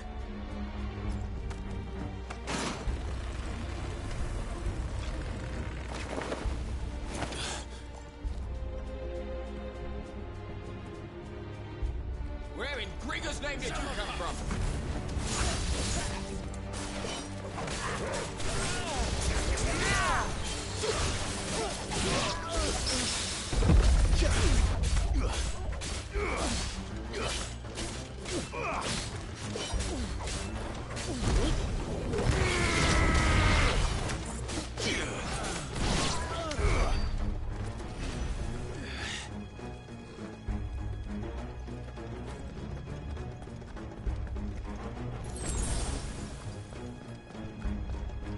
Intruders! Defend the gates!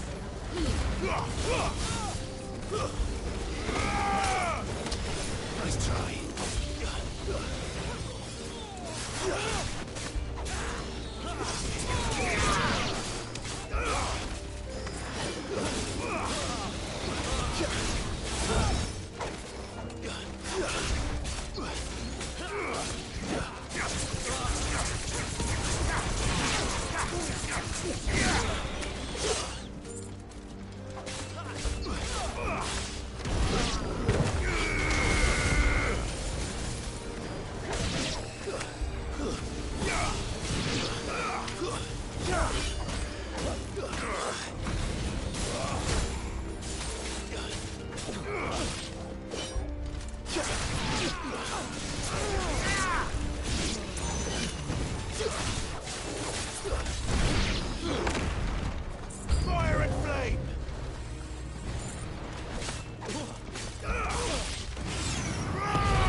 In the name of His Highness!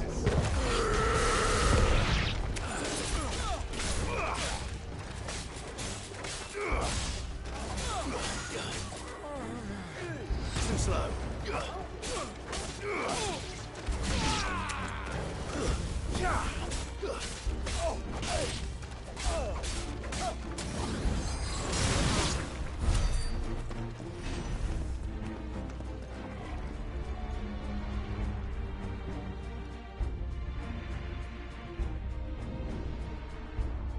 Hold on, kids. We're coming.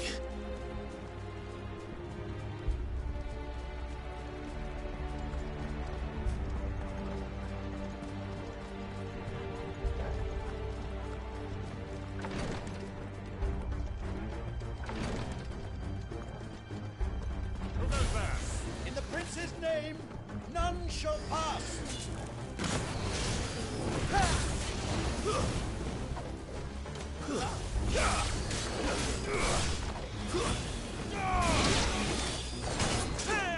Nice try.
There's a good boy.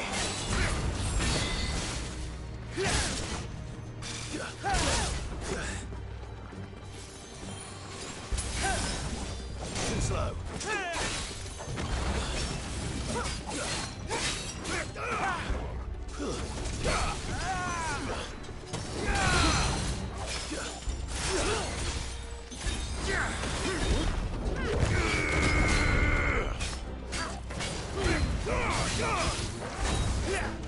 Nice try.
Can you see him anywhere?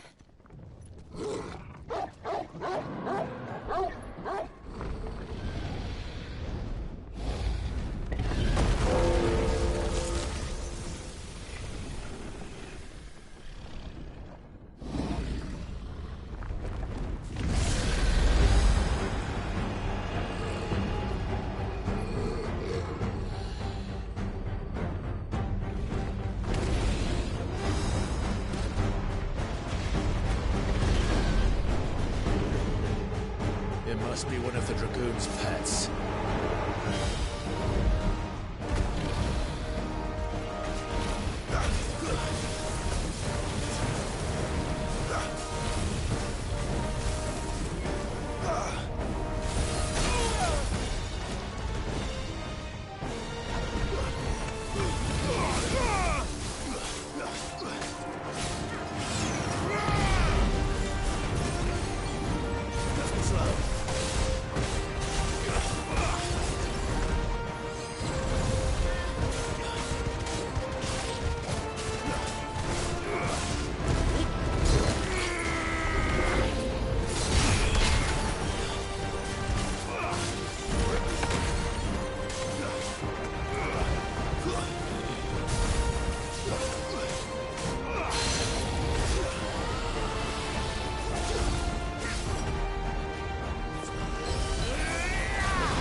Something in store for us. Get ready to move.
Titan!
Over here, Clive!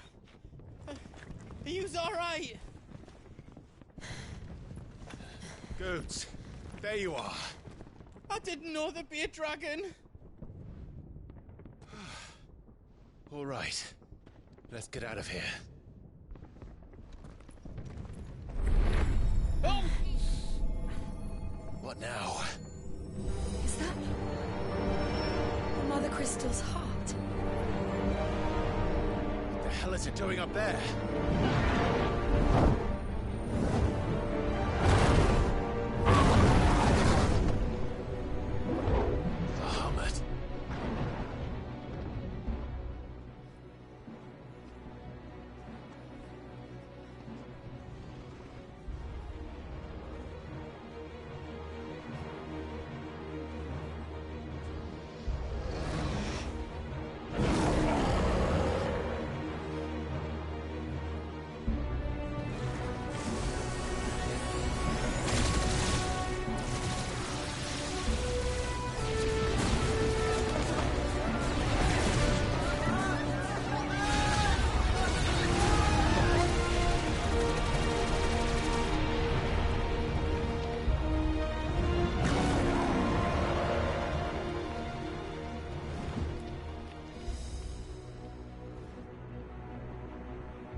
Highness, don't do this!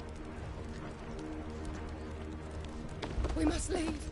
Now, Your Grace. I beg of you. This is not what he wanted. Something's happened. Forgive me, Yod, but I must put a stop to this. Your Grace!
So, what do we do now, then? We destroy the heart. Well, you might come back! As soon as the flames die down, the Imperials and the Dalmex will move in. This may be our only chance. And Bahamut has gone for now. You should get as far away as you can, Goots.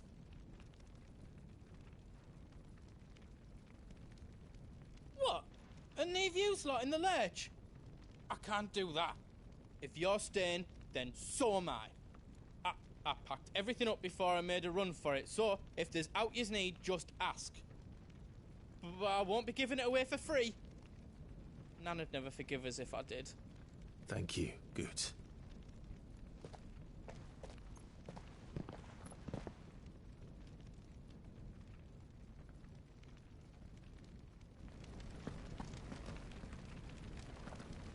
Do yous need out? Whatever yous need, leave it to me.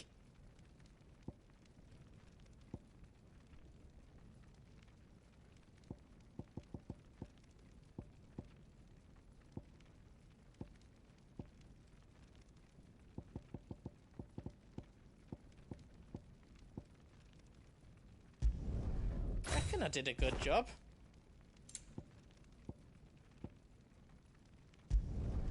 Did I do it right?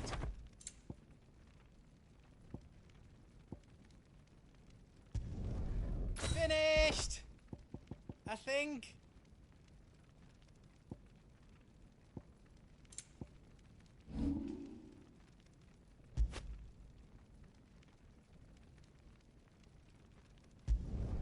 I hope you like it.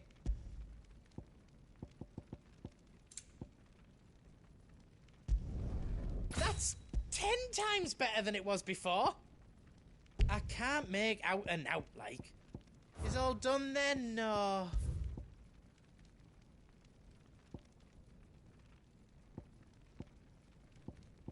All done then?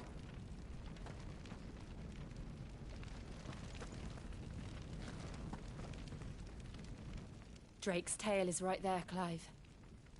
It's time to free Storm from the Crystal's curse. Oh, it's past time. But remember, Bahamut is still out there. And I dare say we'll be seeing him again before the night is done.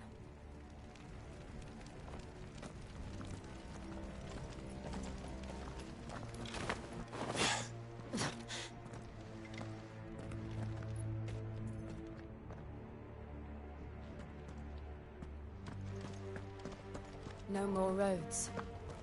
We'll have to find our own path. Do you feel that, Clive? Ether.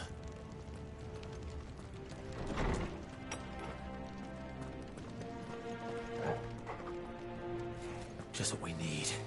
Another flood. Already turned them. Then there's no reason to hold back.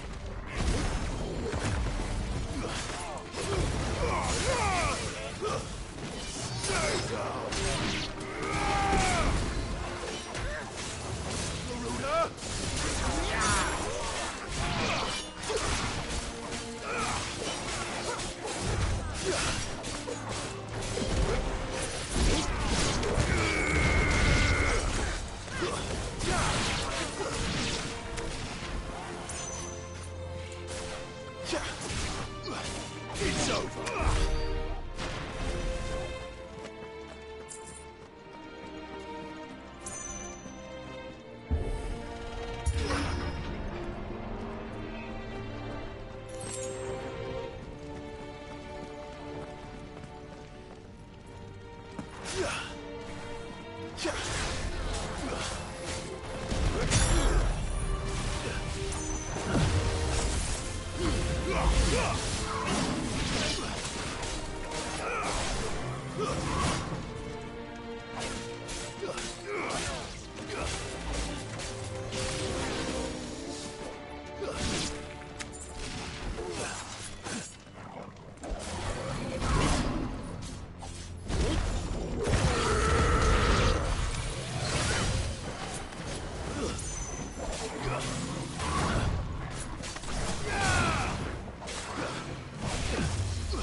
There must be a way to climb up.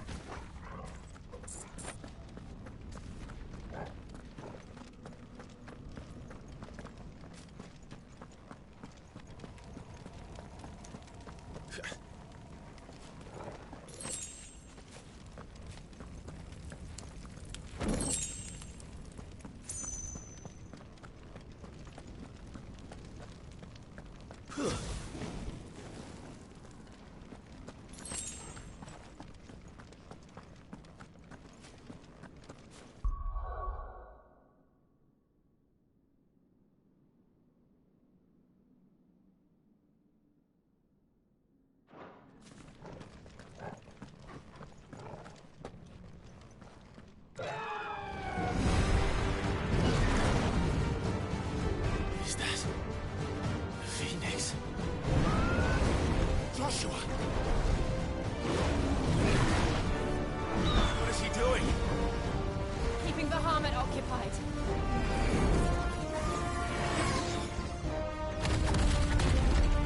Joshua! Joshua!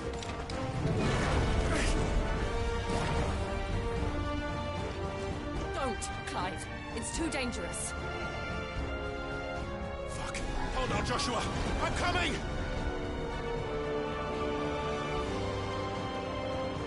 We have to save him. And we will. We just need to keep moving.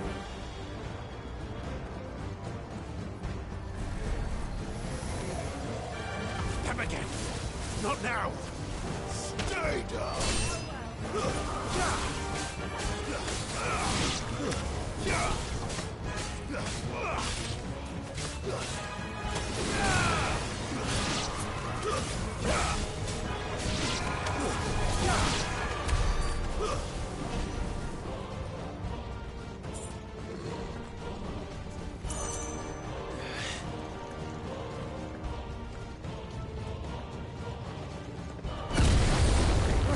What was that? Ahmed, he'll kill us all.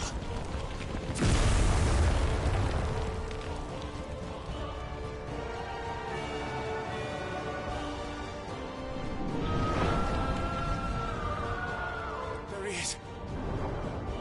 Joshua! I'm here, brother! Clive. He can't hear you. Joshua! They're heading for the heart. And so should we.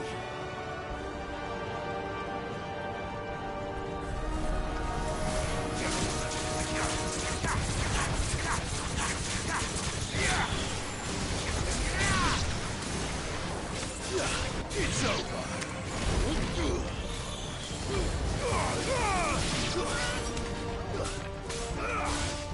It's over.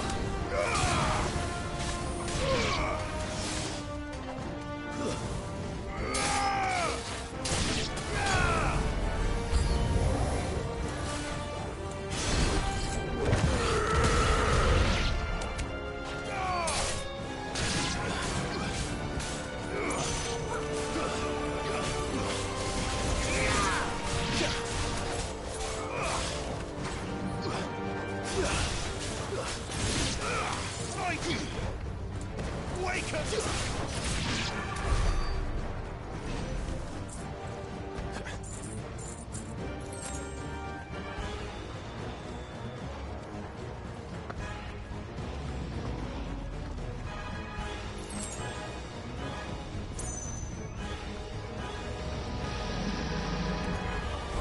We don't have time for this!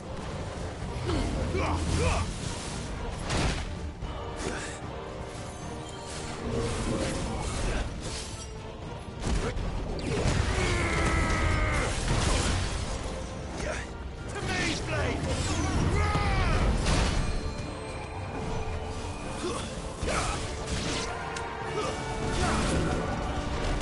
Waken!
Are those the council chambers? How are they still standing? I don't know.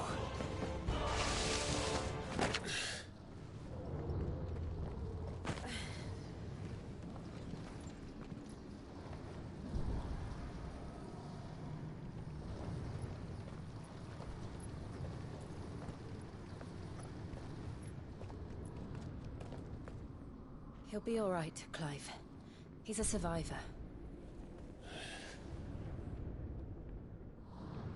We're getting close.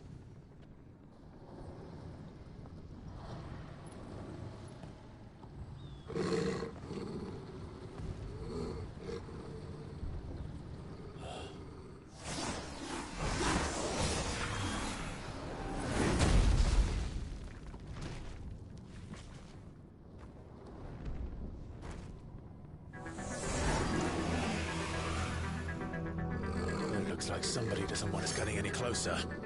I don't care what it wants. Neither do I. Waken winds!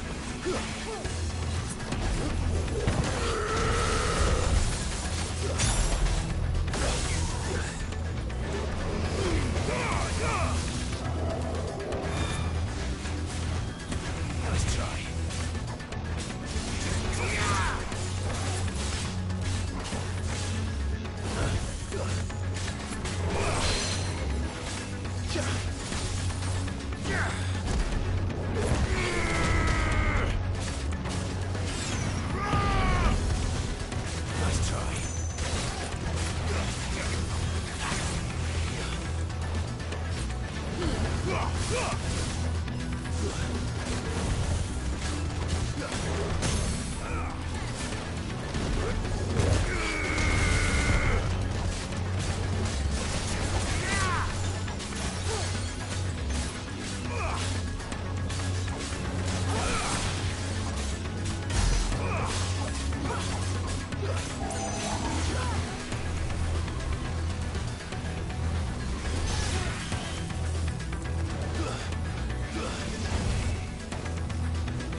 These beasts... they're getting stronger. We can think about them later. Right now, there's only one thing we need to focus on. The heart.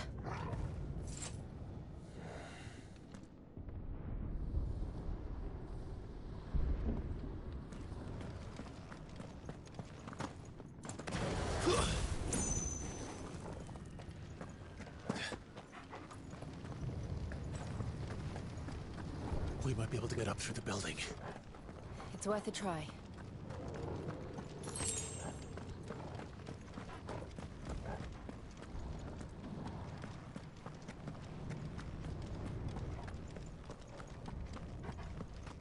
Quiet. There's someone up there. Is someone there? Mother. It's you. What happened here? He tried to take him from me. Oh, my boy. My darling boy. Is this the child you made with the Emperor? Why, Mother? Why did you betray us all? You have no right!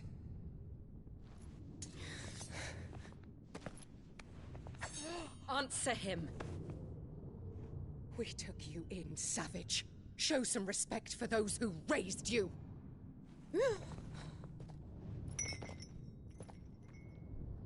Honorable Elwyn, always thinking of his precious homeland. But what worth is a homeland in a world beset by the Blight? Father did not seek to protect his country. He sought to protect his people. A leader's duty is not to protect his people. It is to protect the source of his sovereignty. The noble blood that runs in his family's veins. So long as this bloodline remains unbroken, what does it matter if a nation falls? One can always found another. Unlike him, I did my duty. I preserved my line. I bore a son of the noblest blood, to whom the whole world might kneel. That is why I gave Rosaria to Sanbreque, that I might join my line with the Lesages and birth a savior of this benighted land, blessed by both Bahamut and the Phoenix! You sold your country for a child. Why did he need another? You had Joshua. I had nothing. You were always your father's son, so very strong and bold and daring, and yet you failed to awaken. Would that Joshua had been granted 1/10 of your strength? Oh! How the nobles laughed that Elwyn's firstborn was surely the son of a concubine, and my own, not long for this world. The shame of it! The shame of being slandered by one's inferiors! How could you ever know how that feels? It should have been you! Why didn't the Phoenix choose you? Joshua's every waking moment was spent trying to shoulder the burden that you and the Phoenix and the Duchy foisted on him. That's why I became his shield. To help bear the weight. But what did you do? You betrayed your own blood and surrendered your son to his fate! Joshua. My darling boy. I never meant to hurt him. The soldiers' orders were clear. He was to be spared. Why did you survive? When the only one I truly cared for died? What? Have you not looked out of the window? Joshua is here! The Phoenix lives on! He's battling Bahamut as we speak!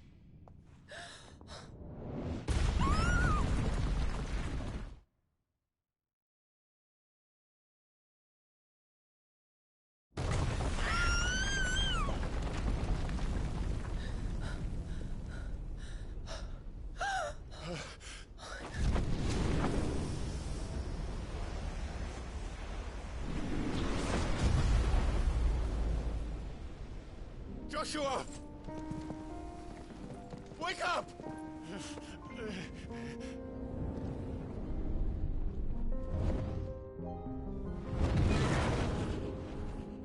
I am a shield of Rosaria.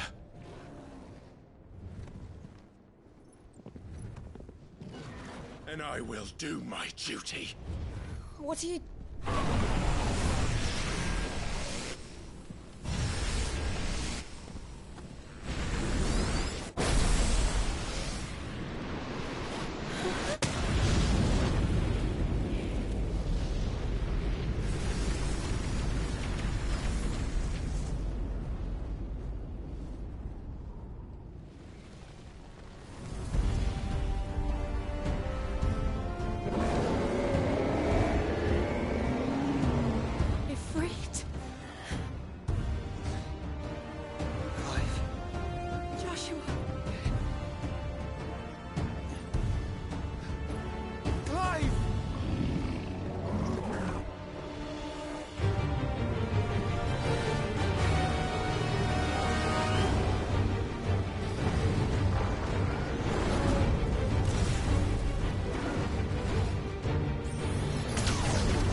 fight for you.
never found her.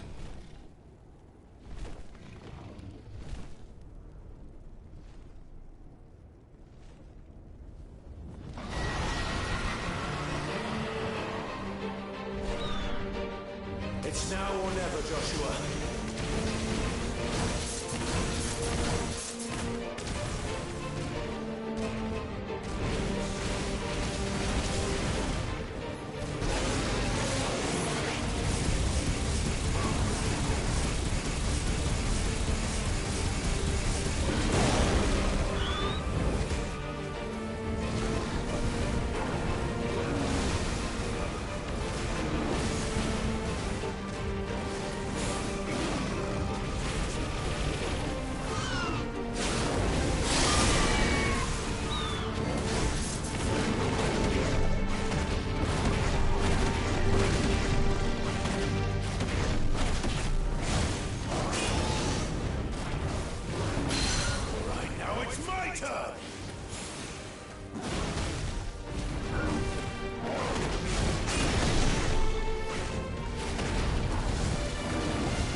Sure.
This is drinking the ether. We have to stop him.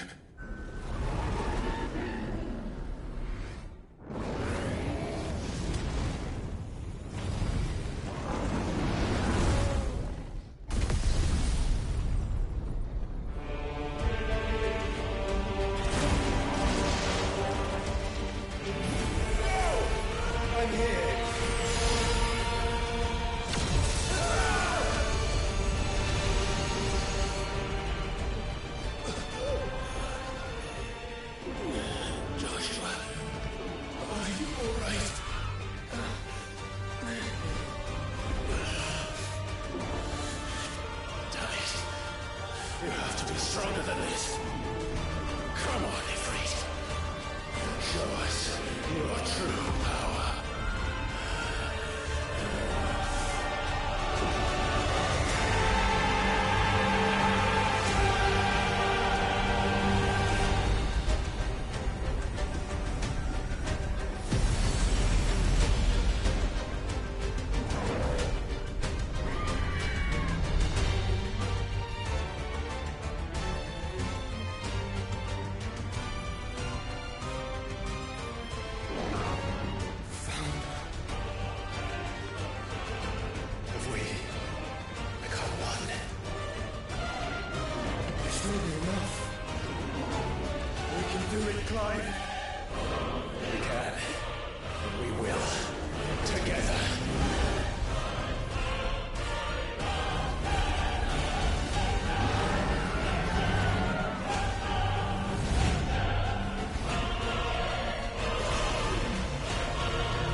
Are you ready?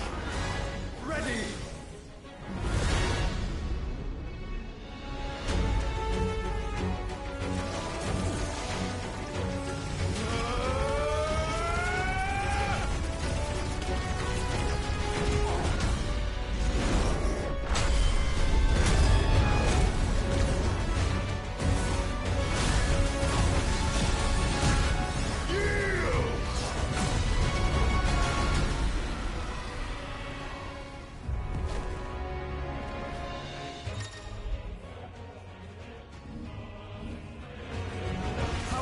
To match such power by trusting in our own.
on the world.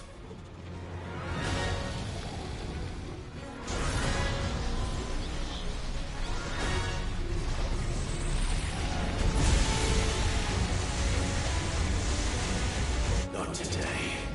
Come on, Joshua!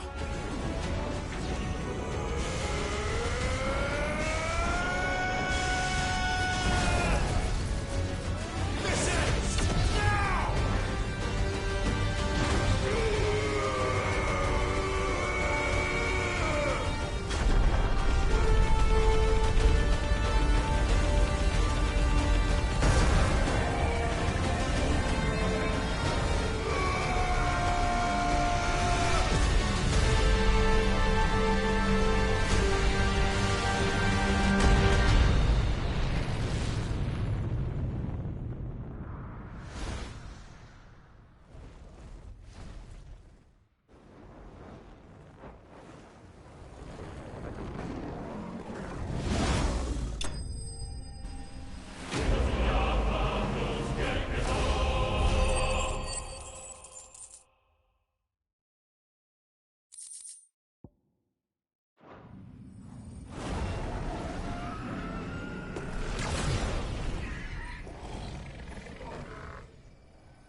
Dion!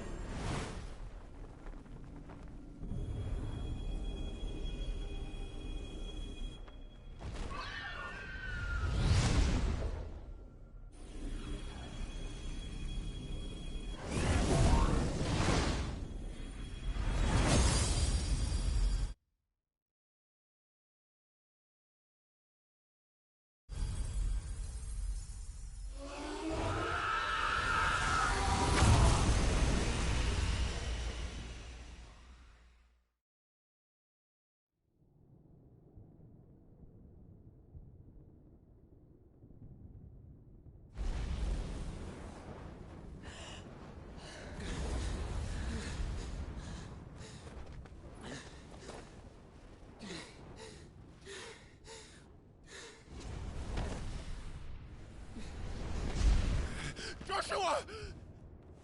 Clive!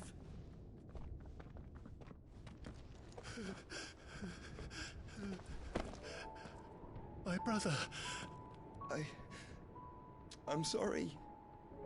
I'm so sorry. You're alive. We both are. Nothing else matters.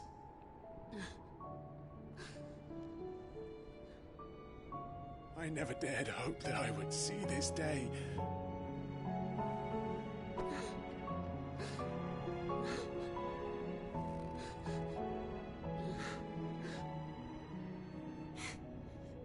Reunited at last. Jill.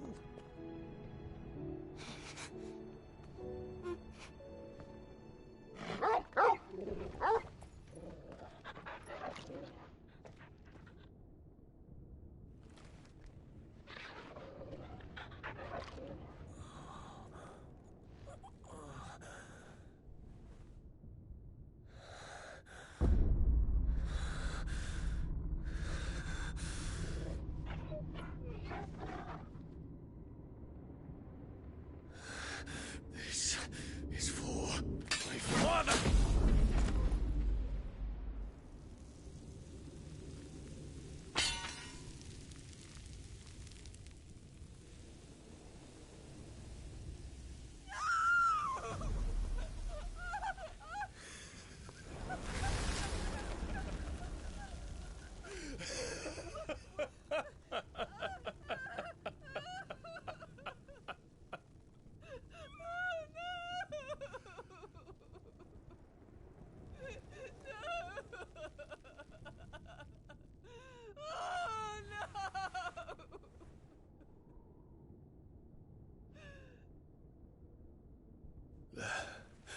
It is done.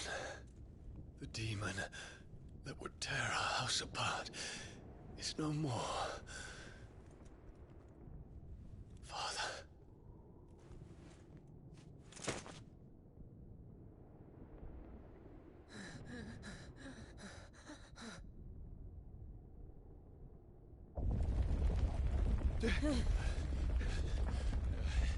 The Mother Crystal. It's collapsing. Right. We need to leave. No. Wait.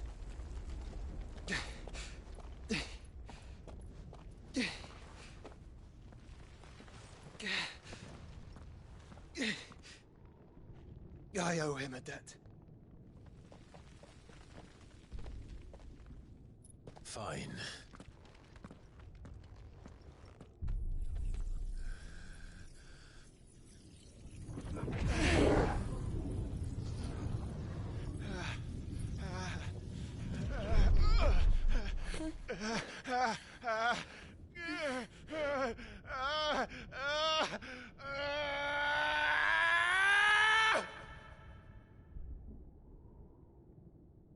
You there. What section? Little as yet. Don't reinforce the walls. This is our situation. Report, Captain. Can nothing be done to call them off? I regret not, Your Radiance. The Dragoons answer to none but His Imperial Highness. The Council is powerless to intervene. We're hearing reports of rebel Madness is this, Dion. throughout the neighboring districts. Focus all efforts on extinguishing the fires around the capital. The city can wait.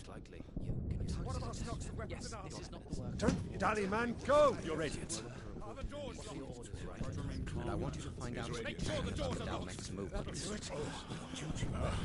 By the light! Dion, have you taken leave of your senses? Call off the Dragoons at once! Fear not. The populace will come to no harm at their hands.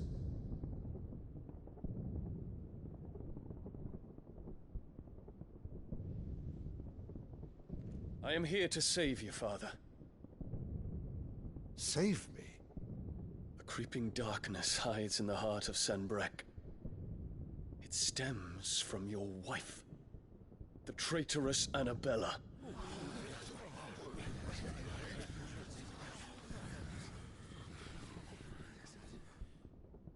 Not another word, Dion. Father, though you may not see it, the darkness has taken hold of you. It has made you forget yourself. But I bid you remember, there was a time when you ruled not with cruelty, but with compassion. Why now do you turn your back on your people? Why now do you seek to stoke the fires of war? You too have borne witness to this change, Your Eminences. And you know, as well as I, who is responsible for it. A puppet now sits upon the throne, but cut his strings, and the Master loses her power! What? Dion, you bear steel before your Emperor? Guards! Take him!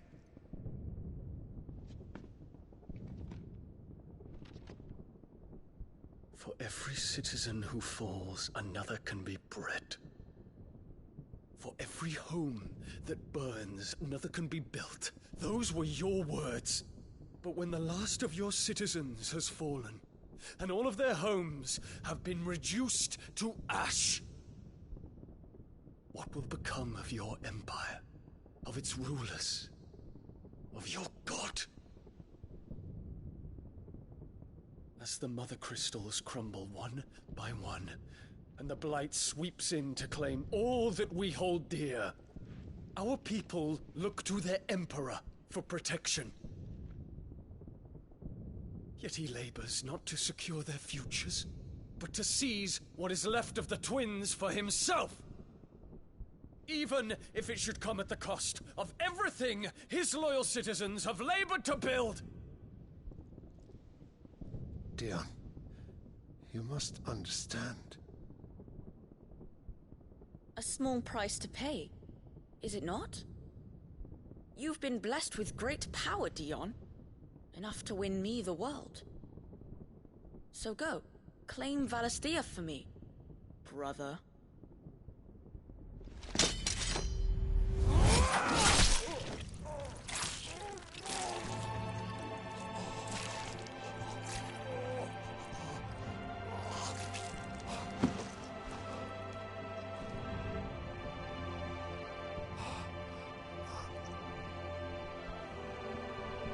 Dion.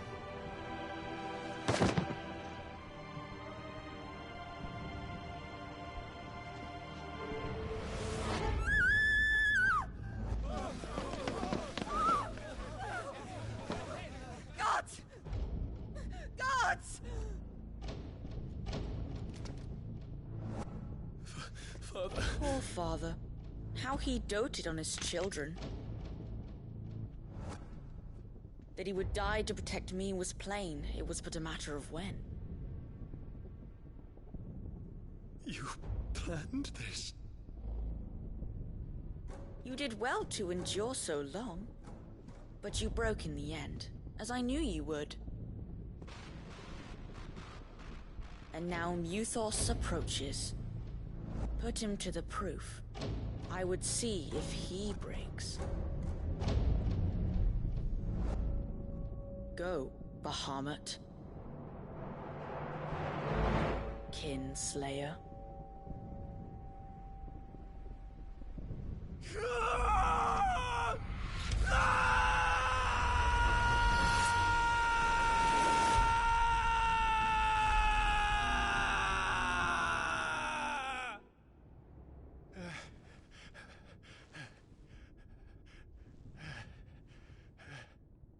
Not again. Brother? It's a long story.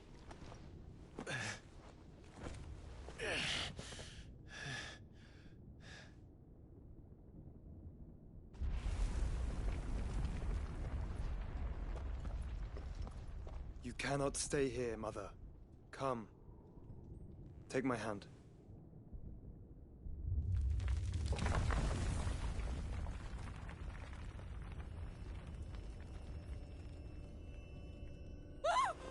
Get away from me! This is all just a dream, just a bad dream! You will not take me, Shadow! You will not take me!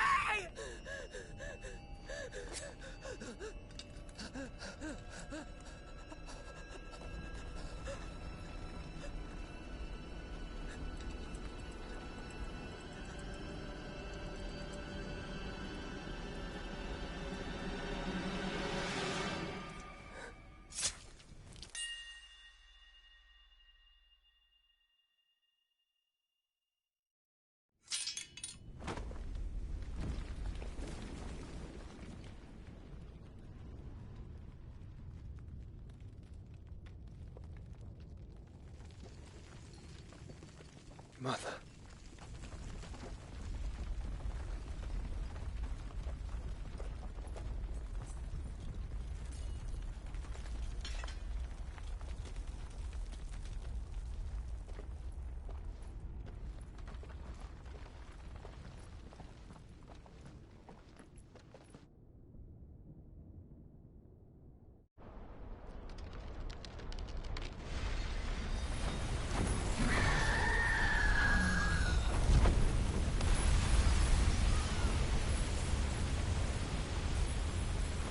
If it is consciousness that weaves your wills together, consciousness that blurs the boundary between your own will and that of others, then we shall set you apart once more.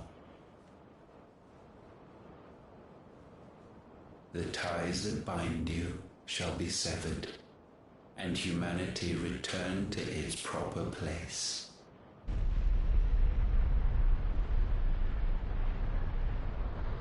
By primogenesis shall a new age of reason begin.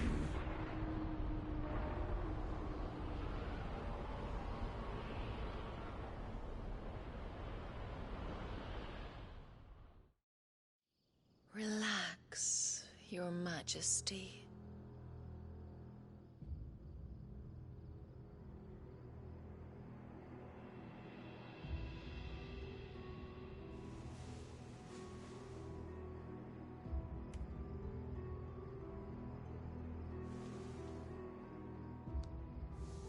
Don't you want to play? It's been a long time. If that is your wish. Men, you are as meek as all the others.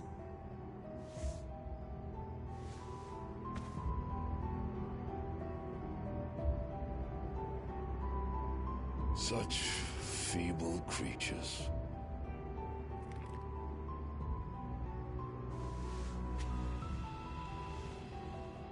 Gifted the power of icons, yet slaves to fickle emotions which usher you to your doom. And so you bind your fragile wills with strands of consciousness. The wretched handiwork of a wretched people. The Sons of Fire were united at last, and for but a moment, their flame burned bright. Soon, Muthos shall become our perfect vessel. And then shall the world be remade. Not before the bonds are severed, of trust, of respect, of love. Only when every strand of consciousness is cut away, may Muthos return to our side. By primogenesis shall all be undone. Mankind shall be rid of his wretchedness, and Muthos of his will. But while he yet clings to it, he has the power to forge bonds anew, and so we bid you. Find Muthos, and sever every one. To destroy that which has no physical form. You ask the impossible. There is nothing your black blade cannot cut, Odin. We shall unite with Muthos, and bring forth a new world. So long as our vessel remains unclaimed by humanity. It shall be done, Master. My will is yours.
How is your brother?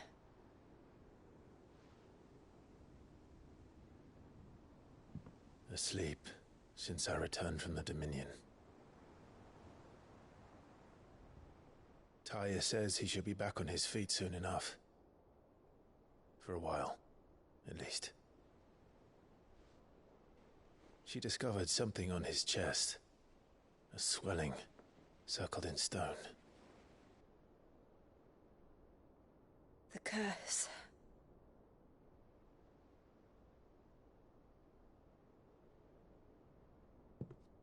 For every mountain we climb, another rises up to greet us, doesn't it? It's never ending.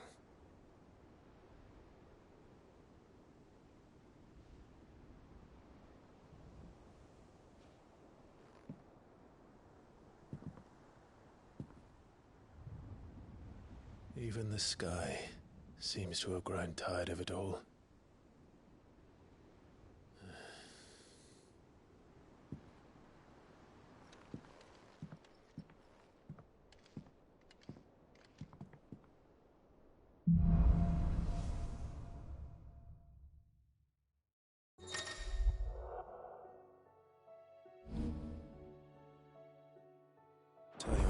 if I disturb Joshua. While he rests, I might as well see what Otter has to say.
Alright, chat, this is where the part actually ends. We've been at the stream for a good time, so it should be on the YouTube channel sometime today or tomorrow.